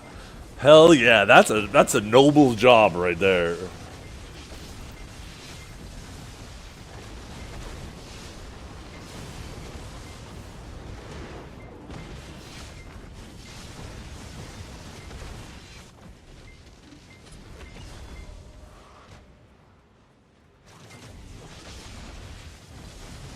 And you know what the even cooler thing is that adds a lot more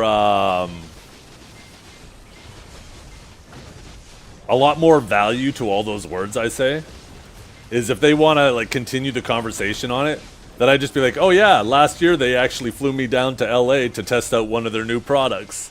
I don't know if you've heard of it. It's called Crimson Desert.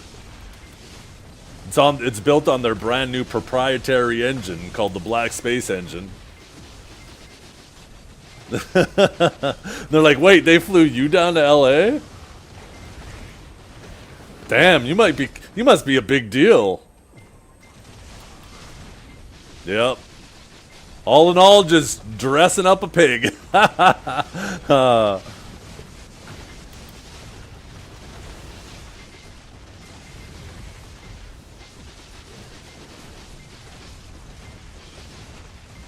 wish I could link them the Zeth Respect clip. Oh, yeah. Oh, that'd be awful. I'm kind of a big deal online. People know me. True, yeah.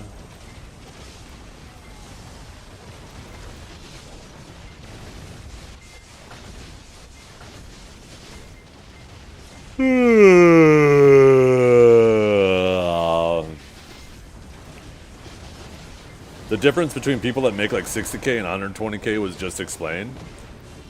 You know, there's probably a lot of people out there like that who, like, when you're going to your next employer, right? When you're applying for a new job, if you're good at dressing up your old job, it makes you seem a lot more important, and they might throw a bigger offer at you, right? So yeah, I think that's kind of huge.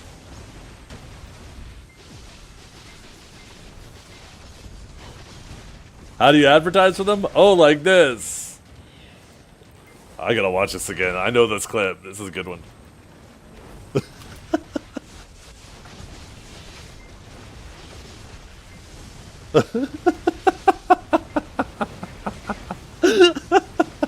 Oh, man.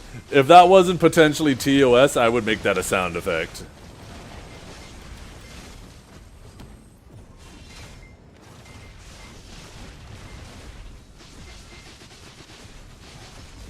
I wish it didn't cut off. The thing is that's not even a full 1 minute clip, so you just suck at making clips. That VOD might still exist, too. No, the past clips broadcast has expired in chat. Never mind.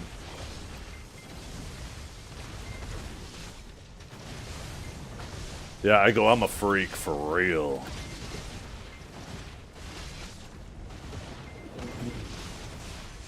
The thing is, when I say funny shit like that, it feels kind of narcissistic. If I see somebody make a clip of it and they fuck up the clip, it feels kind of narcissistic of me to go through and make a better clip of the same thing. So I'm just like, fuck it. They get to deal with the consequences of their inability.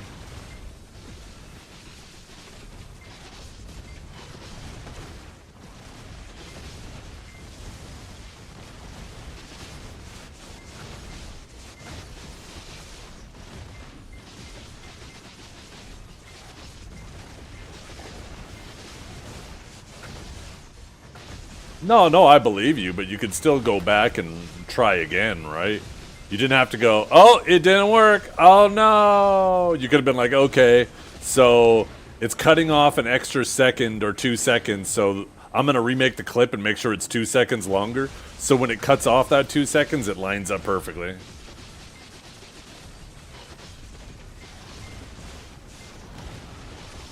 Yeah, I'm not getting paid for this. Well, these are the consequences of your laziness. Send me the 5080 and we'll talk.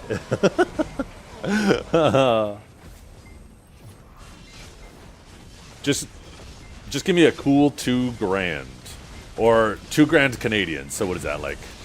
Probably like $1,400 US.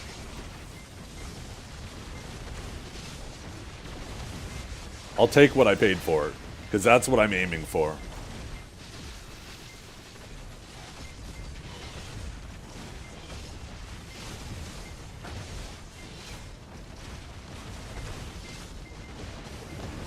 Then Frosty a contract to stream again and I'll do it. Yeah.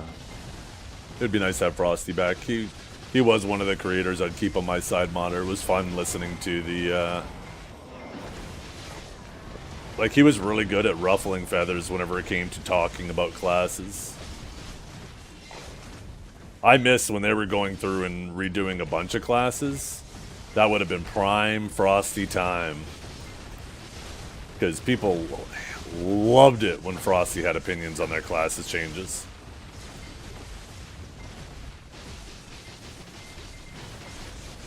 I would legit, every time he'd be talking about a class, I would join that class's Discord and just wait for people to start molding about Frosty's opinion on their class. And so many times you'd see people being like, oh, he doesn't even play your class, he shouldn't be talking about it. It's like, holy, that is such a bad take. If anything, I would argue people who only ever play one class should not ever be allowed to talk about class balance. Because they are just lacking so much perspective.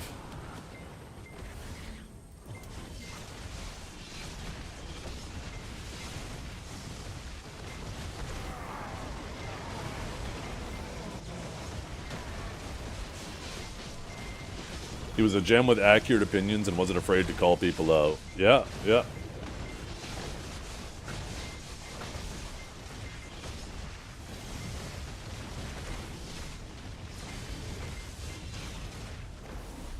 Damn, are you saying I got sloppy seconds? What the hell?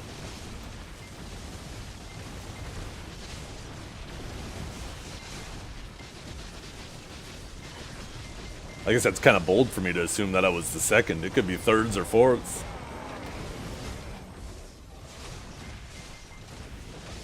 Biseptimus got the seconds. Shit. Well, at least I know it didn't get any looser. Sorry. Woo.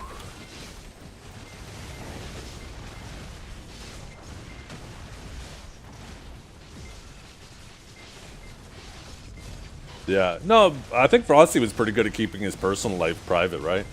He was obviously very conscious about that because he didn't even stream with a camera for a super, super long time. You eat your moldy cheese? What is this shit? Why are you always in Agent North stream talking about me? And then you come here, out of the blue, just to randomly show me the clip.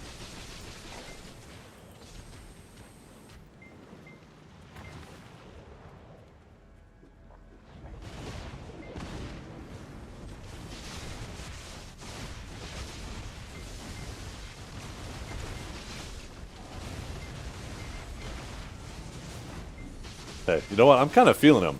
But I also kind of like moldy cheese. Maybe not dick cheese, but blue cheese kind of goes crazy. You got some nice buffalo wings and some blue cheese dip. Oh my god. That's such a good time.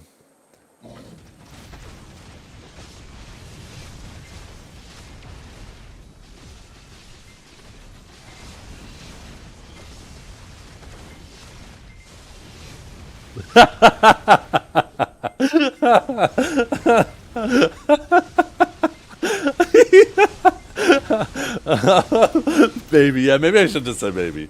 Maybe I should have said definitely.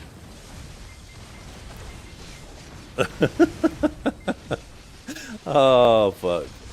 Remember, you guys, master wordsmith. Master.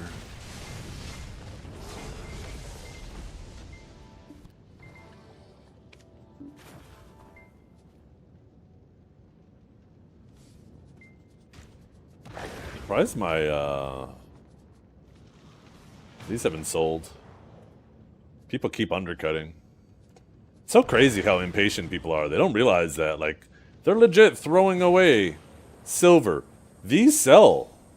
You let them list there, just wait your turn, you'll make more money. And if you are rich enough to be doing this, like, you're not really sweating that extra money, like, immediately. You ever tried cooking your own blue cheese dip? Never. But that sounds absolutely magical.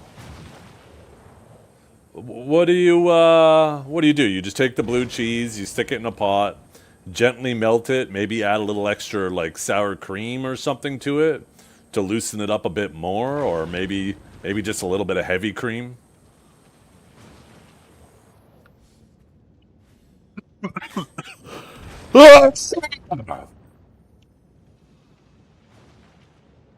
Last night I pulled out a shrimp ring. I was at 3 weeks ago I was at the grocery store and I was craving a shrimp ring. I love shrimp with cocktail sauce. Anyways, so I'm at the grocery store and the shrimp rings are kind of pricey. And I find one that's like half price. I'm like, oh sweet, I'll buy this motherfucker. It didn't have the cocktail sauce with it, so I still had to go buy cocktail sauce. But I prefer that, because a lot of the cocktail sauces that come in those pre-packaged shrimp rings are a little too sweet. So I was able to get one that was, like, had more horseradish in it, right? It had more of a zip to it, which I would much prefer that. Anyway, so I get home. Last night I decided to pull it out of the freezer and thaw it out and have it last night. I find out why it was half price. Those shrimp were fucking paper thin. They were these tiny little motherfuckers. Like, what the hell? They were so fucking small. Next time, I'm going with the regular price shrimp ring. Shit pissed me off. Okay, basically heavy cream in a pot till it thickens. Add the blue cheese, melt it, then add more blue cheese, but leave in a small crumbled chunks. Woo! You, my man, you know your sauces. That sounds fantastic. I fucking love the sound of that. Some people try to do too much, but that sounds... I love it. And then get some nice buffalo wings with it. Ooh, maybe like some sticks of celery too, if you have some leftover dip after. Now we are fucking talking.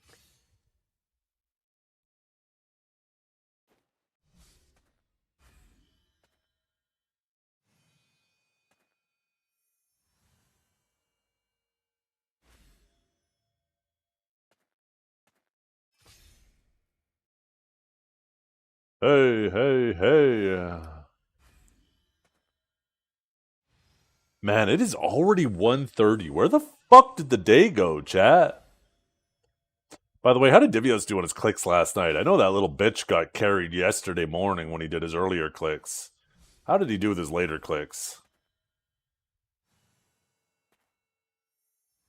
I'm gonna try to pan through his VOD, see if I can find them.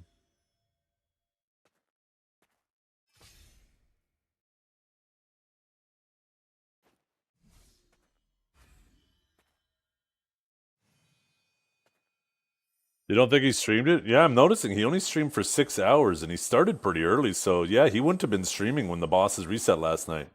So I guess he'll do more clicks today.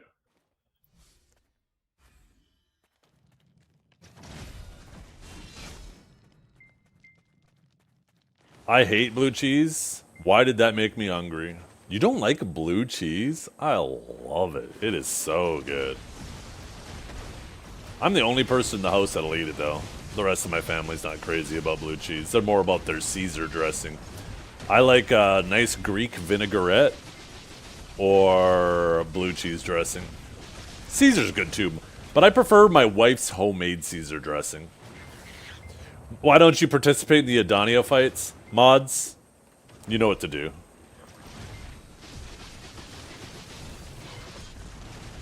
Deal with that man right now.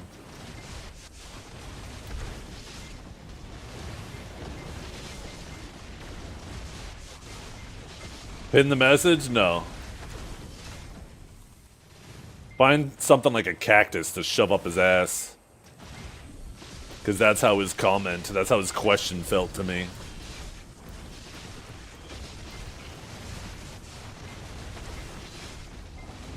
He's an off-stream Otis clicker, I think. Who's that?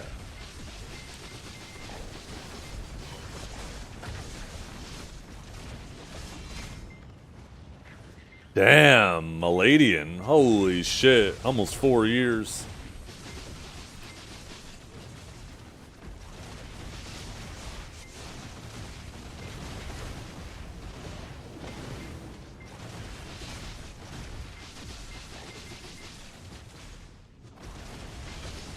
Have his decks are off stream. Oh yeah. That's my problem. I keep clicking on stream for you guys, but I gotta stop doing shit for you guys. I gotta start thinking about my own mental health. I think I'm gonna start clicking off stream. I'm gonna be an off stream Otis too. Starting next week, Jet. I can't keep giving these CMs and GMs content. It's just gonna make them want to time gate shit more.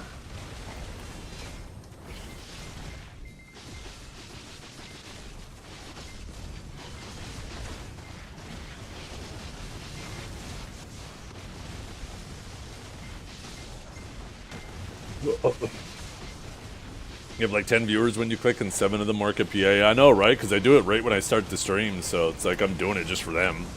Shit's not cool. Giving the Sage some love today? Every day. I love my Sage.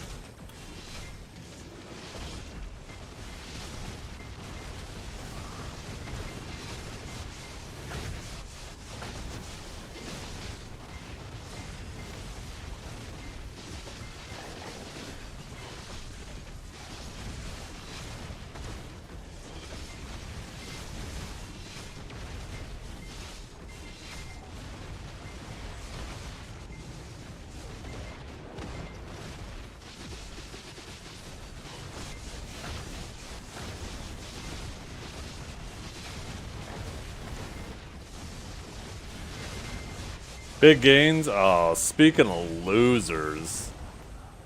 Oh, what'd you get? This motherfucker probably hit 2 more armors with his stones. Didn't ya? Didn't ya? You haven't tapped yet? Oh.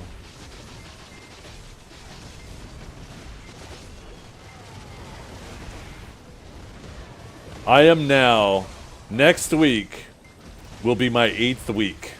Hopefully week number 8, I'll finally have a click hit. I'm now 37 stones deep without having one hit, Divios. I've obviously had one pity in between. It's fucking crazy. Almost 2 months now without having a natural hit.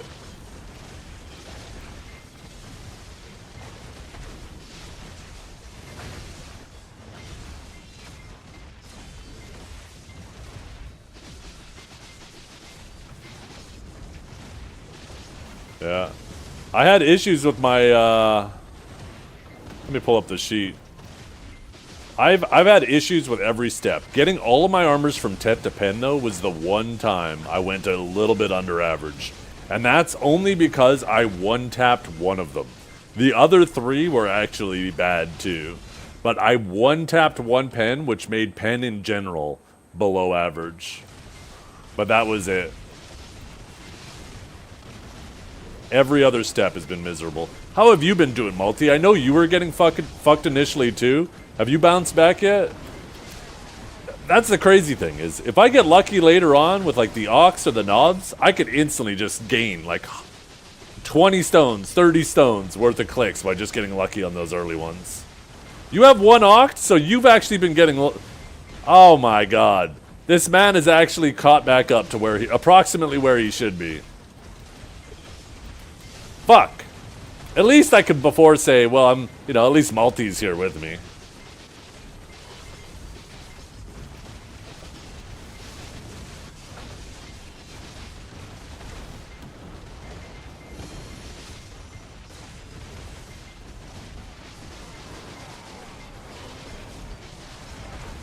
I have 1 hex. 1 hex. And not next week. Not the week after, but the week after that will be when I pity it, if I don't get it in the next 2 weeks.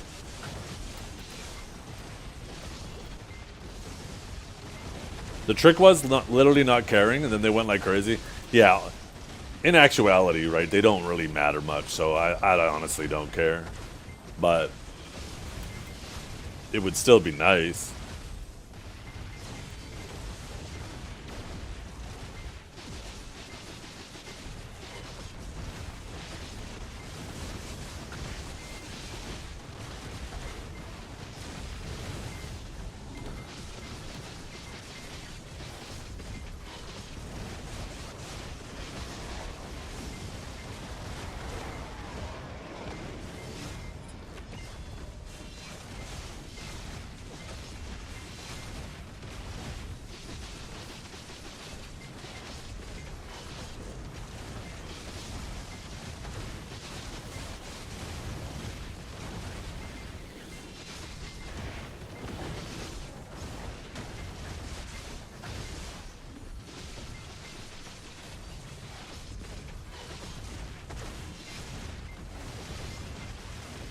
Because I don't skip. That might have something to do with it. I always, in the past, had the most luck when I skipped. Maybe I need to start skipping again. Maybe next week I'll start skipping. And if that doesn't work, then I'll start doing it off stream. Because I know that gets me the luck.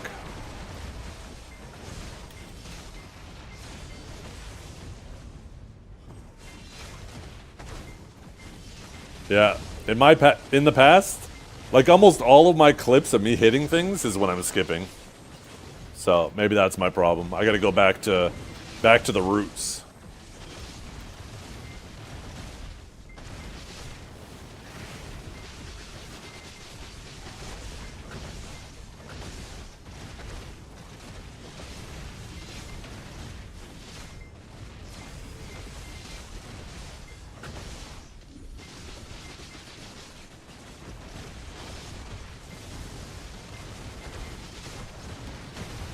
Turn your 20 seconds of enhancing into 5 seconds, yeah.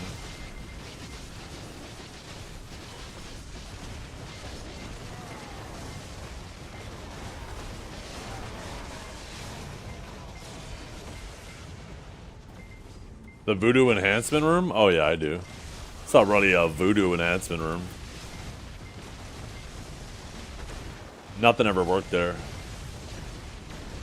5 tap skips is so anticlimactic.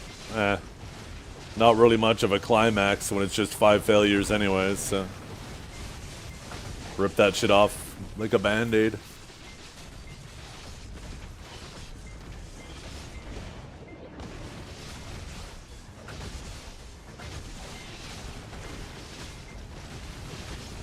Ugh.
Nah, I'm too impatient for that shit.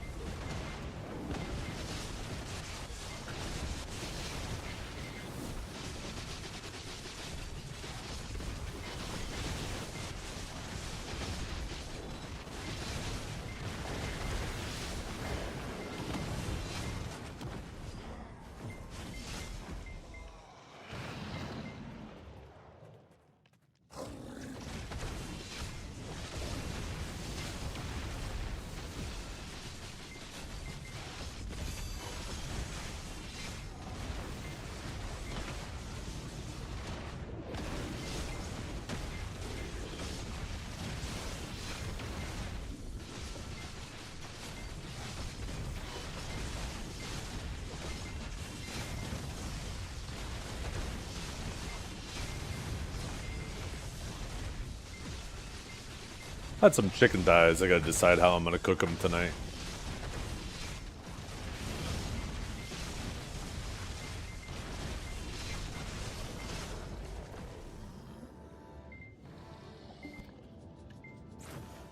I honestly just might throw them in the air fryer. Make my own little shake and bake for it. With some like paprika, panko, some MSG, paprika. Did I say? Yeah, garlic salt. Maybe some other herbs. Maybe a little bit of oregano in there. Some white pepper. Maybe even a touch of celery salt. Maybe I'll go like half celery salt, half garlic powder. Garlic salt, sorry. And stick it in the air fryer. Get a nice little crunchy outside.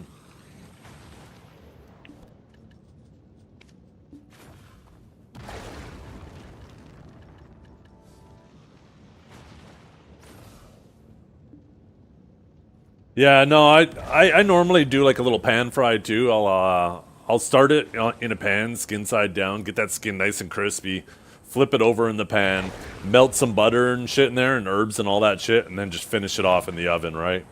And that always is great, but I've been doing that like all the time. So I don't know, I'm just feeling like something different, and like even something to shake, like a shake and bake, is so easy and simple. But I mean, just because it's different right now, it sounds kind of tempting.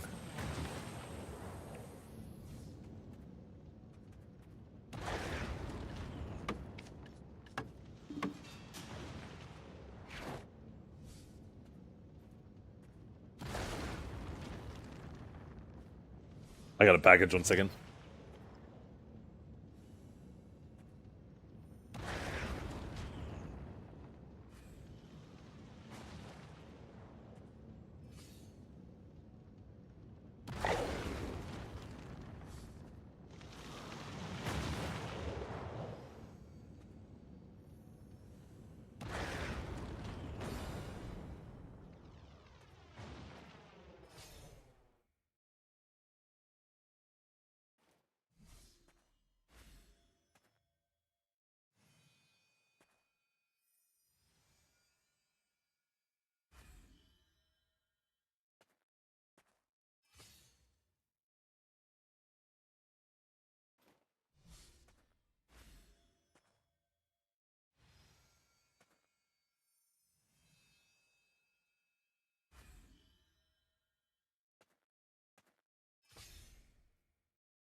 Mustard and cayenne, then panko with parmesan. Ooh, yes.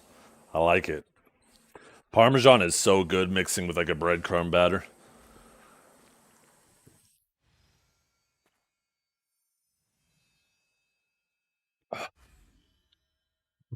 Dishwasher, one of the best inventions ever. Sitting over your sink and hand washing everything all the time.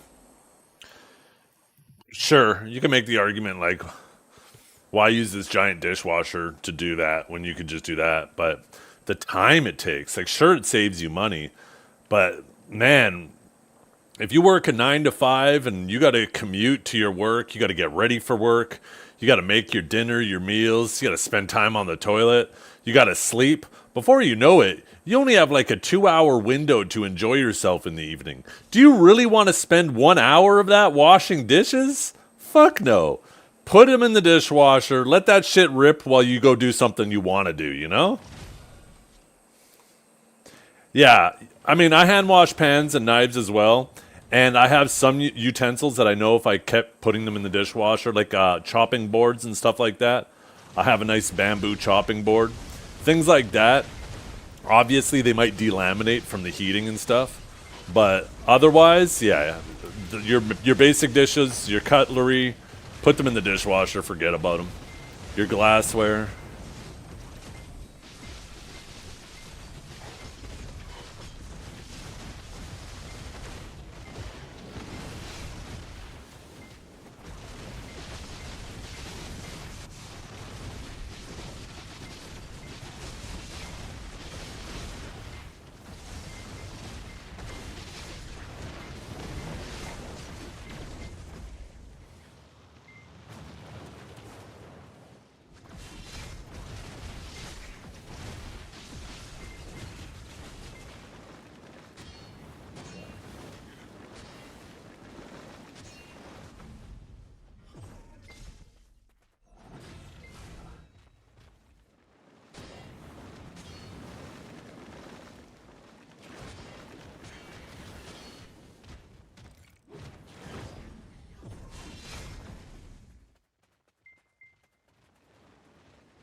Sometimes I wish I was a suck warrior. Typing in mobs would be so much more comfy. Just start fucking typing. I miss those days.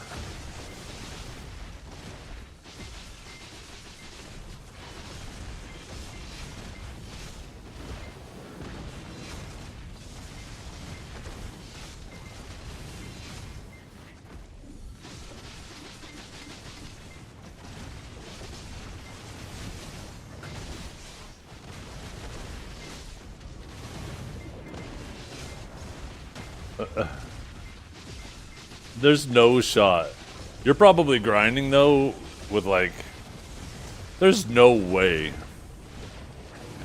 There's no way. Are you using bitters? Like if I wanted a real comfy grind, I'd take the XP Lightstones out. I'd put in the Kabuas, but with 4 amplified iron walls. And then optimize my crystals for survivability too. Your forward guard? Well, yeah, your forward guard gets broken easier because the forward guard damage is percentage based. So your forward guard will still break pretty quickly. Not as quick, but still pretty quickly. But once they get to your health pool should be way sturdier than mine. When my block breaks, it's basically like one more swing of attacks and I'm dead. So if all of the mobs are synced up, that shit can be fucking scary. Where once your block breaks, you could probably take 3 or 4 swings from the whole pack.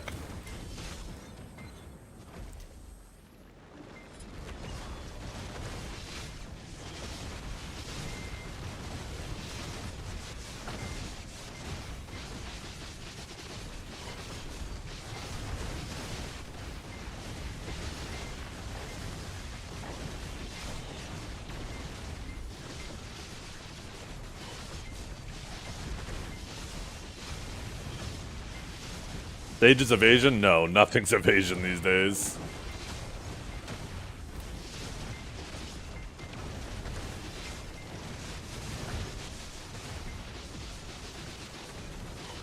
The majority of classes that you would think would run evasion still run DR.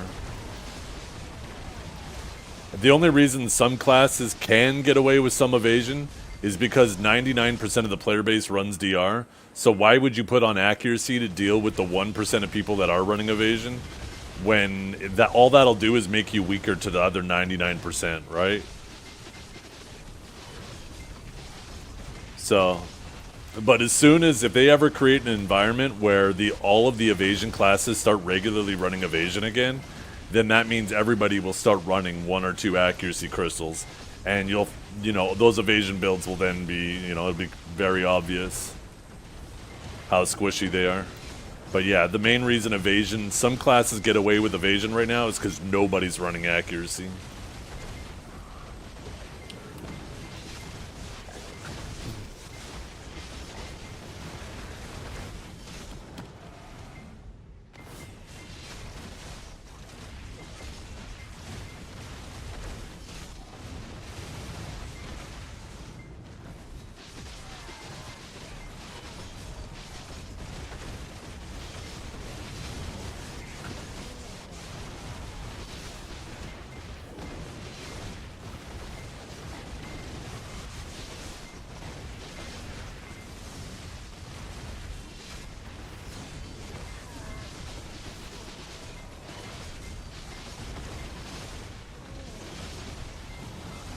if you go to the AOS and you take a look at like your top 20 sages, take a look at how many of them are running evasion.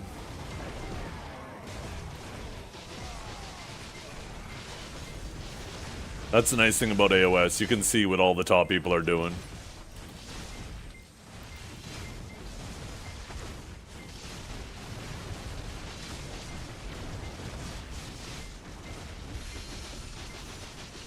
I'd honestly be surprised if you looked at the top 100 AOS of all the classes, if even 10% of them were running evasion. I'd be surprised.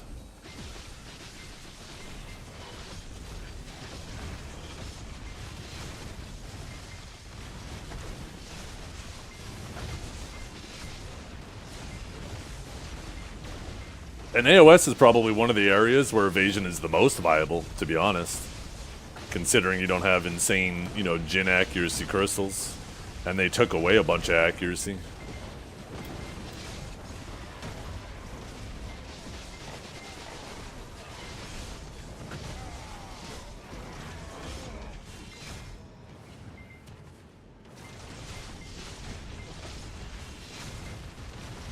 Yeah, because they removed the Elcars, right?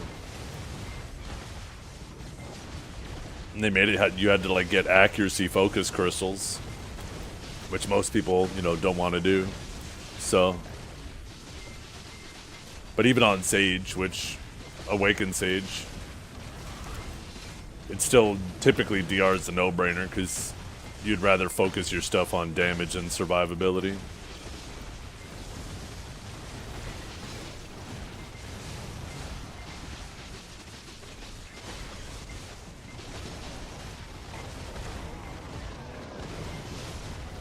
I wonder if any of the sages ran evasion. I'm gonna look during the next AFK phase.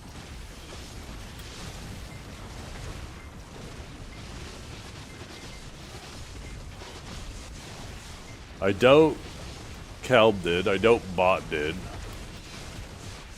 I didn't.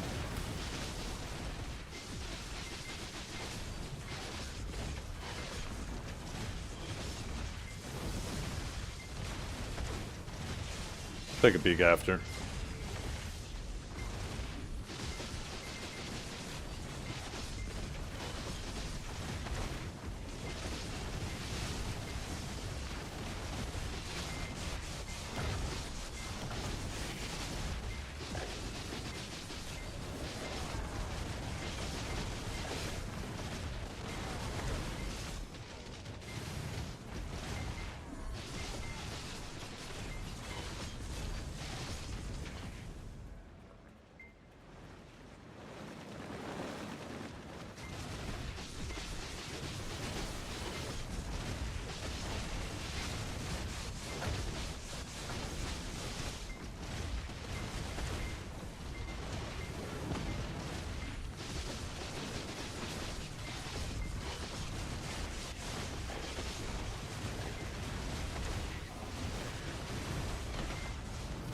$37 out of 100. Interesting. What classes predominantly? Was that primarily one specific class? I find that very surprising. 37. Hash Ninja Gauntlets. Okay. And Musa? The usual suspects. Yeah, Suck Musas usually are just all gas, no brakes.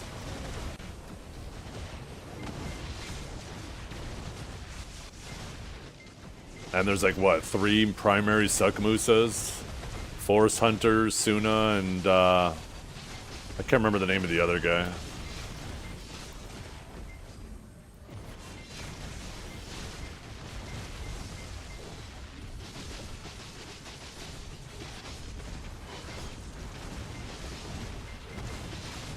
It's one Wukong running evasion. Sounds like a real loser.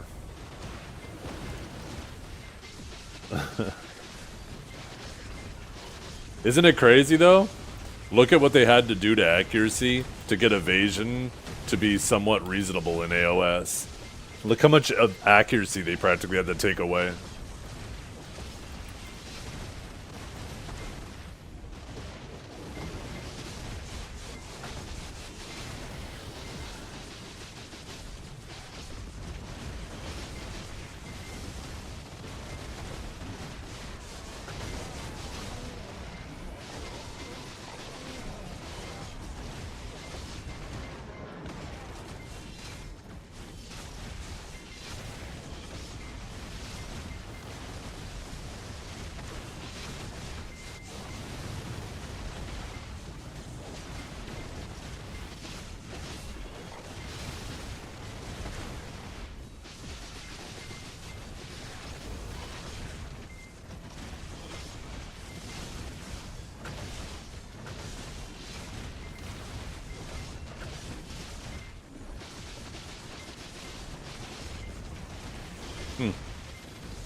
How many people were running the AP crystals instead of the accuracy ones? I know I was running one of each. One of the AP, one of the accuracy. Felt like a nice balance.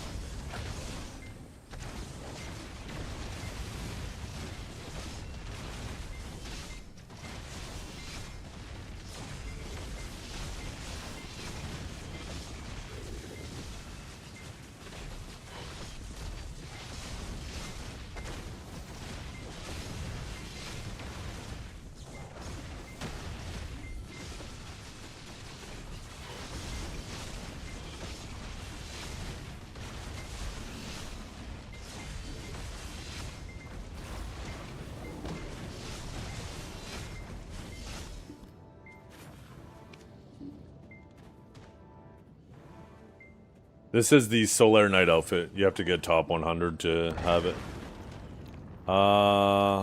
Let's see, how many sages? So Calb, DR, Bot probably DR as well, yeah. Calb, obviously DR again. Sicarius, DR. Tamanamana, DR. Me, I know I was DR. DR. DR. DR. DR. Obviously Sicaria. And another fucking Calb. Oh wait, no, never mind, that's Choosy. DR. DR. This was Calb from Timu. DR. DR. DR. DR. I was hoping that Virelium was going to play more Suck. I really wanted to see somebody that I know is really good at Suck actually try. Because I feel like Suck Sage actually could have done okay this season. I feel like the way grabs were changed benefited them quite a bit. Especially with Zerk being so much less popular.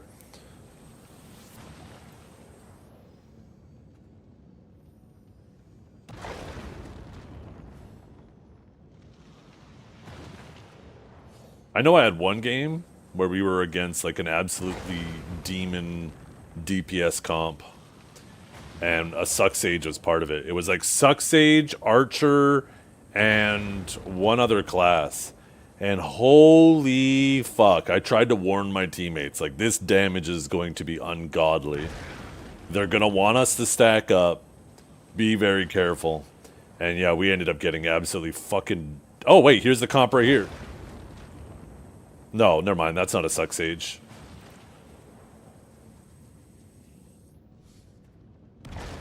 I guess the game isn't there. But holy fuck, it was just like a demon DPS comp. I'm pretty sure it was a Suck DK with them. I'm pretty sure it was Suck DK, Suck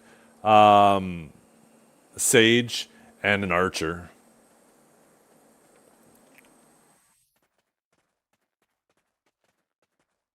It was so much damage.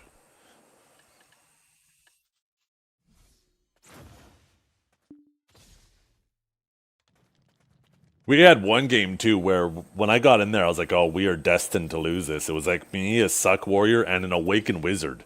It was, fuck, there was that there was this Awakened Wizard that was probably smurfing. It was someone else. And I thought for sure we were going to get cooked.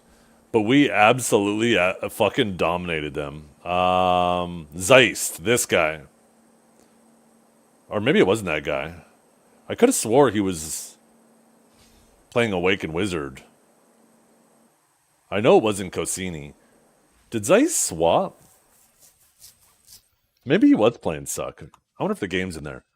But yeah, it was one of those games where we just stayed stacked up and they were forced to come in on us and we just blowed them up. Every time they came in close, even their Zerk, there was a Zerk on their team that was just getting eviscerated.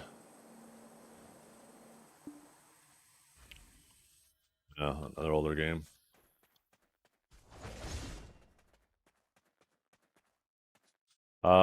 Shit, it's 2 o'clock. I should probably just call her here.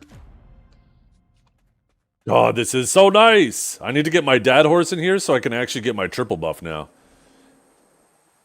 I guess instead of processing, I'm gonna have to do some horse training the next couple nights.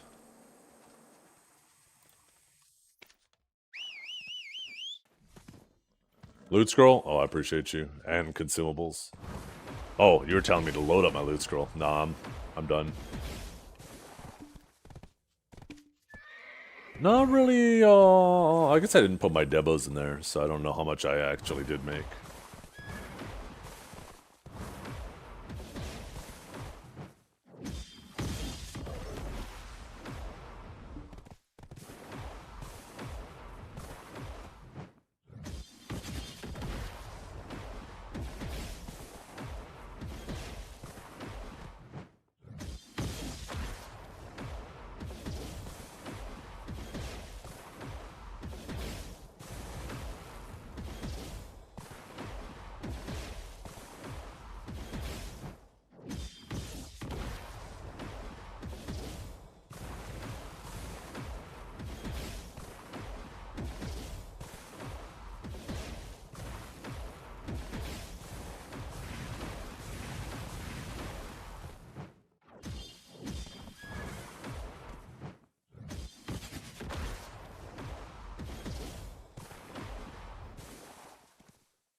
I love Voltarians so damn much.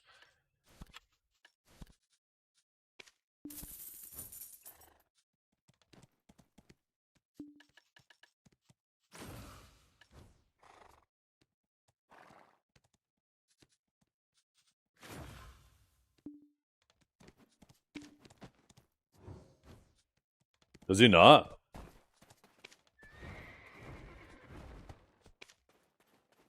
Oh, Voltarian doesn't either. Doom does. That one does. That one does. Voltarian doesn't.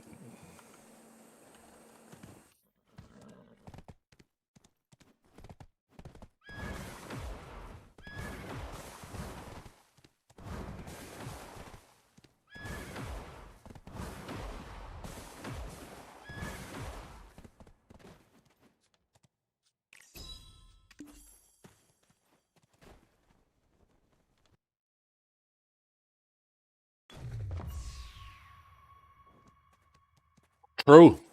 Yeah, they made those entrances specifically for that. And they never planned on putting Dad or Voltarian in there, so they never got an animation.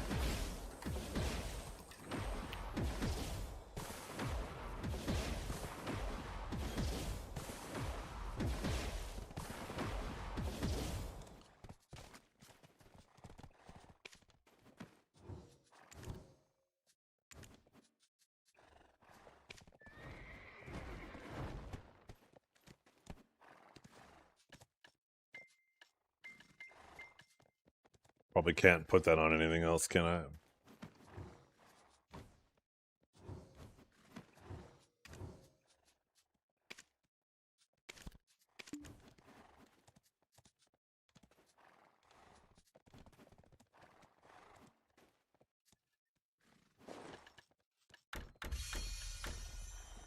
Shit. Fuck, I left the barding on it.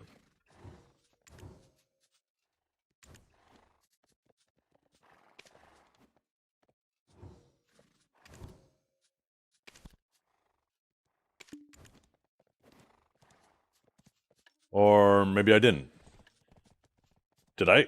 Oh, I know what happened.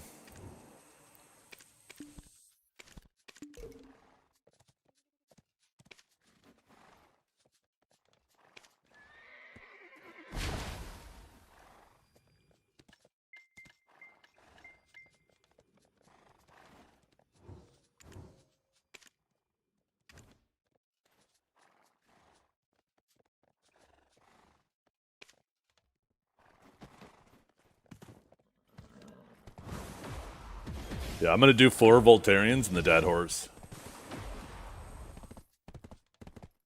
Oh shit, I didn't actually put the Doom away. I just need to finish off this last Voltarian. I would have had enough, but I've been selling. I've sold 2 Voltarians, I think.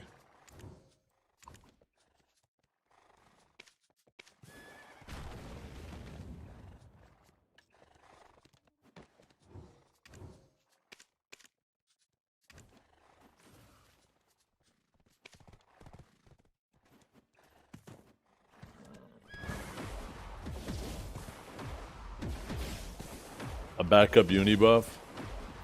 Yeah, maybe. Thing is my Krogdalo horse is gonna be like exclusively for unicorn buff. Most of the time I'll be running around with Voltarian.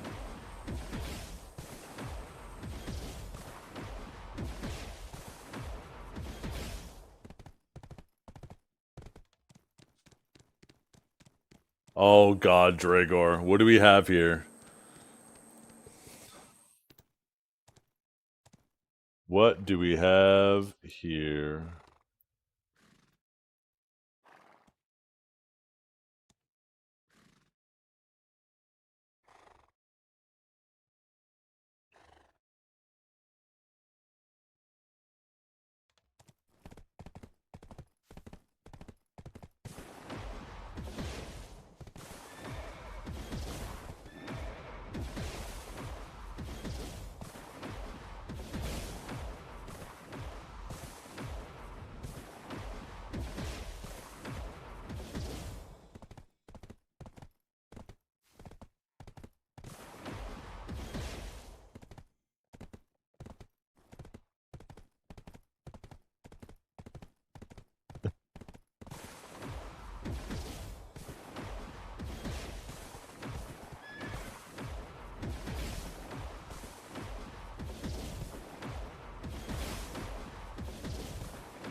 It's just cool.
Boing.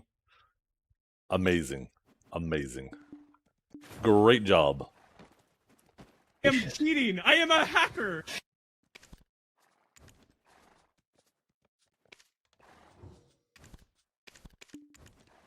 See, now I got horses I gotta level up now, though. Maybe... Can I do this? Oh no, I gotta stable it, then choose where I'm gonna put it. Oh, you can just hit the button. Oh my god, look at this. I could cycle between all 3 Voltarians super fast. Yo. Get over here, horsey. Yo, why is he going over there? Look at that. Yo, that's sick.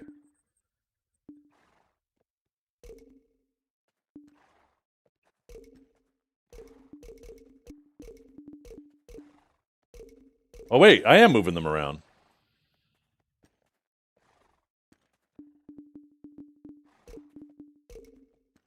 Oh, cool. If you actually have an empty slot, you can move them around. Fuck, which one's, Okay,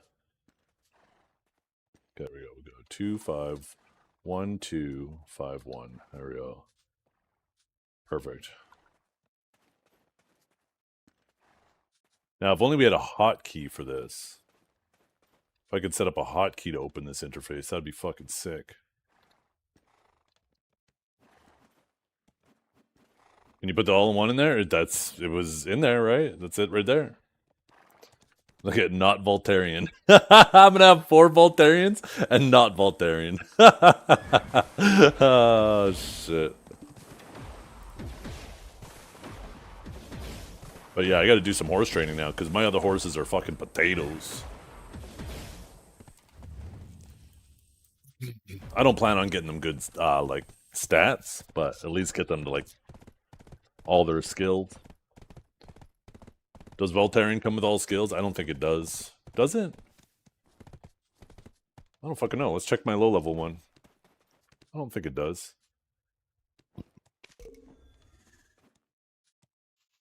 18 skills? That doesn't seem like all of them. No, it's missing some.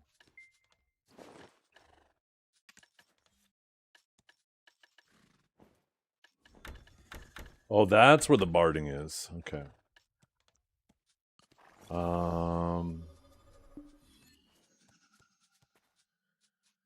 And then I should probably have a set of gear on this one. Oh shit, I put it on the other one, didn't I? I put on fucking Kelb.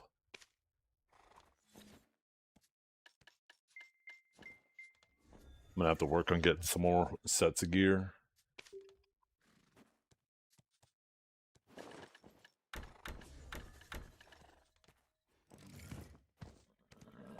Like this horse. Does this horse come with everything? Oh, it does. So this one's an easy level upper.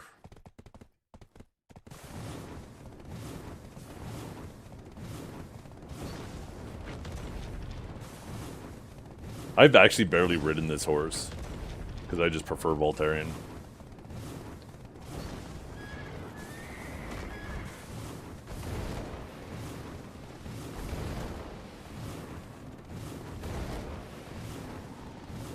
Feels weird doing this.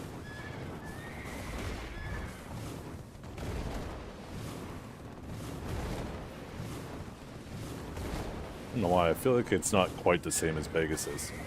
Not to mention, I feel like you have to lock that skill.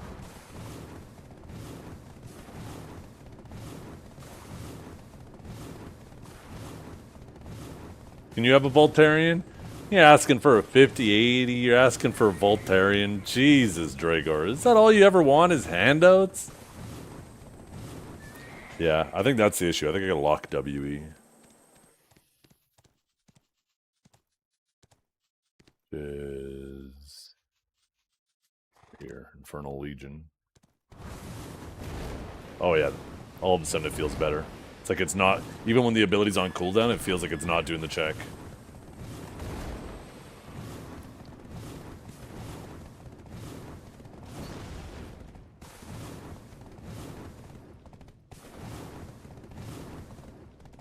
Right now it's, what am I doing now? Oh, I'm out of stam.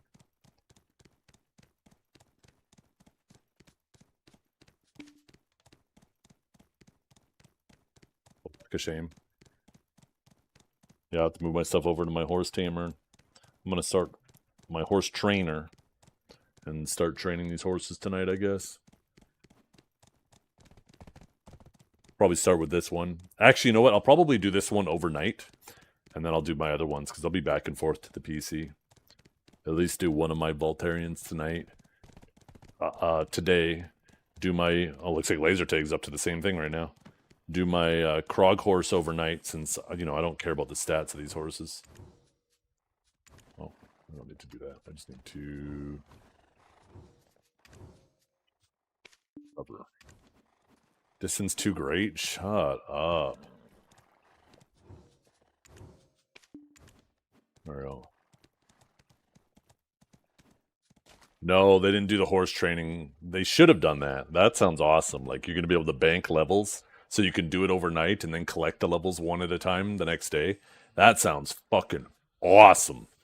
You'll have like a pool of banked XP. So you could even just like, even if you plan on re-rolling every level to try to get max level on your horse, you could just overnight train it, log in the next morning with like 2 million XP or something, right? And then just like do your fucking leveling bullshit. That sounds so nice. You know what I just realized? My chair kind of matches Voltarian. Right? It's got that black and that gold. Huh? It's kind of like I got my own little Voltarian right here. Do you know if that's pool per horse or for account? I don't know. I think it's going to be per horse. I don't know if you're going to be able to earn XP on one horse and then transfer it to another. I can't imagine it being that way. Because the thing about horse training is it's distance-based, right? So the more distance you cover, the more rapid the XP ticks would be. So then the trick to leveling a horse would be to use your fastest horse, run around to collect as much XP as possible, and then swap to a low-level horse to level it up. I can't imagine them wanting you to do that.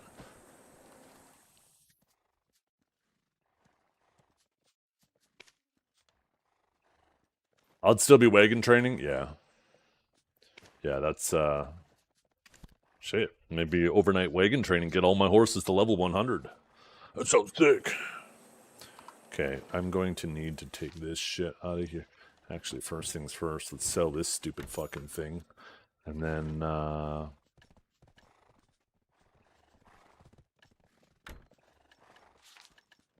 pull these out. My horse collected? Okay, good. And then we will hop on the horse trainer. Chat, I'm gonna head out though. I'm gonna find someone to raid. Thank you for hanging out with me today. I hope you all have a wonderful day. Maybe, you know what? You know what?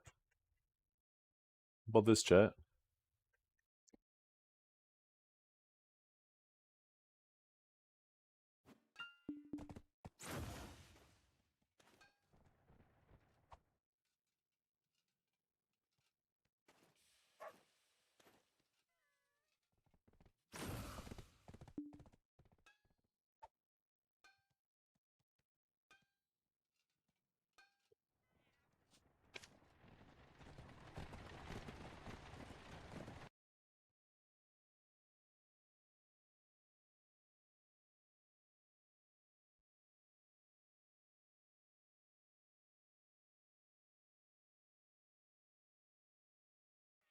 I just realized you guys lost the audio when I did that.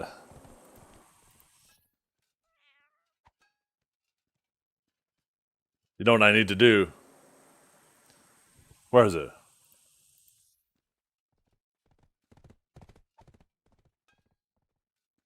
Where is it?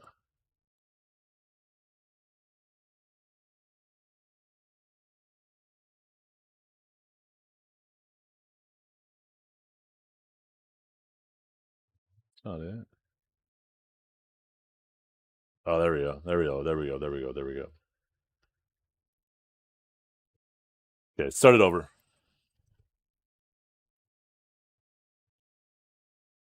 I did kill it, didn't I?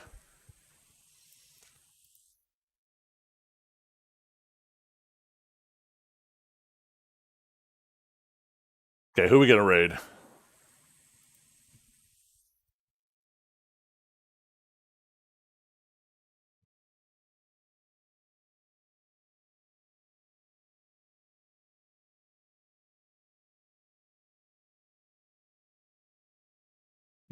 Don't know. Mob in the PvE show. Leggy claims. Yeah, sure, old man, right? I'm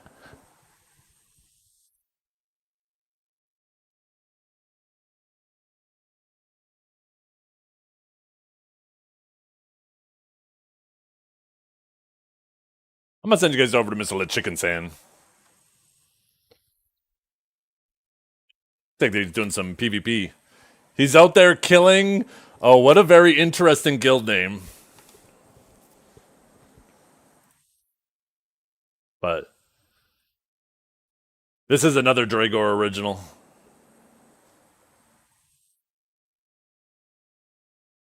Okay, well, thanks for hanging out, everybody. We'll catch you later. We'll be back tomorrow with my robe hat on. I hope you all have a wonderful day. We'll catch you later.